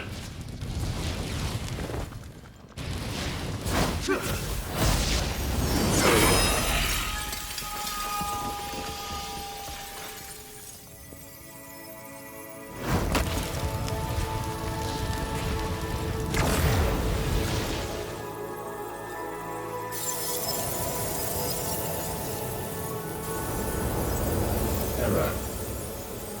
Core not found. System failure imminent. System failure.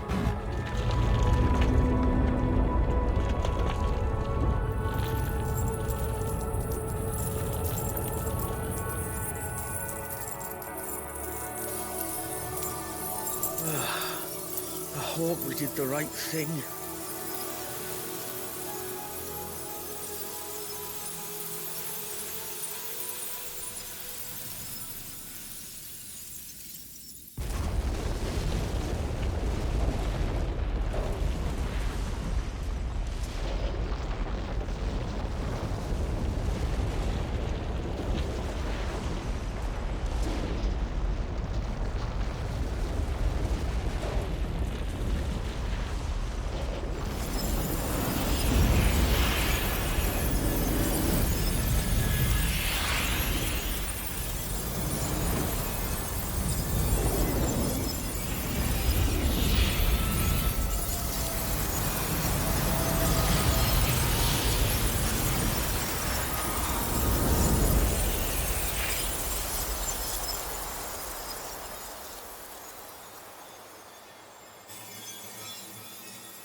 We all saw the crystals fade, but what of the cages? We barely even explored half of the chambers. Without the heart to sustain them, I doubt those still slumbering in the tower will stir now, if ever. I hope you're right. The last thing the world needs is one of those six-legged pests running around wreaking havoc. We have more than enough two-legged pests to deal with as it is. However blameless they may claim to be. What? Oh, two-legged. Right. Sorry. I was just wondering what I'm going to tell the village elders when we get back. I suppose I'll just beg them for forgiveness, and when that doesn't work, give them the slip and lie low for a year or two. You're planning to run away? Again? What? It's got us this far, hasn't it? I mean, we may have had a bit of help, like. Kind of you to remember. Will you and your people be all right? Oh, we've made do without before. I reckon we'll survive. And if what you said is true, it's not like the rest of the realm's going to have it much easier. Besides, one man's ordeal is another man's opportunity, as the old saying goes. I don't recall ever hearing that one, but fine.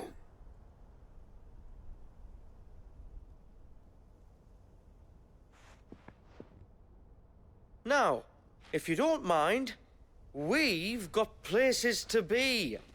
We do? I mean, we do. Thanks for everything. I said we've got places to be.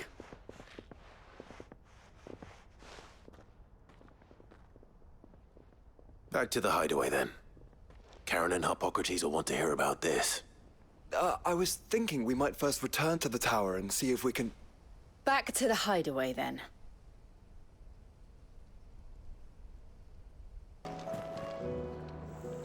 Back, are ya? So?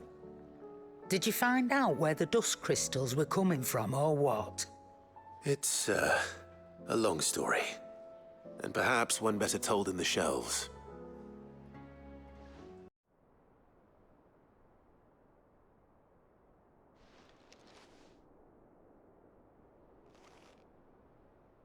Bloody hell. Remind me never to go poking round in any fallen ruins. Not only a mother crystal of human creation, but an icon as well. Truly, the study of our fallen forebears is endlessly rewarding. The wonders of which they were capable never cease to amaze. They came as something of a surprise to us, too. You can say that again. We had no idea what we were getting ourselves into when we set foot in that tower. We only knew the old stories. Of a people so consumed by greed that they sought to overthrow the gods. And I'd hazard the thing we found in that tower was conceived for that very purpose. Oomega, the offspring of the Fallen's boundless knowledge and unchecked ambition. A dangerous combination for all concerned. And Ultima crushed them. It was he whose secrets the Fallen coveted, let's not forget. He whom they strove to dethrone. Just as we strive to dethrone him now. Without their knowledge. And without their weapons of war. Clive.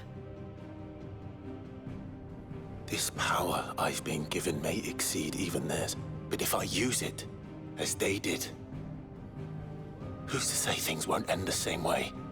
Come now, brother. I think the events of recent days have made it abundantly clear that we are not our ancestors. As well you know. You're right.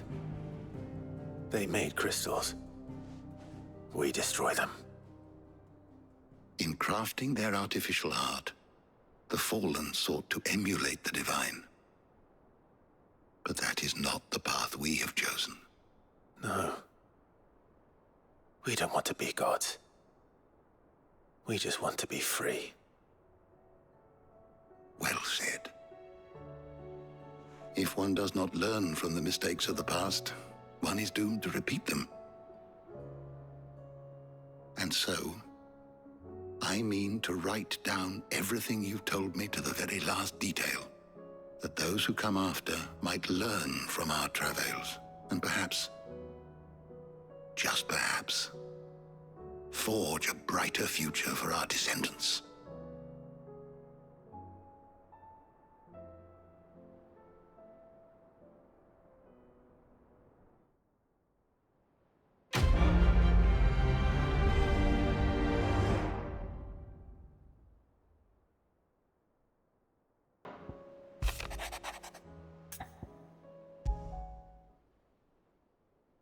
Leviathan the Lost.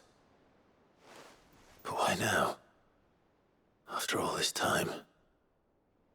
Why, what now? Oh, I'm not sure you'd believe me if I told you. After all we've been through. I doubt there's anything that could surprise me at this point. All right then.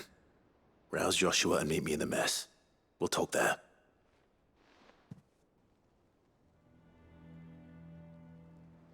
I see we're all here. So, what is it this time? I'm not sure yet. The letter delivered to my chambers omitted a few crucial details. Do we know its provenance? That was one of the details it omitted. But whoever the sender was, it seems the dame held them in high enough regard to point them in our direction. The dame? Well, she's not one to waste our time. It must be important. Important might be an understatement. If the letter is to be believed, Leviathan's dominant is in danger. And someone wants us to save him. Leviathan? So the Warden of Water has finally returned. What has it been? 100 years? More. The Lost moniker dates back at least that long. Even our venerable lawsman would not have been so much as a glint in his father's eye when last the mighty serpent brought his crushing waves to bear upon the realm. But why the gap? I know it can be a few years before a new dominant's born. But over a century? Should the dominant of Water's bloodline have been severed somehow, it could have prevented a new dominant from awakening. But if one has awakened now, he couldn't have chosen a worse time. Every nation in the realm has lost its dominant. If word gets out that there is still one to be had, they will stop at nothing to claim it for their own. And the twins will be at war again, just when humanity most needs to come together. Did the letter say anything else? Only that if I wish to know more, we must meet in person. And that the Veil can arrange a meeting. If nothing else, you can be certain it ain't a trap. Famous last words. I'm coming with you. As am I. Thank you. Both of you. And Otto? Yeah. I'll keep an eye on things here. Didn't fancy coming anyway. Thank you. I shall leave the Invincible in your capable hands.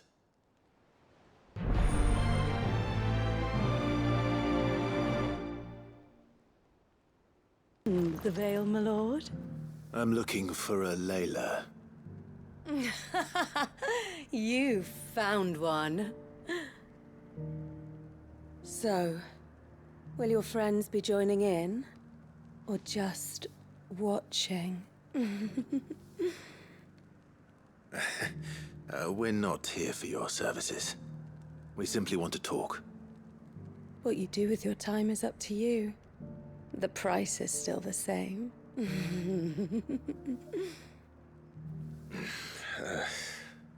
We're here about the letter.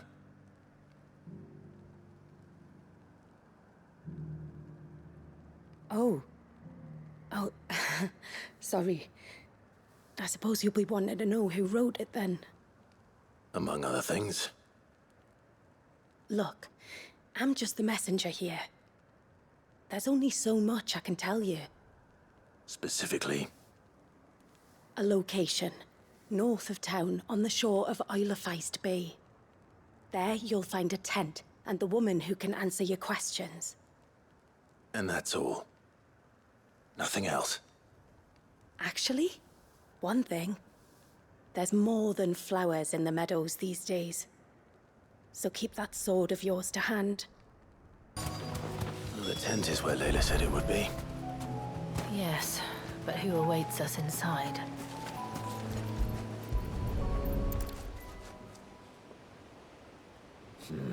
It's empty. Why am I not surprised?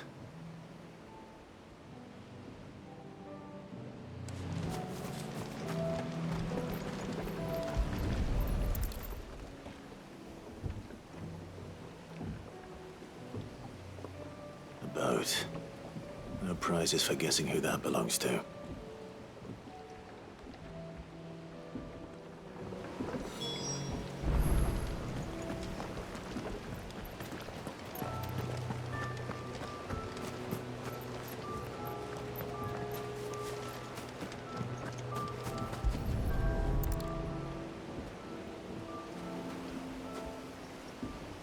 The embers are still warm. So you're Sid.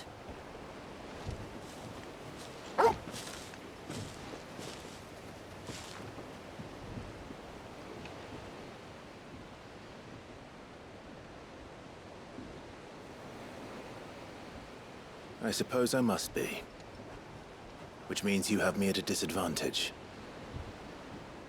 Apologies.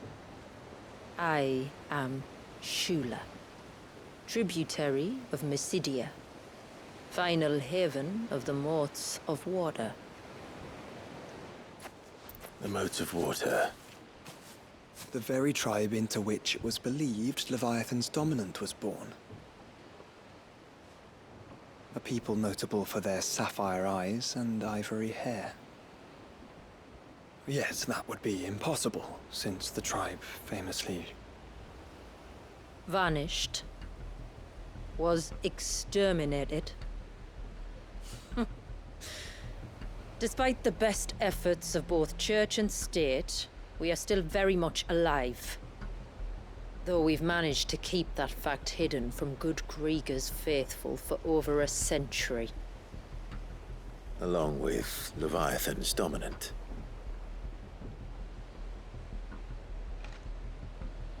That wave out there. What do you know of it? The surge. Only that it's been there a long time. Since the fall of Drake's Eye almost a century ago. Some claim the two are connected, but none can speak with any certainty. So in other words, you know nothing. Not that I'll hold it against you.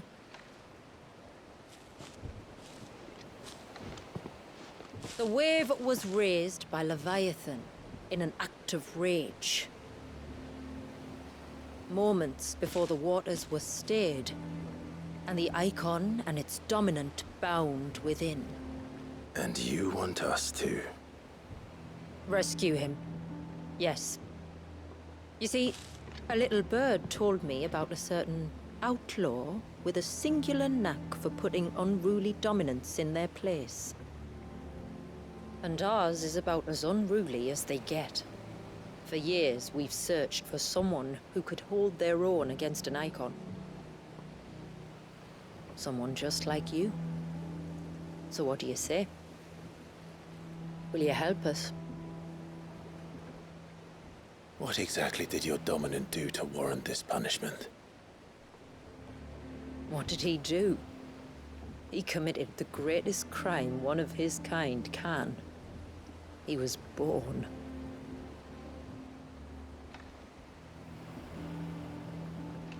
But he deserves a better fate than the one my people forced upon him. He deserves to be free. As do we all.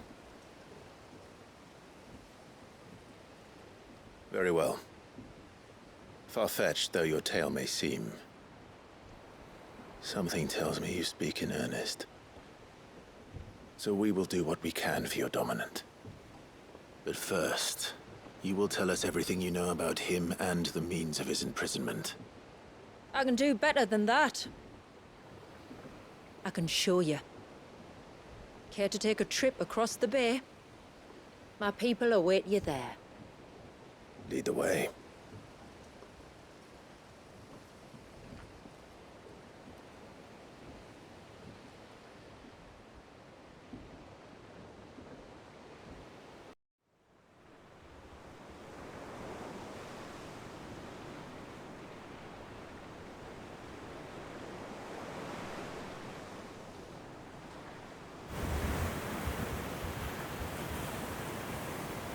All right, you might want to hold on to something.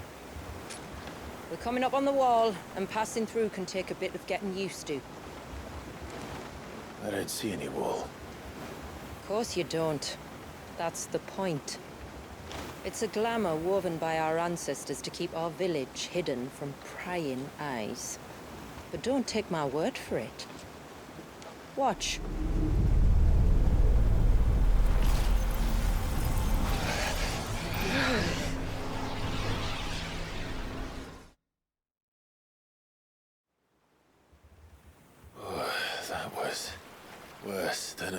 jug of Bacchus wine. Clive, the sky.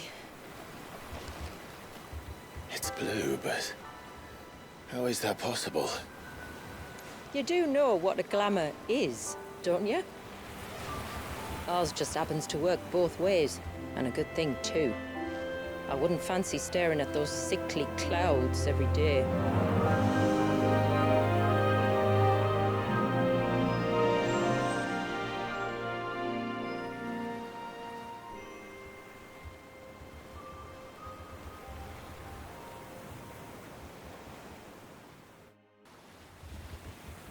And that concludes our little voyage.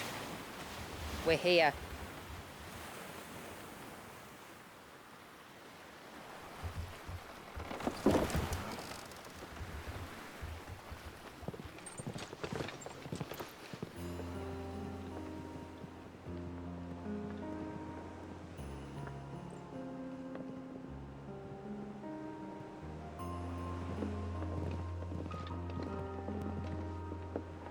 It's a long slog to the village, and a hard one. I hope you're up for a climb.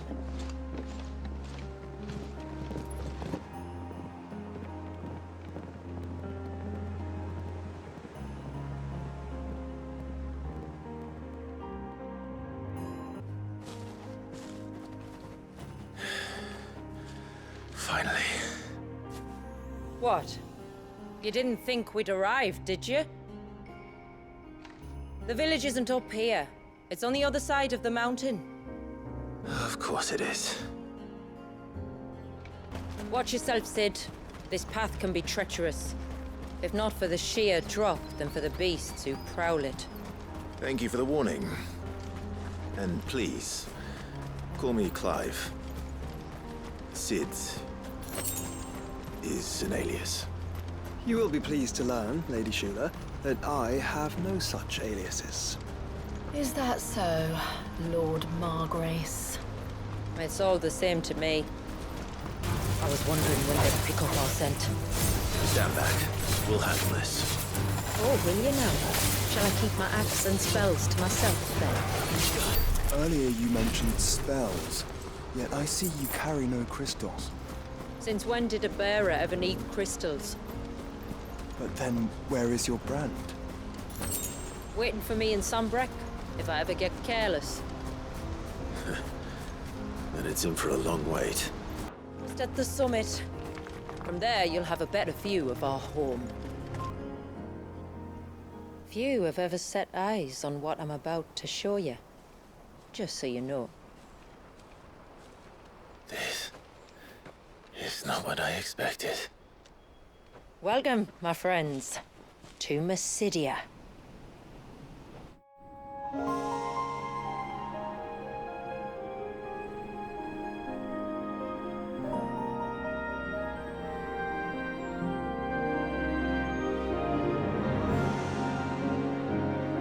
It's been a long time since I saw the North looking so alive. I'm sure you have plenty of questions, but it's been a long journey, and I expect we could all do with a rest. Our humble village is only a short way from here, if you'd care to accompany me. Let's get ourselves in front of a fire, and I'll tell you everything you need to know.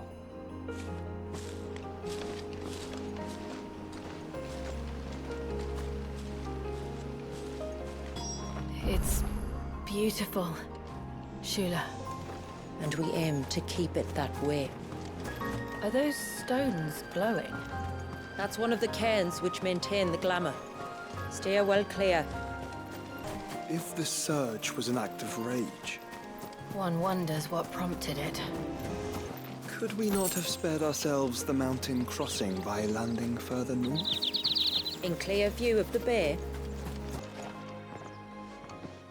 On evening tides. Does morning's light return? Open the gates! The tributary is home!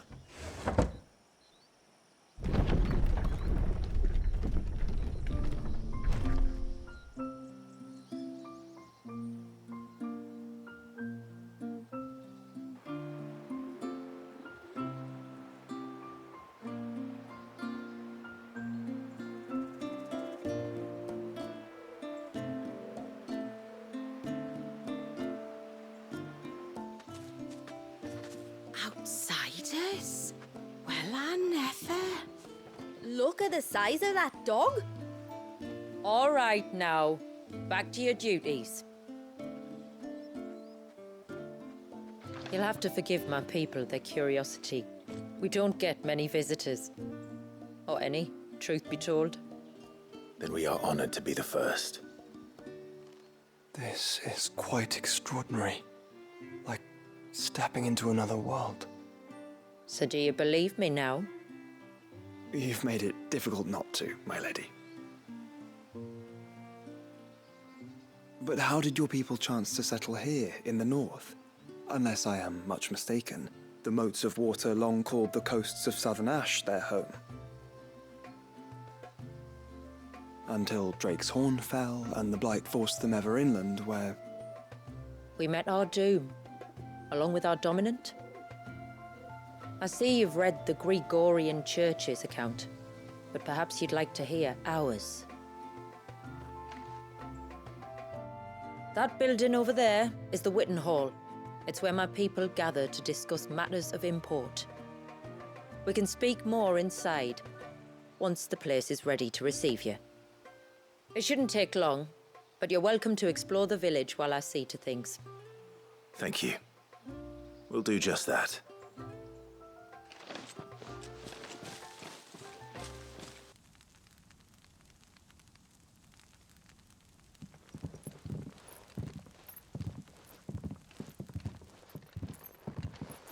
So what do you think of our little haven in the woods? It might not have all the comforts of a southern settlement, but at least it's ours. And there's a lot to be said for that. It can't have been easy keeping this place a secret. Not easy, no. We've dedicated our lives to maintaining the glamour that conceals us. Us and Walius. This man, Walius, is he Leviathan's dominant? That's right. Though he's no man, Walius is still a baby. A baby? Forgive me, but you said that the Dominant and his icon were bound inside the Surge almost a century ago. That would surely make him older still. It would, if he'd been allowed to age. But the spell robbed the poor bairn of even that. I'm sorry? Walius was the son of my great-grandfather. Leviathan awoke within him almost immediately. But instead of allowing the lad to live out his life as a valued member of the community, my ancestors sought to put his power to other uses. Sadly for them, the icons sensed their treachery and summoned a wave so large it would have swallowed the entire village if my ancestors hadn't stopped him. Then it is not the Surge that binds the child, but time itself. Yes. Forgive me. I'm still not sure I understand. I'm not surprised. It isn't the easiest thing to explain. Which is why it might be better if I took you to see him. Show you exactly what he has to endure. That is why we came. Then let us be off. There's a road that leads north from the village. It'll take us right into the Surge.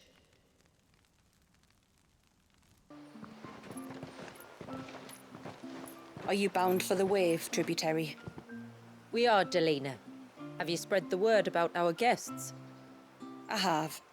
Everyone knows to treat them as family. You shouldn't have any trouble now, but just in case, I would have you accept this symbol of our people.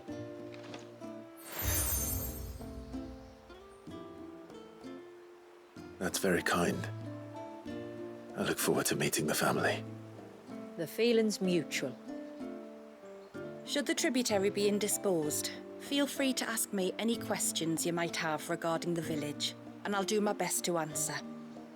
Thank you. We will. Then I bid you good tide.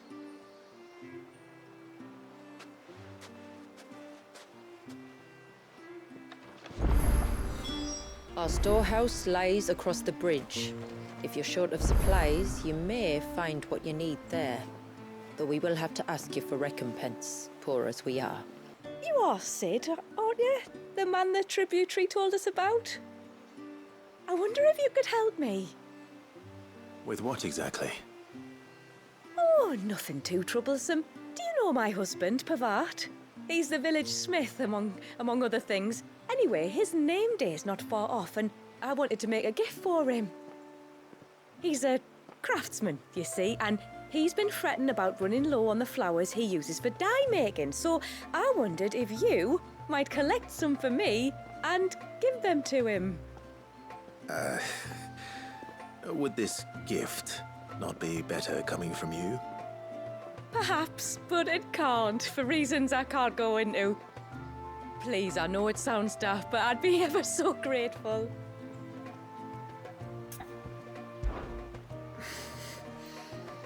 Fine.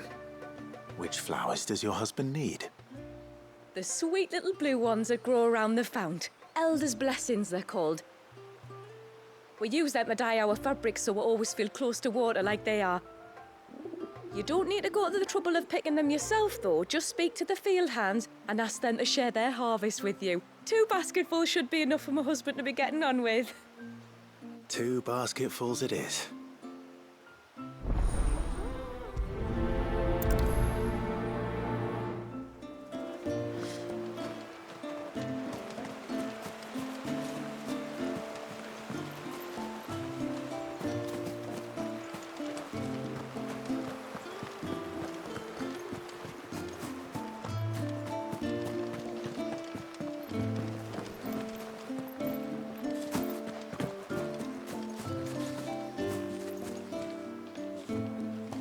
Excuse me. I wonder, might you be able to spare a basket of Elder's blessings? Pavart's wife tasked me with collecting some for her husband, and suggested that I speak to you. Ah. Werda wants you to bless her better half with the fruits of our labour, does she? Go on then. Give the old fool something to squirm about. I'm sorry. Ah, don't worry about it. An old fool Pavart may be, but if you come bearing gifts, he's not fool enough to turn you away. I'm glad to hear it. Thank you.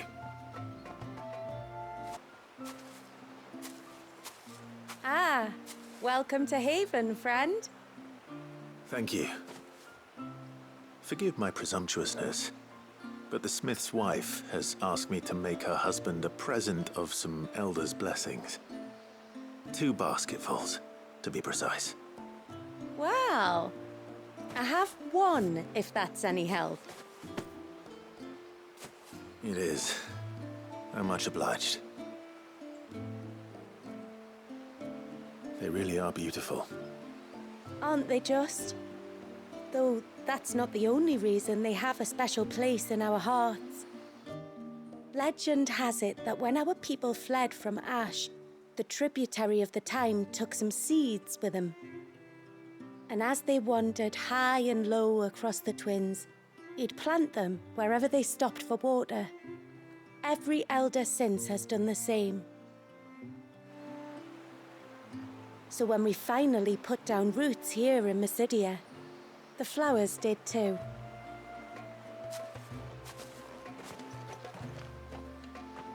Well, that's 2 basketfuls.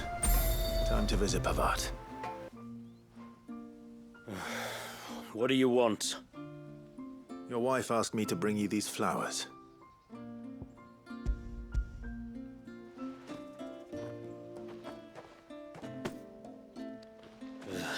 That woman. Come out. I know you're there. Who? Me?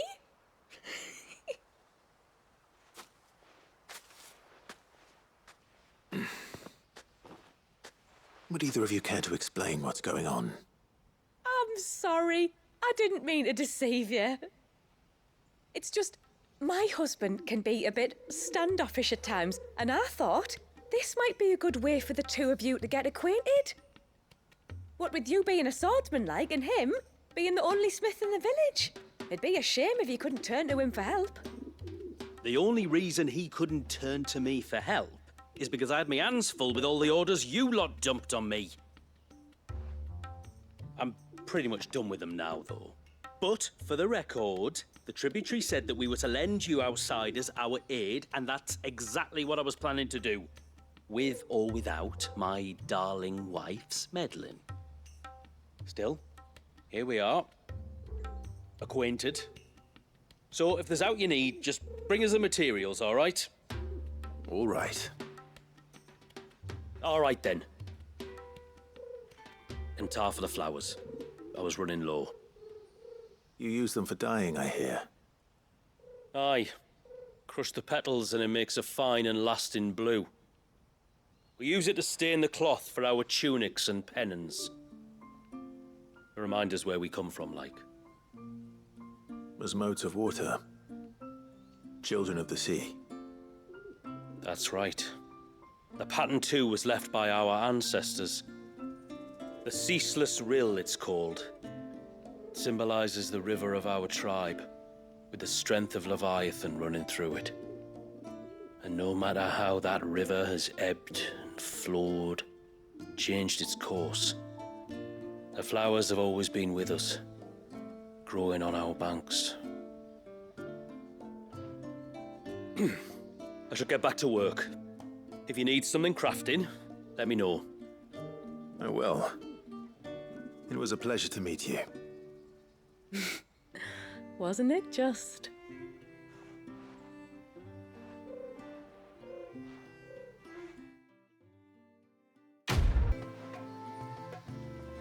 Oh, I'll have her hide when she gets back.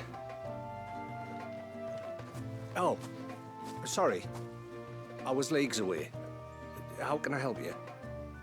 If you're after something from the storehouse, it's actually my wife you'll want to talk to. She will have to charge you for the goods, though. Not that we'd fleece you or anything. It's just, you know, needs must. I understand. Saying that, she might not be able to get anything down for you for a bit. Ah, right. She's got her hands full with the inventory, you see. It should have been my daughter's job, really, but the willful little Rills decided to make herself scarce. The heavens only know where that girl's got to. If you'd like me to keep an eye out for her. Oh, no. I couldn't ask that of an outsider. Could I? You wouldn't mind? Of course not. She won't have gone far, will she? I hope not. But I've scoured the entire village for her and come up empty-handed. Can't help thinking she might have gone on another one of her little adventures. Ah, a free spirit, is she? Aye, that she is. Can't get her to sit still, especially once you heard you lot were on your way. Outsiders! You should have seen her little eyes light up. Oh, if she wanted to watch you arrive, she'd have made for the low gate where you first came in. The guard there might have spotted her. Maybe you could ask him. Ruka, her name is. All right. I'll let you know if I find her. Try not to worry. Excuse me. You haven't seen the storekeeper's daughter, have you? Little Ruka? I have, as it happens. She went out through the gate not long ago. Out of the village? Alone? Aye, she does it all the time. There's a path off to the left which leads down to the river. Nice little spot, that. And safe as you like. The beasts of the mountain don't dare come so close to the village. That's where she'll be. Go and have a look if you don't believe me. I will. This must be the path. It's you! I've been looking everywhere for you. You must be Ruka. You know my name? Can you lot read minds?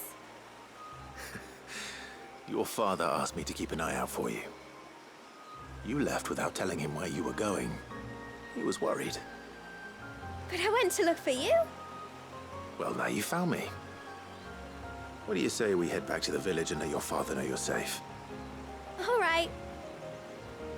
And on the way home, You can tell me all about the world beyond the wall. I want to know everything. Everything might be a stretch.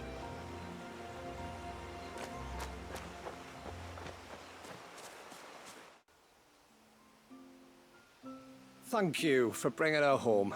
And sorry for the trouble. Oh, no. It was a pleasure. Daddy, did you know that there are villages 10 times as big as Haven in the outside world? 10 times! Cities, they call them. And in these cities, they have great big walls and towers and castles. Oh, to think I was worried. You can tell me all about the outside world later, sweet pea. Now go and help your mum with the stores. All right.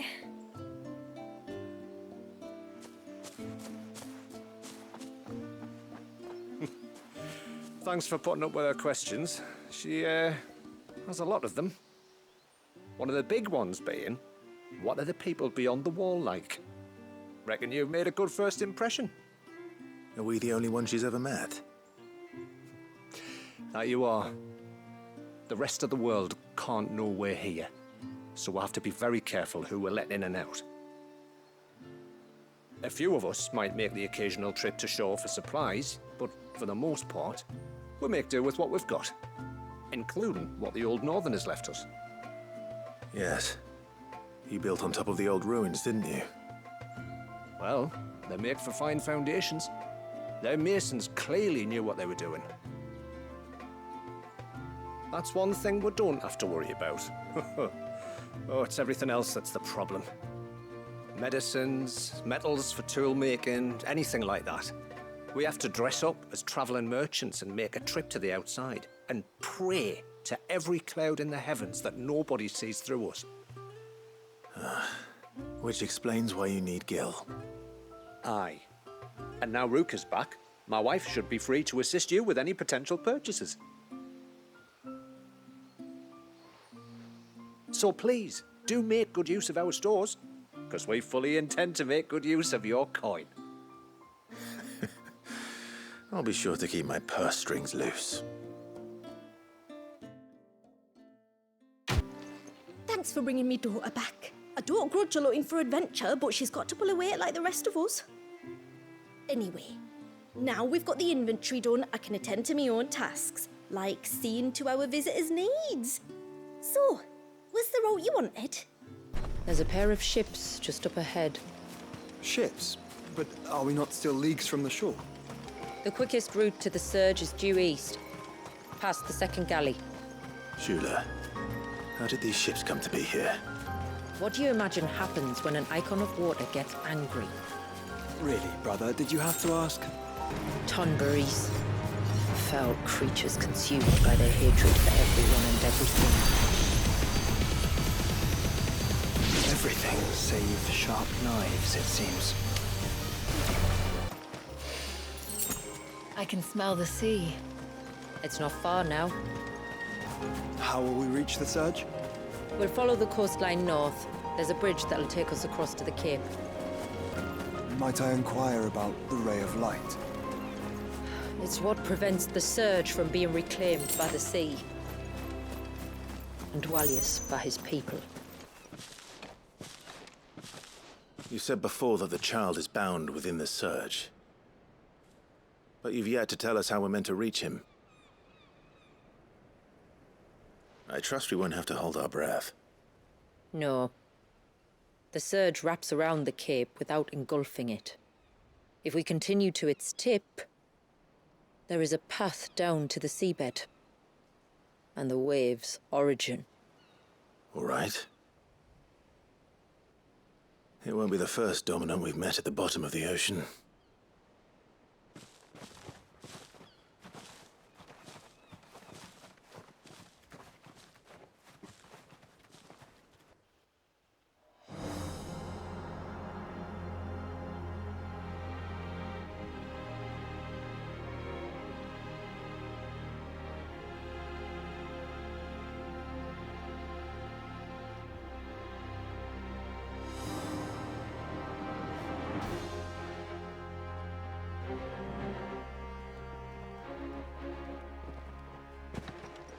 It's not much further now. The path seems well kept. Do you and the villagers often come this way? Only me.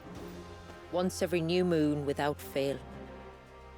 It is my duty both as village elder and Walius's descendant. But surely no one blames you for what happened. Why should you bear the responsibility alone? You misunderstand. I do it because I want to show him that he isn't alone, and that there are still some of us who would see an end to his suffering. Suffering you will soon witness with your own eyes.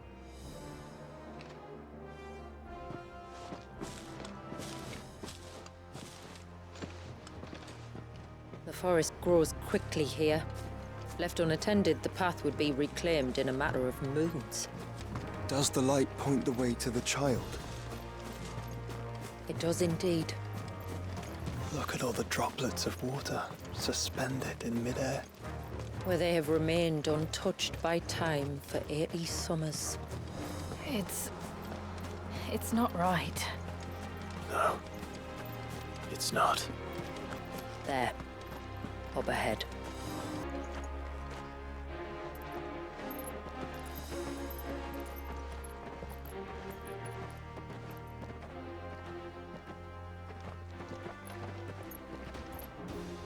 Down in the center.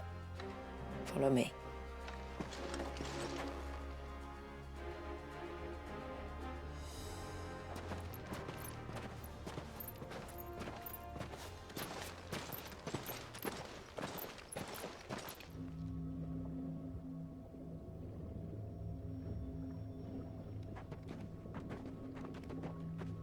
He's still primed. I'll never forget my first priming. The fear. And I was old enough to understand what was happening. One can only imagine how this poor child felt. He is the victim of an unforgivable sin. Committed by people who saw him as nothing but a means to an end. He must be so frightened. Then I'll ease his burden.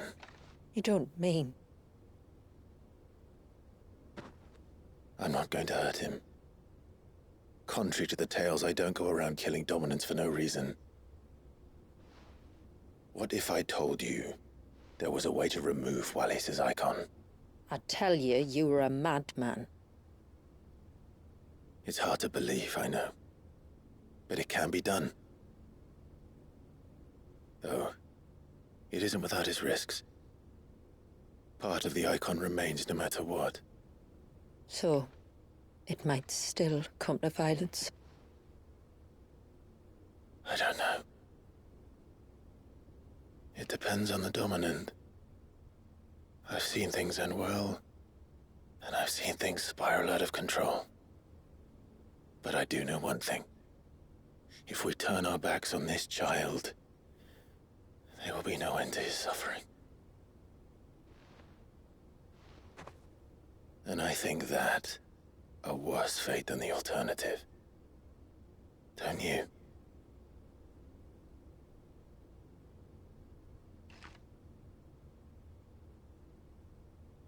Very well. Do what you must. And whatever happens, I will own the consequences.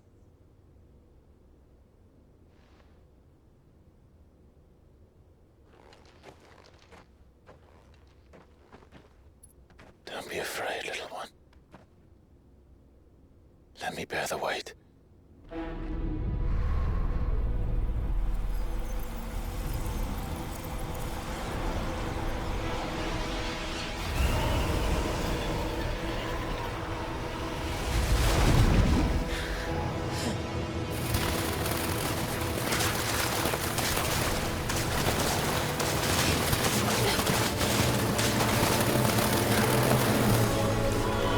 Hush now. It's going to be all right.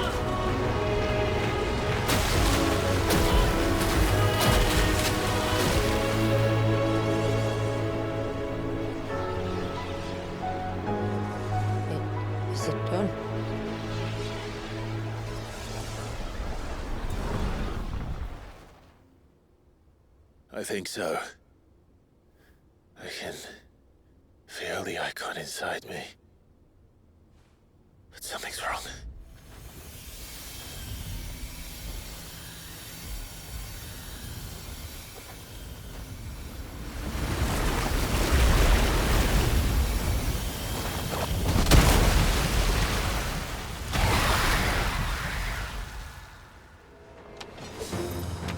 He wasn't just afraid.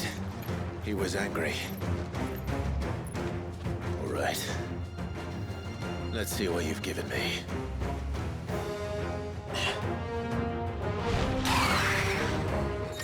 Is that Leviathan?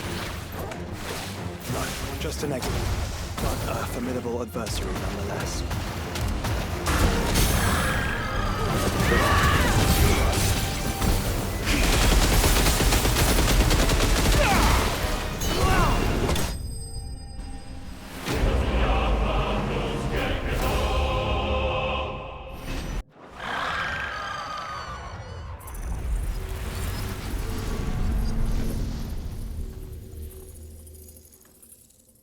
Is everyone all right? He seems calmer now. You said Walius was frozen in time. But he knew we were here. How? I don't know. He's never reacted to anything or anyone. Until now. The child has been bound for nigh on a century. If he has been conscious from the first, we must remove the seal at once. It's not that simple. I wish it were, but... there's more to this tale. It would be better if I explained back at the village. I see. Then let's return before it gets dark.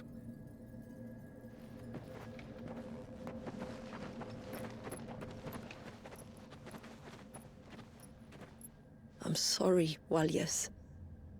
I will make this right.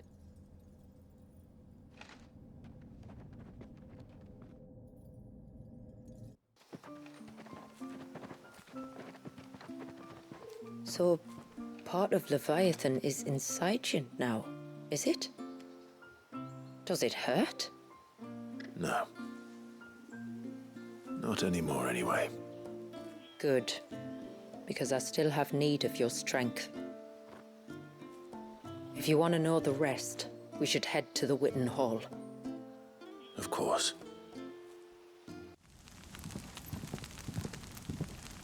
To understand the spell which binds Walius, you must first know who we are, and what drove my forebears to commit such an atrocity.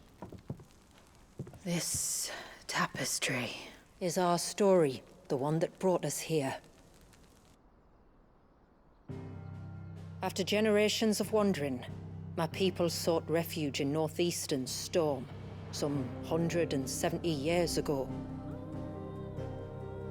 But in exchange for our safety, the Gregorian Church demanded we renounce our faith and branded us heretics when we could not. To be exterminated, as a lesson to others. And so was it chronicled in the imperial histories. For anything less would have made the church seem weak, yet a handful survived. The few who did fled north and west, and in doing so discovered two things that would forever shape our fates. The first was an old legend revealing how to make your very own mother crystal. I've heard that one before. Yes, yet it gave them new hope, however false. Our ancestors convinced themselves that they could recreate the divine if they could only find a strong enough heart. A living being capable of channeling torrents of ether. And the heavens provided. A dominant Walius. They'd stumbled across a nostrum in an ancient ruin, which they believed could provoke a sudden outpouring of a creature's ether. They meant to enrage his icon. Leviathan would have destroyed everything, had our people not made their second important discovery. A means to stop time itself. Where did they find that? The Northerners had no such magics, or they would have used them. When our ancestors first arrived, the land was uninhabited, save for an old witch who lived on the highest peak. Her body had been consumed by the curse, a cruel payment for her long years of service to the Northern Thanes. So desperate were they to prevent the fall of Drake's Eye, they'd forced her to devise a spell to stop time. But Drake's Eye did fall. It did. When she finally perfected the necessary magics, it was already too late. As punishment for her failure, the Thanes exiled her to this forsaken place to live out the few days she had left. Knowing her suffering, our ancestors cared for her as best they could, and in return, she gifted them her spell. That even though she should die, her legacy might live on.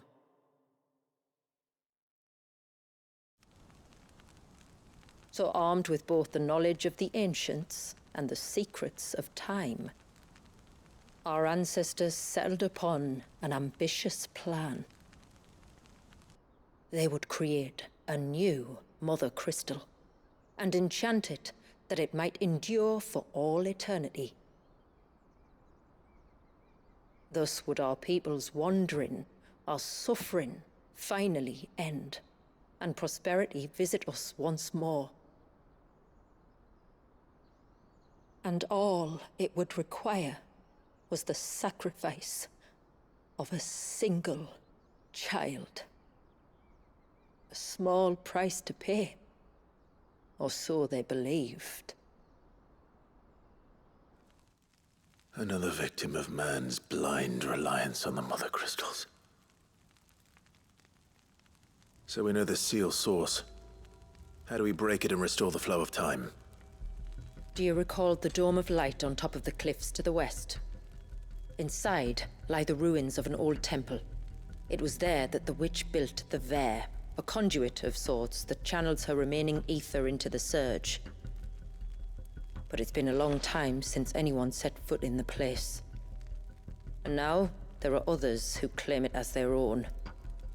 Then we shall go prepared for a fight. That said, it may be best if one of us stays behind. You think the village could be in danger? We saw the ether flow from Wallius in all directions, but only encountered a single familiar. There will be more. And should even one make its way here, I doubt the walls could hold it back for long. Then I shall stay.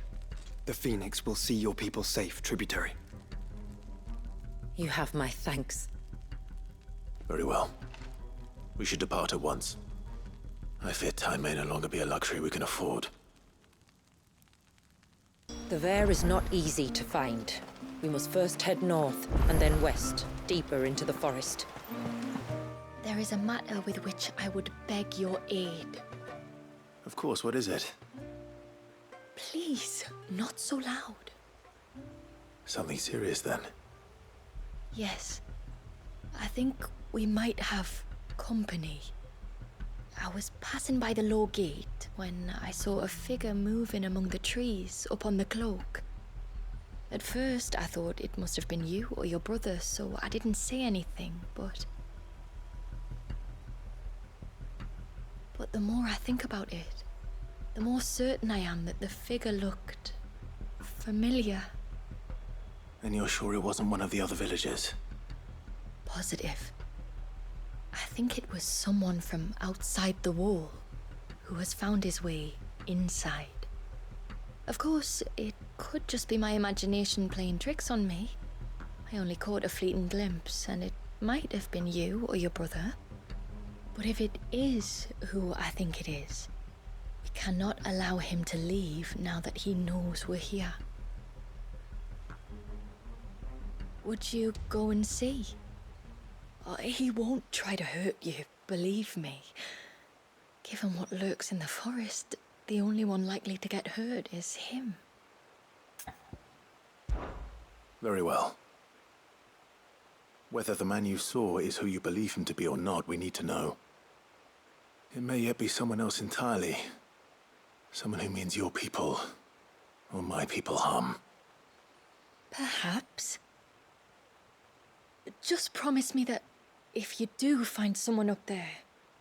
Don't worry. I won't draw my sword unless I need to. Thank you. Yamila, this man you saw, might he be the customer you told me of? I fear so. The customer? I'll explain later. Come on.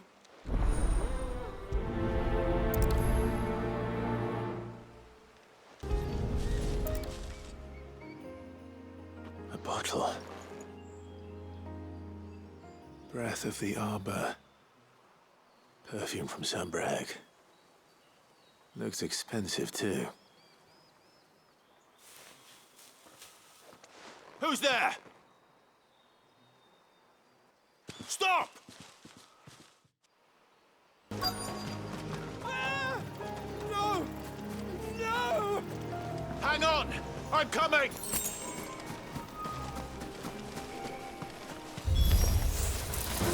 Don't eat me! I'll give you gut rot, I swear! Stand back. I'll handle this.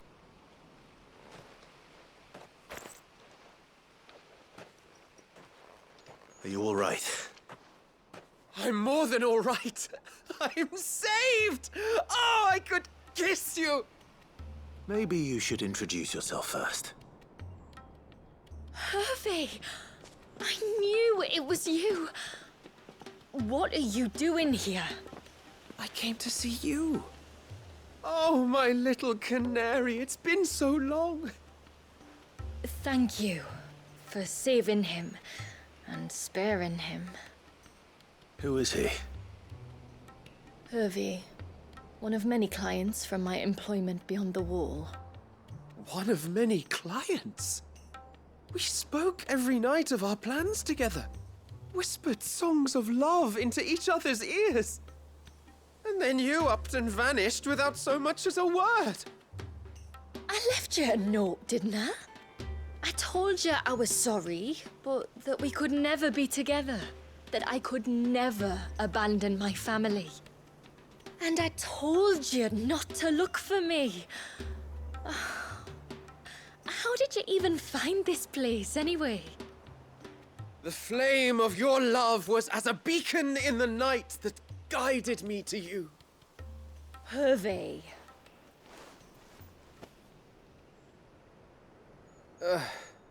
I was walking by the coast near Northreach when I saw a lady who looked like you. Eyes like the ocean. Hair like the driven snow.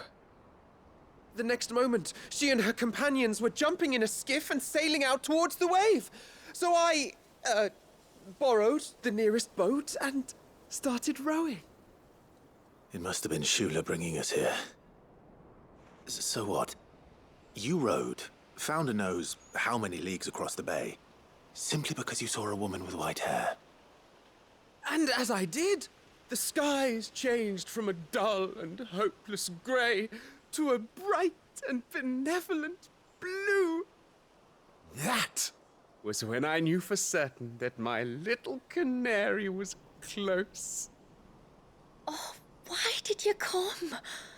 You should have forgotten me, as I tried to forget you. I cannot leave my people, Hervé. And now that you know about this place, neither can you. We must return to Haven and accept my family's judgment. I'm to meet your family. Oh, my little canary.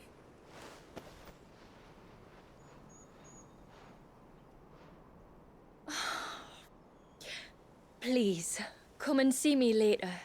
You did as I asked, and you must be rewarded for it. But first, follow me, Hervé. To the end of the world and beyond.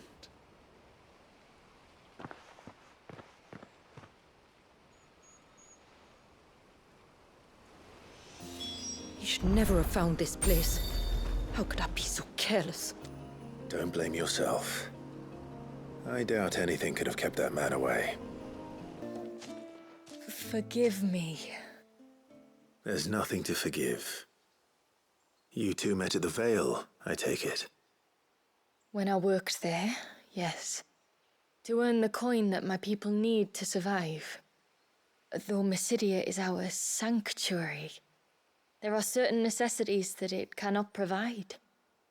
And for that reason, some of us seek employment beyond the wall. Yet few are the opportunities for followers of a strange faith in a strange land. And so you supported your family as best you could?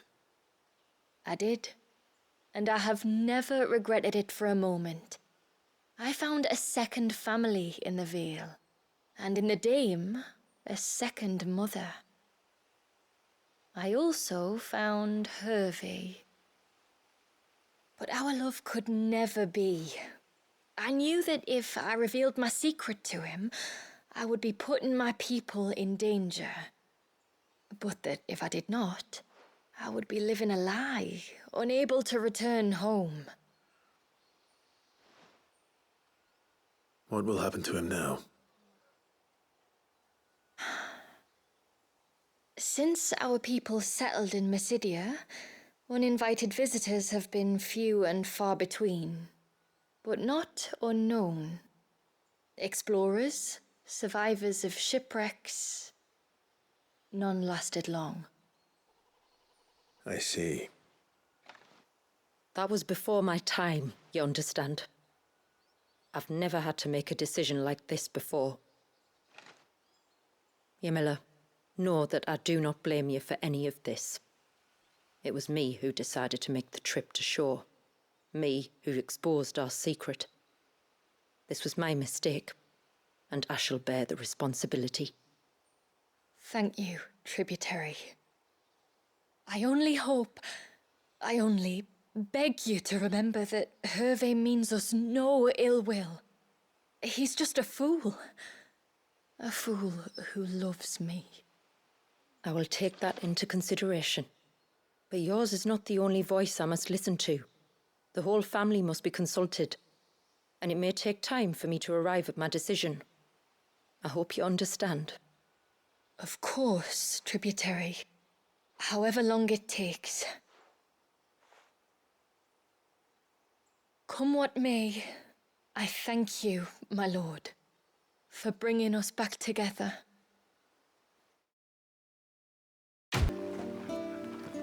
Ty, take me, what am I gonna do? You've got to help me. Shula said you were a force to be reckoned with. Are you? Why do you ask? Hey? Oh, sorry. I should explain. My name's Kitav. I'm worried about a friend of mine. He went into the forest and he hasn't come back. Would you help me find him? I can try. Tell me what I need to know. Of course. You know about the glamour our ancestors cast to keep this place hidden, right? Shula told us about it, yes. Right. So you know the cairns we use to maintain the spell? Well, it's me and my friend's job to maintain them. If it weren't for the likes of us, it would have faded years ago. So your friend went into the forest to visit one of these cairns? Aye, that's right. He said he was going down to Father's Fell. There are two cairns out that way, one by the banks of the Swift Run, and another near the Winged Wains, the, ships in the forest. All right. How will I know this friend of yours? His name's Nassef. He's about my height, but clean-shaven. If you could track him down and see that he's come to no harm, I'd be much obliged. I'll search the village, just in case anyone's seen him, and meet you back here. Very well.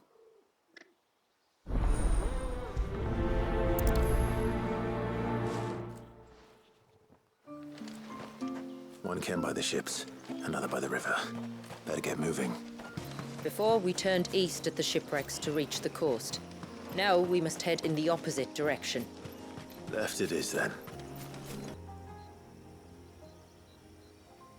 Well, here's the cairn.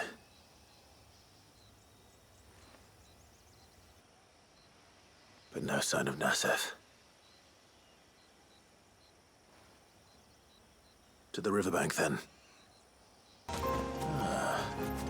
Who have we here? I'm looking for a man named Nassef. Aye, I know him. Takes care of the cans. Wait, you didn't think I was him, did you? Sorry, mate, I'm just out to gym myself a few ibexes. What do you want with the lad, anyway? His friend, Katav, asked me to look for him. Apparently he ventured out to work on one of these cairns and didn't return. Well, that is a worry. You're a hunter, yes? You must know the woods as well as anyone. Can you think where he might have gone? There's a bridge further down the path. Blasted thing got washed away a few moons back. Our carpenter only recently had time to rebuild it. But if I remember rightly, there is another cairn on the far side. Maybe he decided to visit that one while he was here. Maybe. It's worth a look, certainly. Thank you. Don't mention it. I'll keep an eye out too. Perhaps he just got delayed or something. Let's hope so.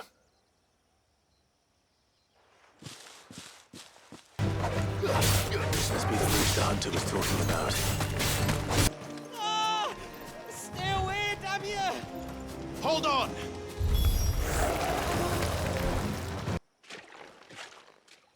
Oh, thank you.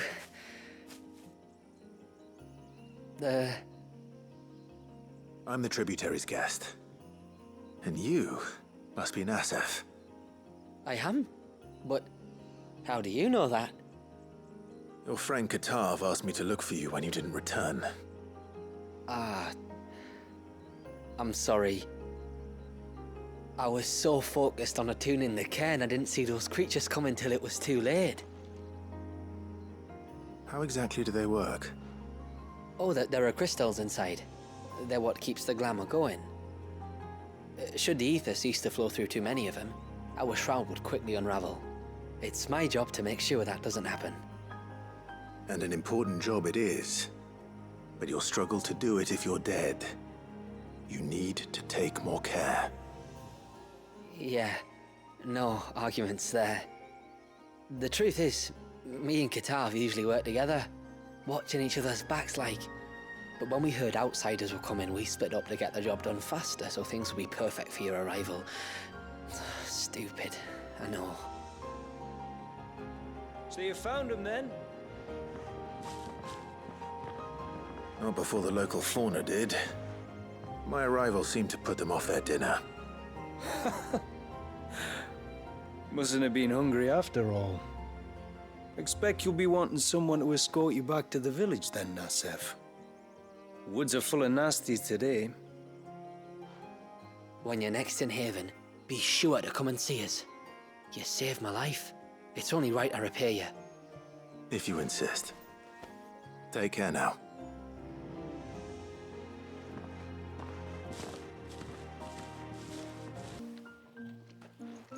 Thank you. Nassef told me everything. If you hadn't got there when you did... Oh, it doesn't bear thinking about. All that matters is that you're safe. Far be it from me to tell you how to do your jobs, but don't go alone again. Or if we have to, maybe we should think about casting the glamour on ourselves to keep the wildlife from spotting us. It'd take its toll, of course, but it'd beat letting the cairns fall and having to weave the entire spell from scratch. Imagine if we had to do that. I'd rather not. Would only succeed in adding 2 new piles of stone to the collection. Your bearers? That we are, thank the tides. The others can't attune to the crystals in the cairns the same way we can. I reckon this place would be doomed without us. So, you do this work for the good of your people? Not because... We're forced to. No. From what I've heard of the way things work on the outside, we were truly blessed that our rain fell here in Mysidia. Our people are few enough as it is. If we started turning on each other, kin against kin, over nothing but a stupid accident of birth, our days would be numbered. They would. Anyway, all's well that ends well, eh? Thanks to you, both of us lived to keep this place hidden another day.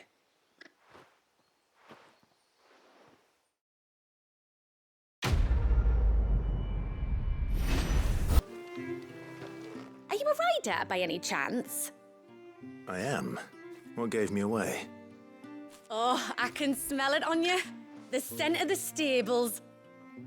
And not just any stables. Something tells me you've never been one to ride half-starved birds with chine-gall and wet beak. If I had a guess, I'd say your bird eats only the finest greens and has her feathers groomed twice a day with a curl hairbrush. Nothing but the best for my ambrosia. Ambrosia, eh? Pretty name. What's she like? Well, she's tall and strong. And her feathers are as white as snow. You're joking. You've got a white chocobo. I have, yes. I suppose they are rather rare. This I've got to see. Can you bring her here?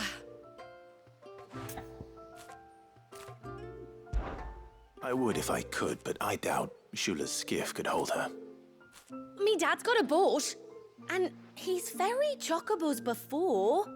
You could get him to bring her. It'd be perfect timing and all. He's preparing for a trip beyond the wall as we speak. I'm sure he'd help you if you asked. He would. Well, I don't suppose it would hurt to have Ambrosia around. All right then. Where could I find your father? He'll be in the storehouse on the other side of the brook. Tell him Manda sent you. You one of the outsiders, then? I am. Shula invited me. Are you Manda's father? I am. Got you running errands for her already, has she? She's asked to see my chocobo, but I'd need your help and your boat to bring her here. Or you could just say no. Honestly, that girl and her birds, she'll be growing feathers soon enough. Well, truth be told, I didn't take the idea seriously at first. But thinking about it, it would make it easier to get around if I had Ambrosia here. Can you help? Well, if you're sure that's what you want. The tributary says we're to treat you lot as we would each other. So, if you need me to ferry your bird over, then that's what I'll do. Still, they don't take the water easily. I'll need you to bring us a mimic gourd or two to keep her calm on the journey over. And where would I find one of those? Oh, don't ask me. It's been years since I last brought a chocobo across the bay, and I'm told the world's changed a fair bit since then. Where do you usually get your stable supplies from? Well, the man who made Ambrosia's tack lived in Martha's Rest, and if I remember correctly, he traded in chocobo feed too. So I suppose I'll go and ask him. I'll be sailing over to Northreach soon to pick up some supplies.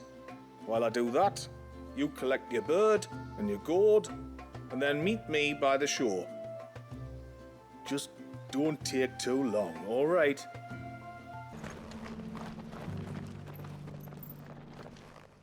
I remember you. You're the one who saved Whiteheart. How's the old girl doing? She's very well. Thank you. Oh, don't thank me. You're the one who saved her. Anyway, what brings you to the rest today? I was hoping to purchase a mimit gourd. And I thought you might be able to tell me where I could find one. Oh, reckon I could do better than that. Just so happens, I've got a whole carload of the blasted things. Not a buyer in sight. Really? Aye, you'd be doing me a favor taking a few off my hands before they turn to mush. But just be on the lookout for wild birds, eh? Don't want them chasing after you like they did me. I will. And thank you. Oh, you're very welcome. Any friend of Whiteheart is a friend of mine. And in times like these, friends have got to stick together. We certainly do. Ah, there you are.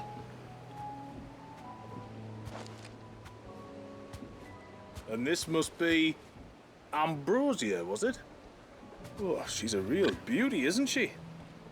I have the mimic or two. Here.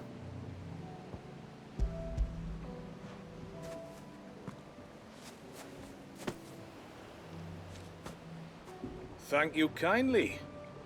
Soon as she's gobbled this up, we'll set sail.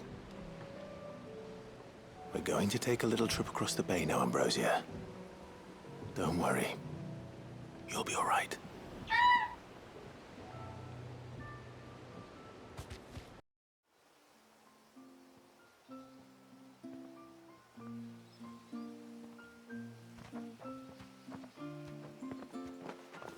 Well, we made it. You did and all? She is as white as snow. You're beautiful, aren't you, girl? Brave, too. She was calm as you like on the journey over. The mimic gourd will have played its part, of course, but passing through the walls enough to spook most birds even then. Not this one, though. Ambrosia's been through a lot. I doubt there's much that could unnerve her now. Not with a beloved master by her side. No.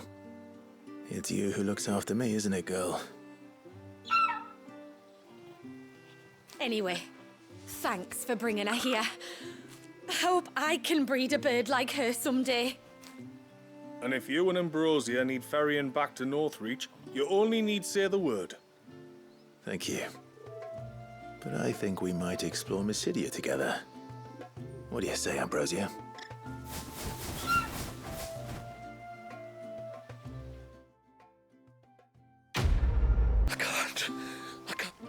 Just try to breathe.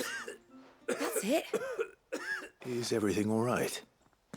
Ah, you're the outsider. I'm Fanit, healer by trade. And this is Talor, one of my patients. He took ill not long after you arrived. Nothing too serious, I hope. I hope so too, but... But? This affliction, it's like nothing I've ever seen before. He complains of feeling chilled to the bone, but there's no fever to go with it. And my most powerful antalgic hasn't done a thing to ease the pain in his chest. I'm starting to wonder if his condition might require a different kind of treatment altogether. Shula said that you were here to help us. You couldn't help me, could you? I'd be happy to. If I can. You can, don't worry. All I need you to do is speak to Talor's son, Pavat, over at the forge, and ask if he knows what his father was up to before he came down sick. Something must have caused this, and I want to find out what. The trouble is, Talor's too weak to speak, and I can't leave his side for long. So while you talk to Pavat, I'll pay his wife word a quick visit, just in case she knows anything. All right. Oh, do you need something? I do, though not from the forge. Fanit asked me to speak with you. She's looking into the cause of your father's illness and wondered if you could shed any light on the matter. I see. Sorry. She shouldn't have dragged you into this. It's no trouble, really. Tell me, did your father do anything out of the ordinary before he fell ill? Not that I know of. But then I hardly see him. He's always out and about, like. Well, at least he was. Suppose he might have been a bit more fidgety than usual, but apart from that... When you say out and about, where does he usually go? Just round the village. Wanders over to Blazia's place most days. He's a fisher who lives on the other side of the fount. They're old friends. Maybe he knows something I don't. Maybe. I'll go and speak with him. Greetings, stranger. What can I do for you? Your name is Blazir, is it not? Pavad tells me you're a friend of his father's, and that the two of you may have spent some time together prior to his illness. His illness? Talor's never been ill a day in his life. I don't know why he'd start now.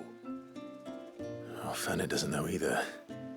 It was she who asked me to look into his recent behavior on the off chance it might explain how his condition arose. Oh, I suppose there was something that struck me as a bit odd. He kept asking about the woods. Did you see anything strange on your way back from the shore? Are you certain? Do you swear? That kind of thing. I didn't, of course. But he wouldn't let it go. It was like he was expecting something to happen. It was just a matter of when. Not that I know what. But he never told me anyway. Well, that certainly does sound unusual. And it might just be what Fanet is looking for. Thank you. Don't mention it. Oh, and when you say Talor, wish him the best from me, yeah? Let's see what the healer makes of this.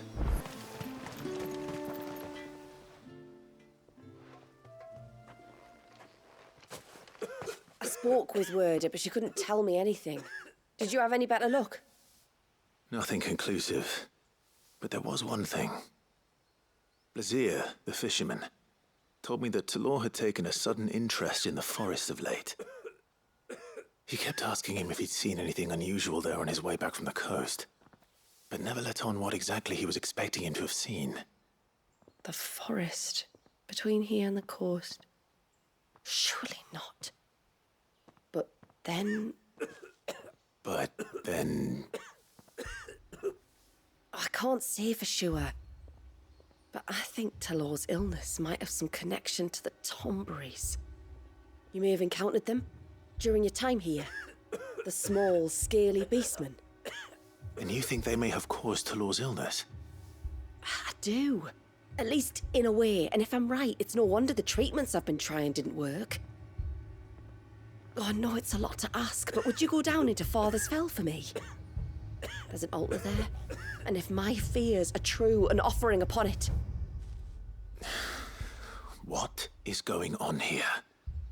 Please. I'll explain everything when you return, but time flows fast. I beg you, make haste for Father's Fell and take the offering from the altar. Talor's life may depend on it. Very well. If there's one thing I know about beastmen, is that they love to hide in the dark.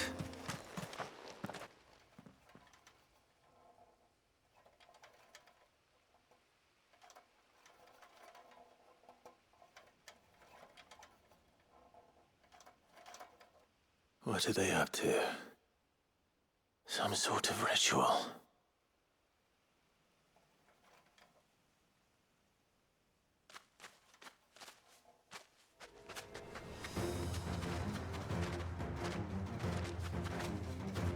Sorry to disturb you.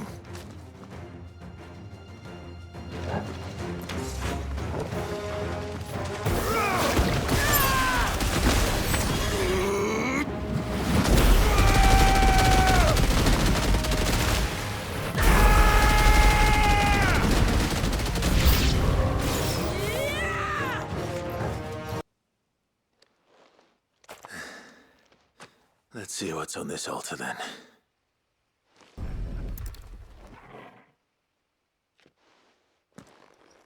A silver chain. I doubt the Tomberries made it. This must be what Fanet was talking about.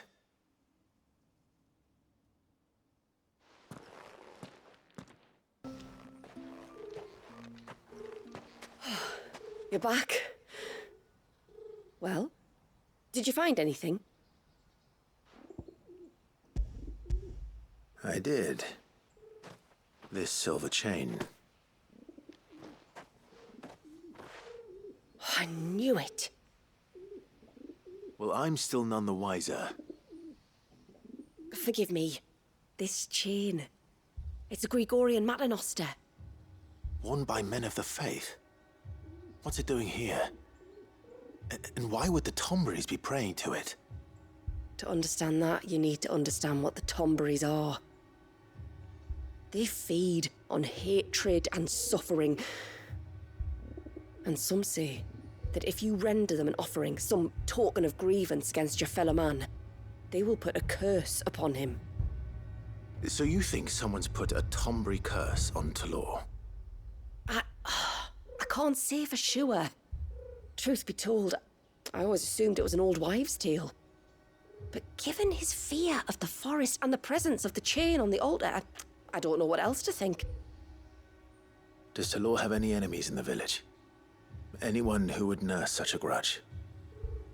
No, I believe the one who left the chain at the altar was Talor himself. I beg your pardon?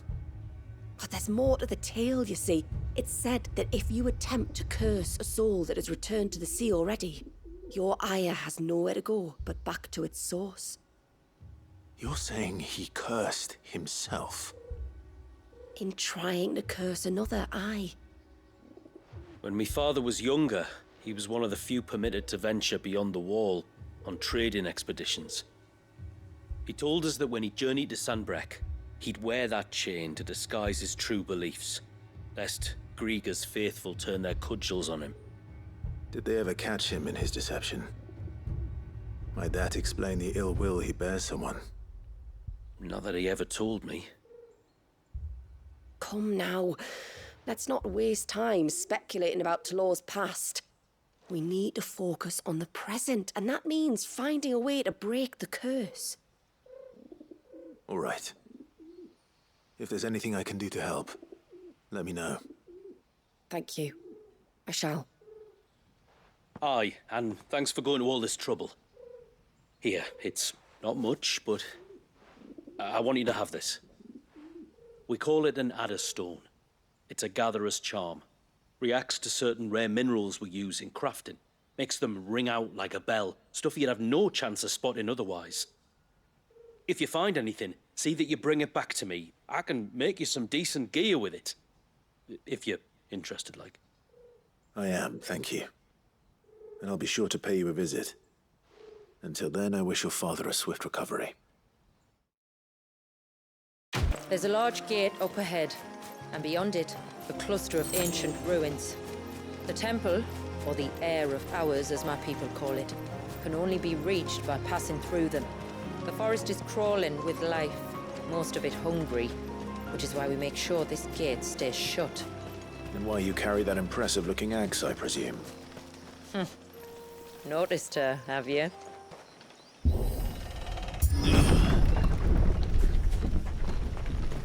The temple is up there. Don't worry. Those cliffs aren't the only way to the top. This is the mineral Pavar was talking about. The one that rings out like a bell. Are these the ruins? Yes. As far as we can tell, they're part of the same complex as the temple itself. To think of all the people who must once have lived here. Is that beast ringing?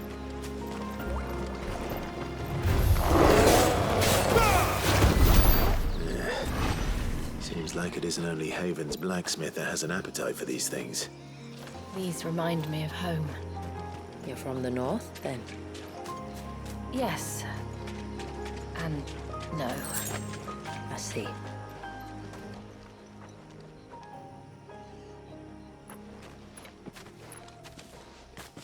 Do you see that cave up ahead? Whoever lived here carved a flight of stairs into the stone within. A way to the top. And whatever it is that awaits us there.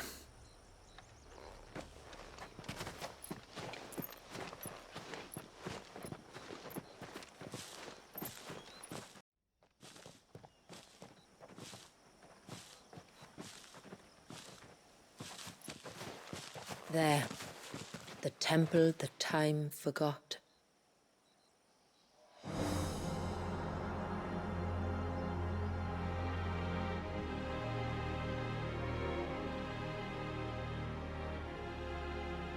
And the Varys inside? Yes. You can see the spell's path from the nave.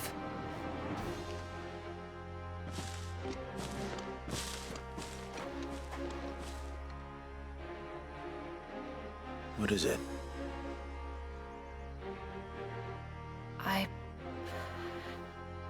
I don't know. It's probably nothing.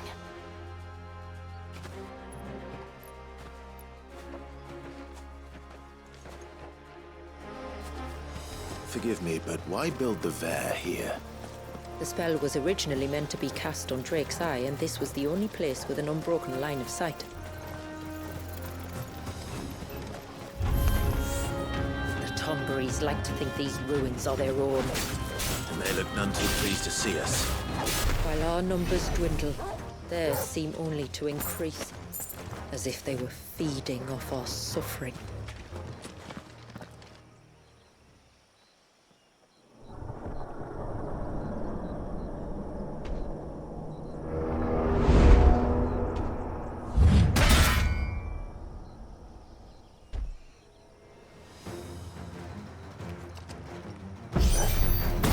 Could this be their leader?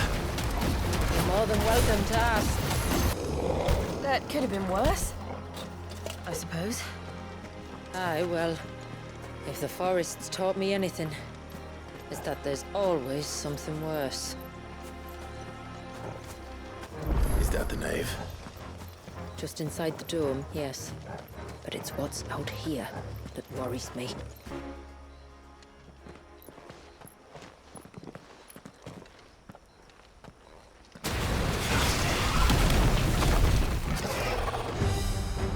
And there I was thinking they'd all migrated south. The weaker ones did. The weaker ones? Did you hear that, Sid?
like the surge.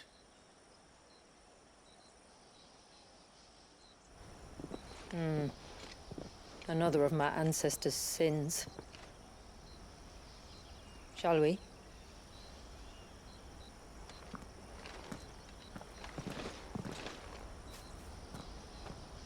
The blue veil shows the extent of the spell's reach. But I can feel its ether from here.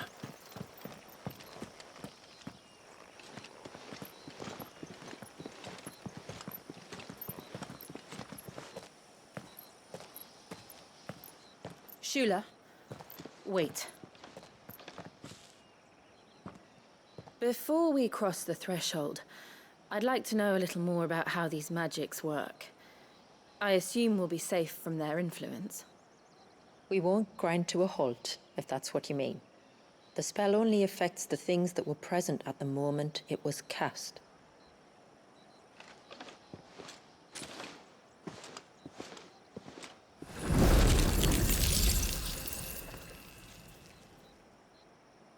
You see?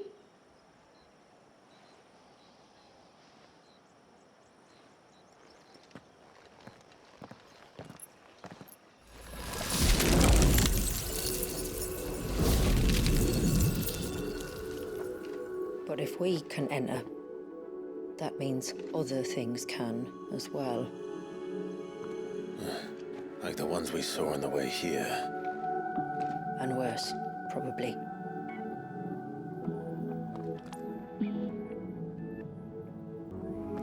Is this Leviathan's doing? Well, it certainly wasn't ours. When he realized my ancestors were attempting to cast a spell from here, he made to destroy the temple. And almost did by the looks of it. Tell me those aren't bombs.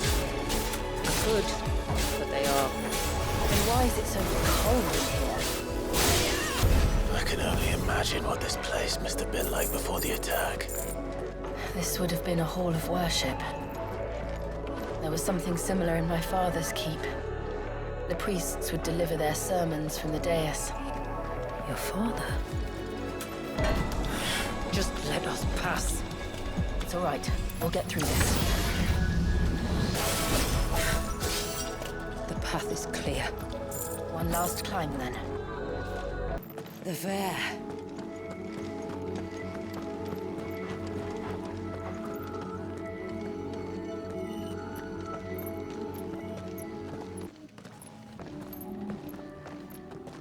By the founder.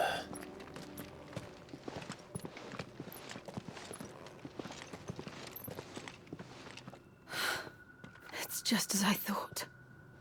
Jill, does this ether not feel somehow? Familiar, yes. I sensed it the moment we arrived, though I wasn't sure until now. You can feel it too, can't you, Clive? She's calling us. You don't mean the witch? I do.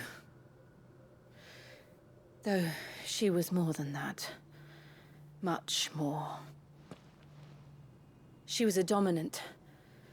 A dominant who once commanded the icon that now resides in both me and Clive. Of course. I don't know why I didn't see it. Who else would have the power to freeze time? None other than Shiva herself. But for her ether to endure after all these years, it's almost as if...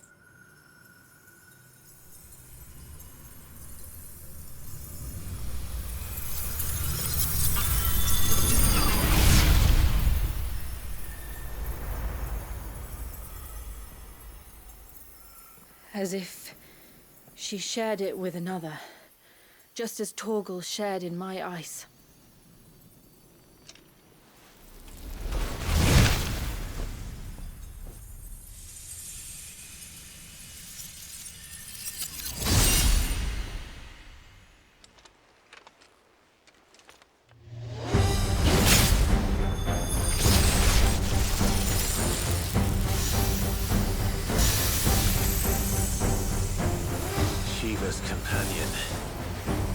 Something tells me she's not as friendly as ours. My ancestors never warned us about this. It wasn't left here for them. I doubt they even knew it existed.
Die than fail its mistress.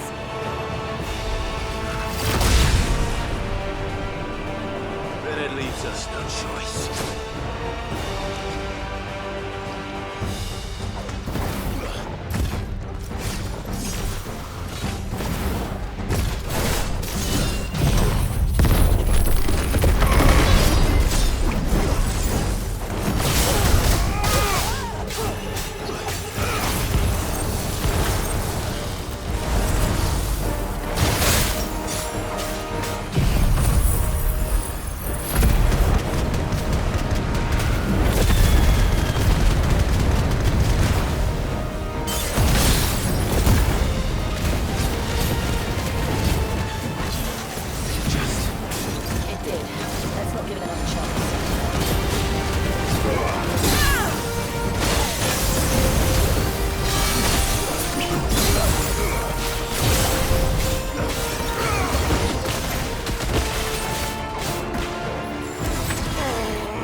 Now let's destroy it. And put an end to this. Wait. The spell must be weakened, not undone. Isn't that what we came here for? Did you ever stop to wonder what might happen to the tidal surge if I unraveled the whole spell at once? I didn't think so. This is going to require a bit more finesse. From wind and light, water and earth, let the silent palm of mine ice.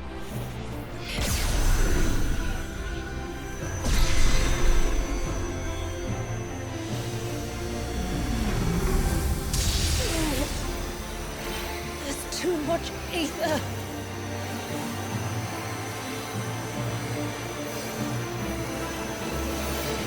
Here. Let me help.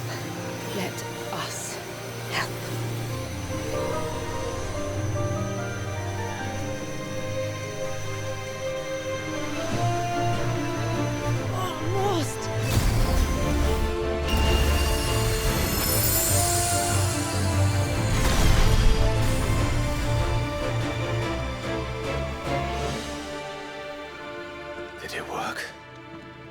I think so.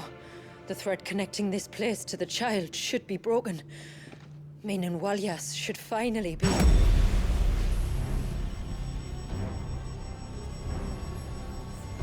free once more. Leviathan, our most profaned fragment, its divinity defiled by the hand of man, its spirit shackled by his hubris, till Mythos came, bringing release. Now, let the sins of man be redeemed by the hand of the servant of God.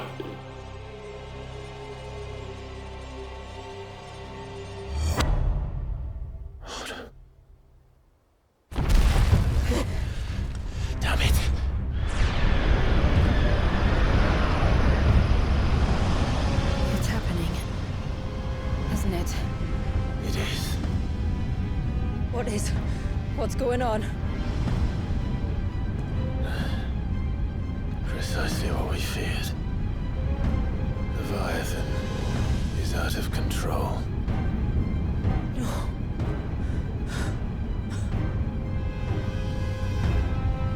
Don't despair. This isn't over yet. You should head back to the village and get everyone to higher ground. As for the rest,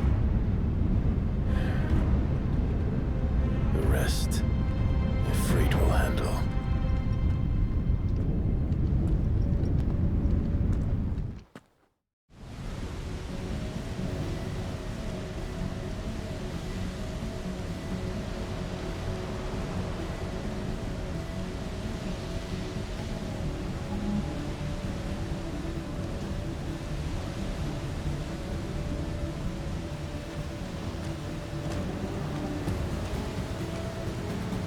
After 80 years of imprisonment, I'd be angry too.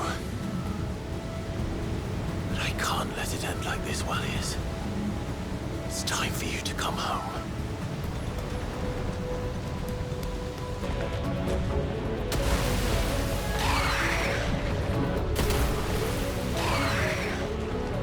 More of your playthings.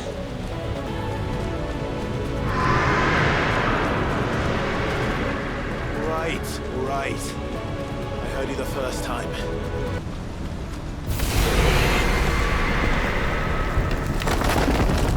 I'm not here to hurt you, Walyas!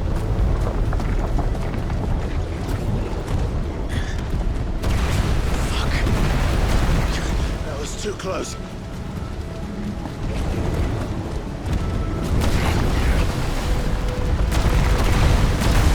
Enough!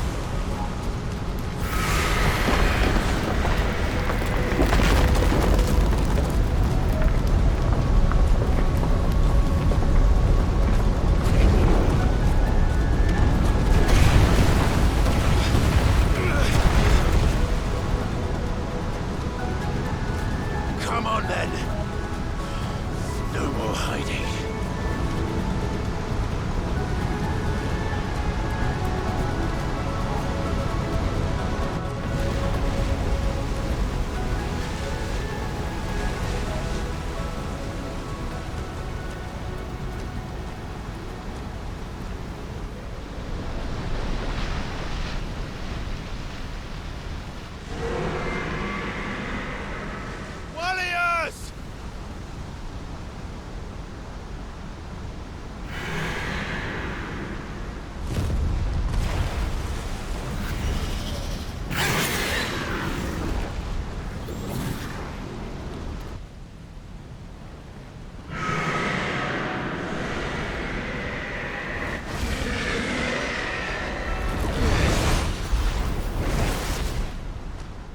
This isn't what I wanted!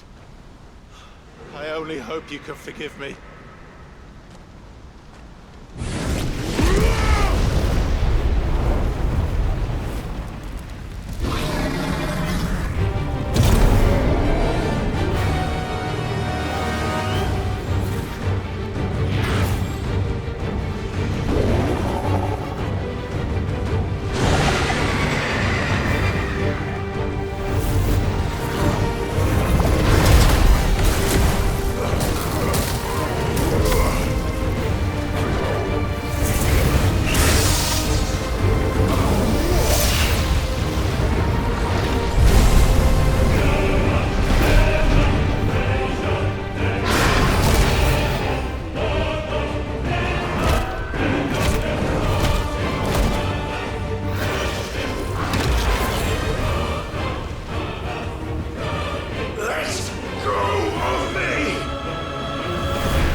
to play.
What a tantrum.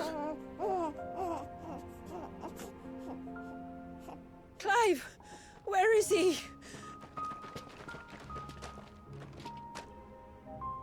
Well, yes.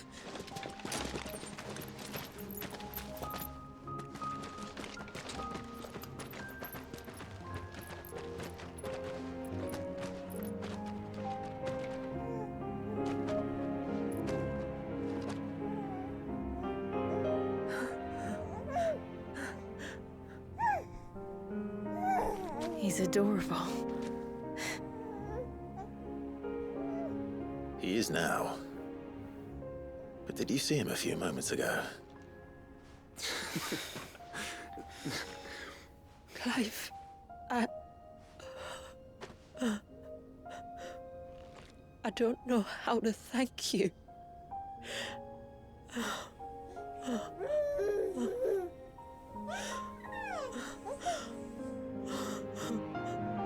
It's all right. We should find him a dry blanket, though. Wouldn't want the little monster catching a cold.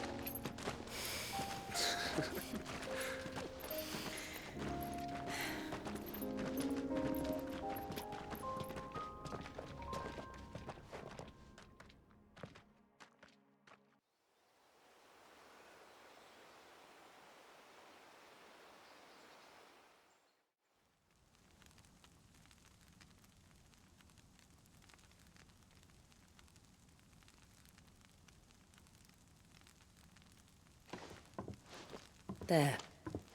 He's finally asleep. The poor thing had a long day. That makes two of us. So, what happens now?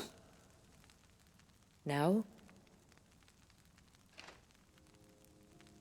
Now, we make things right. How? By providing Walyas what he was denied. A place to learn and grow. A family to love and protect him. So that one day, when the wounds in his heart and mind have finally healed, he might decide for himself how he'd like to live the rest of his life. But until then, I'll stay by his side, come what may. Then he's a lucky boy. And not only because he'll have the best warrior this side of the belt to teach him the battle axe. She'll do her best. Shula. The beast that threatened your home is tamed. The empire that threatened your people toppled.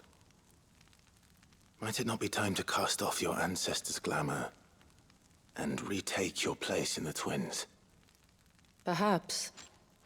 It's not as if we have the crystals to maintain the wall much longer. But are we truly safe? Is the world truly ready to accept us for who we are and what we believe? If I remember rightly, you and yours still choose to remain hidden, do you not? We do. Well, your people will always be welcome in Haven, regardless. As will yours in the hideaway. We're allies now. If there's anything you need from us, supplies, food, equipment, do not hesitate to ask. It's kind of you to offer. But we'll manage, just as we always have. Besides, I suspect you'll be needing everything at your disposal if you're going to save the world.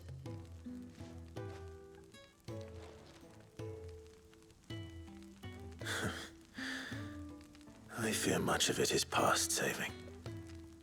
The best we can do is strive to turn what's left into a world where we can all live as equals. A noble endeavor. And there'll be a place in this world for us, will there? For Walyas.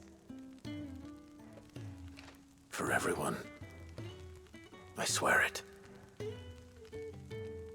Then we shall be waiting. Until the tides bear you back to shore.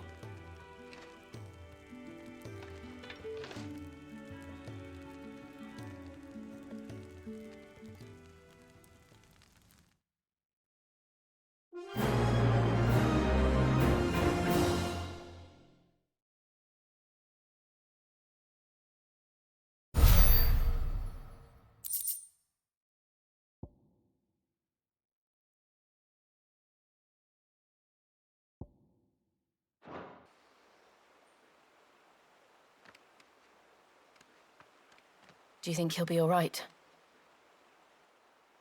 Well, yes. Only time will tell. But I can certainly think of worse places to spend one's childhood. The Moats of Water are a fine people, and they will take good care of him.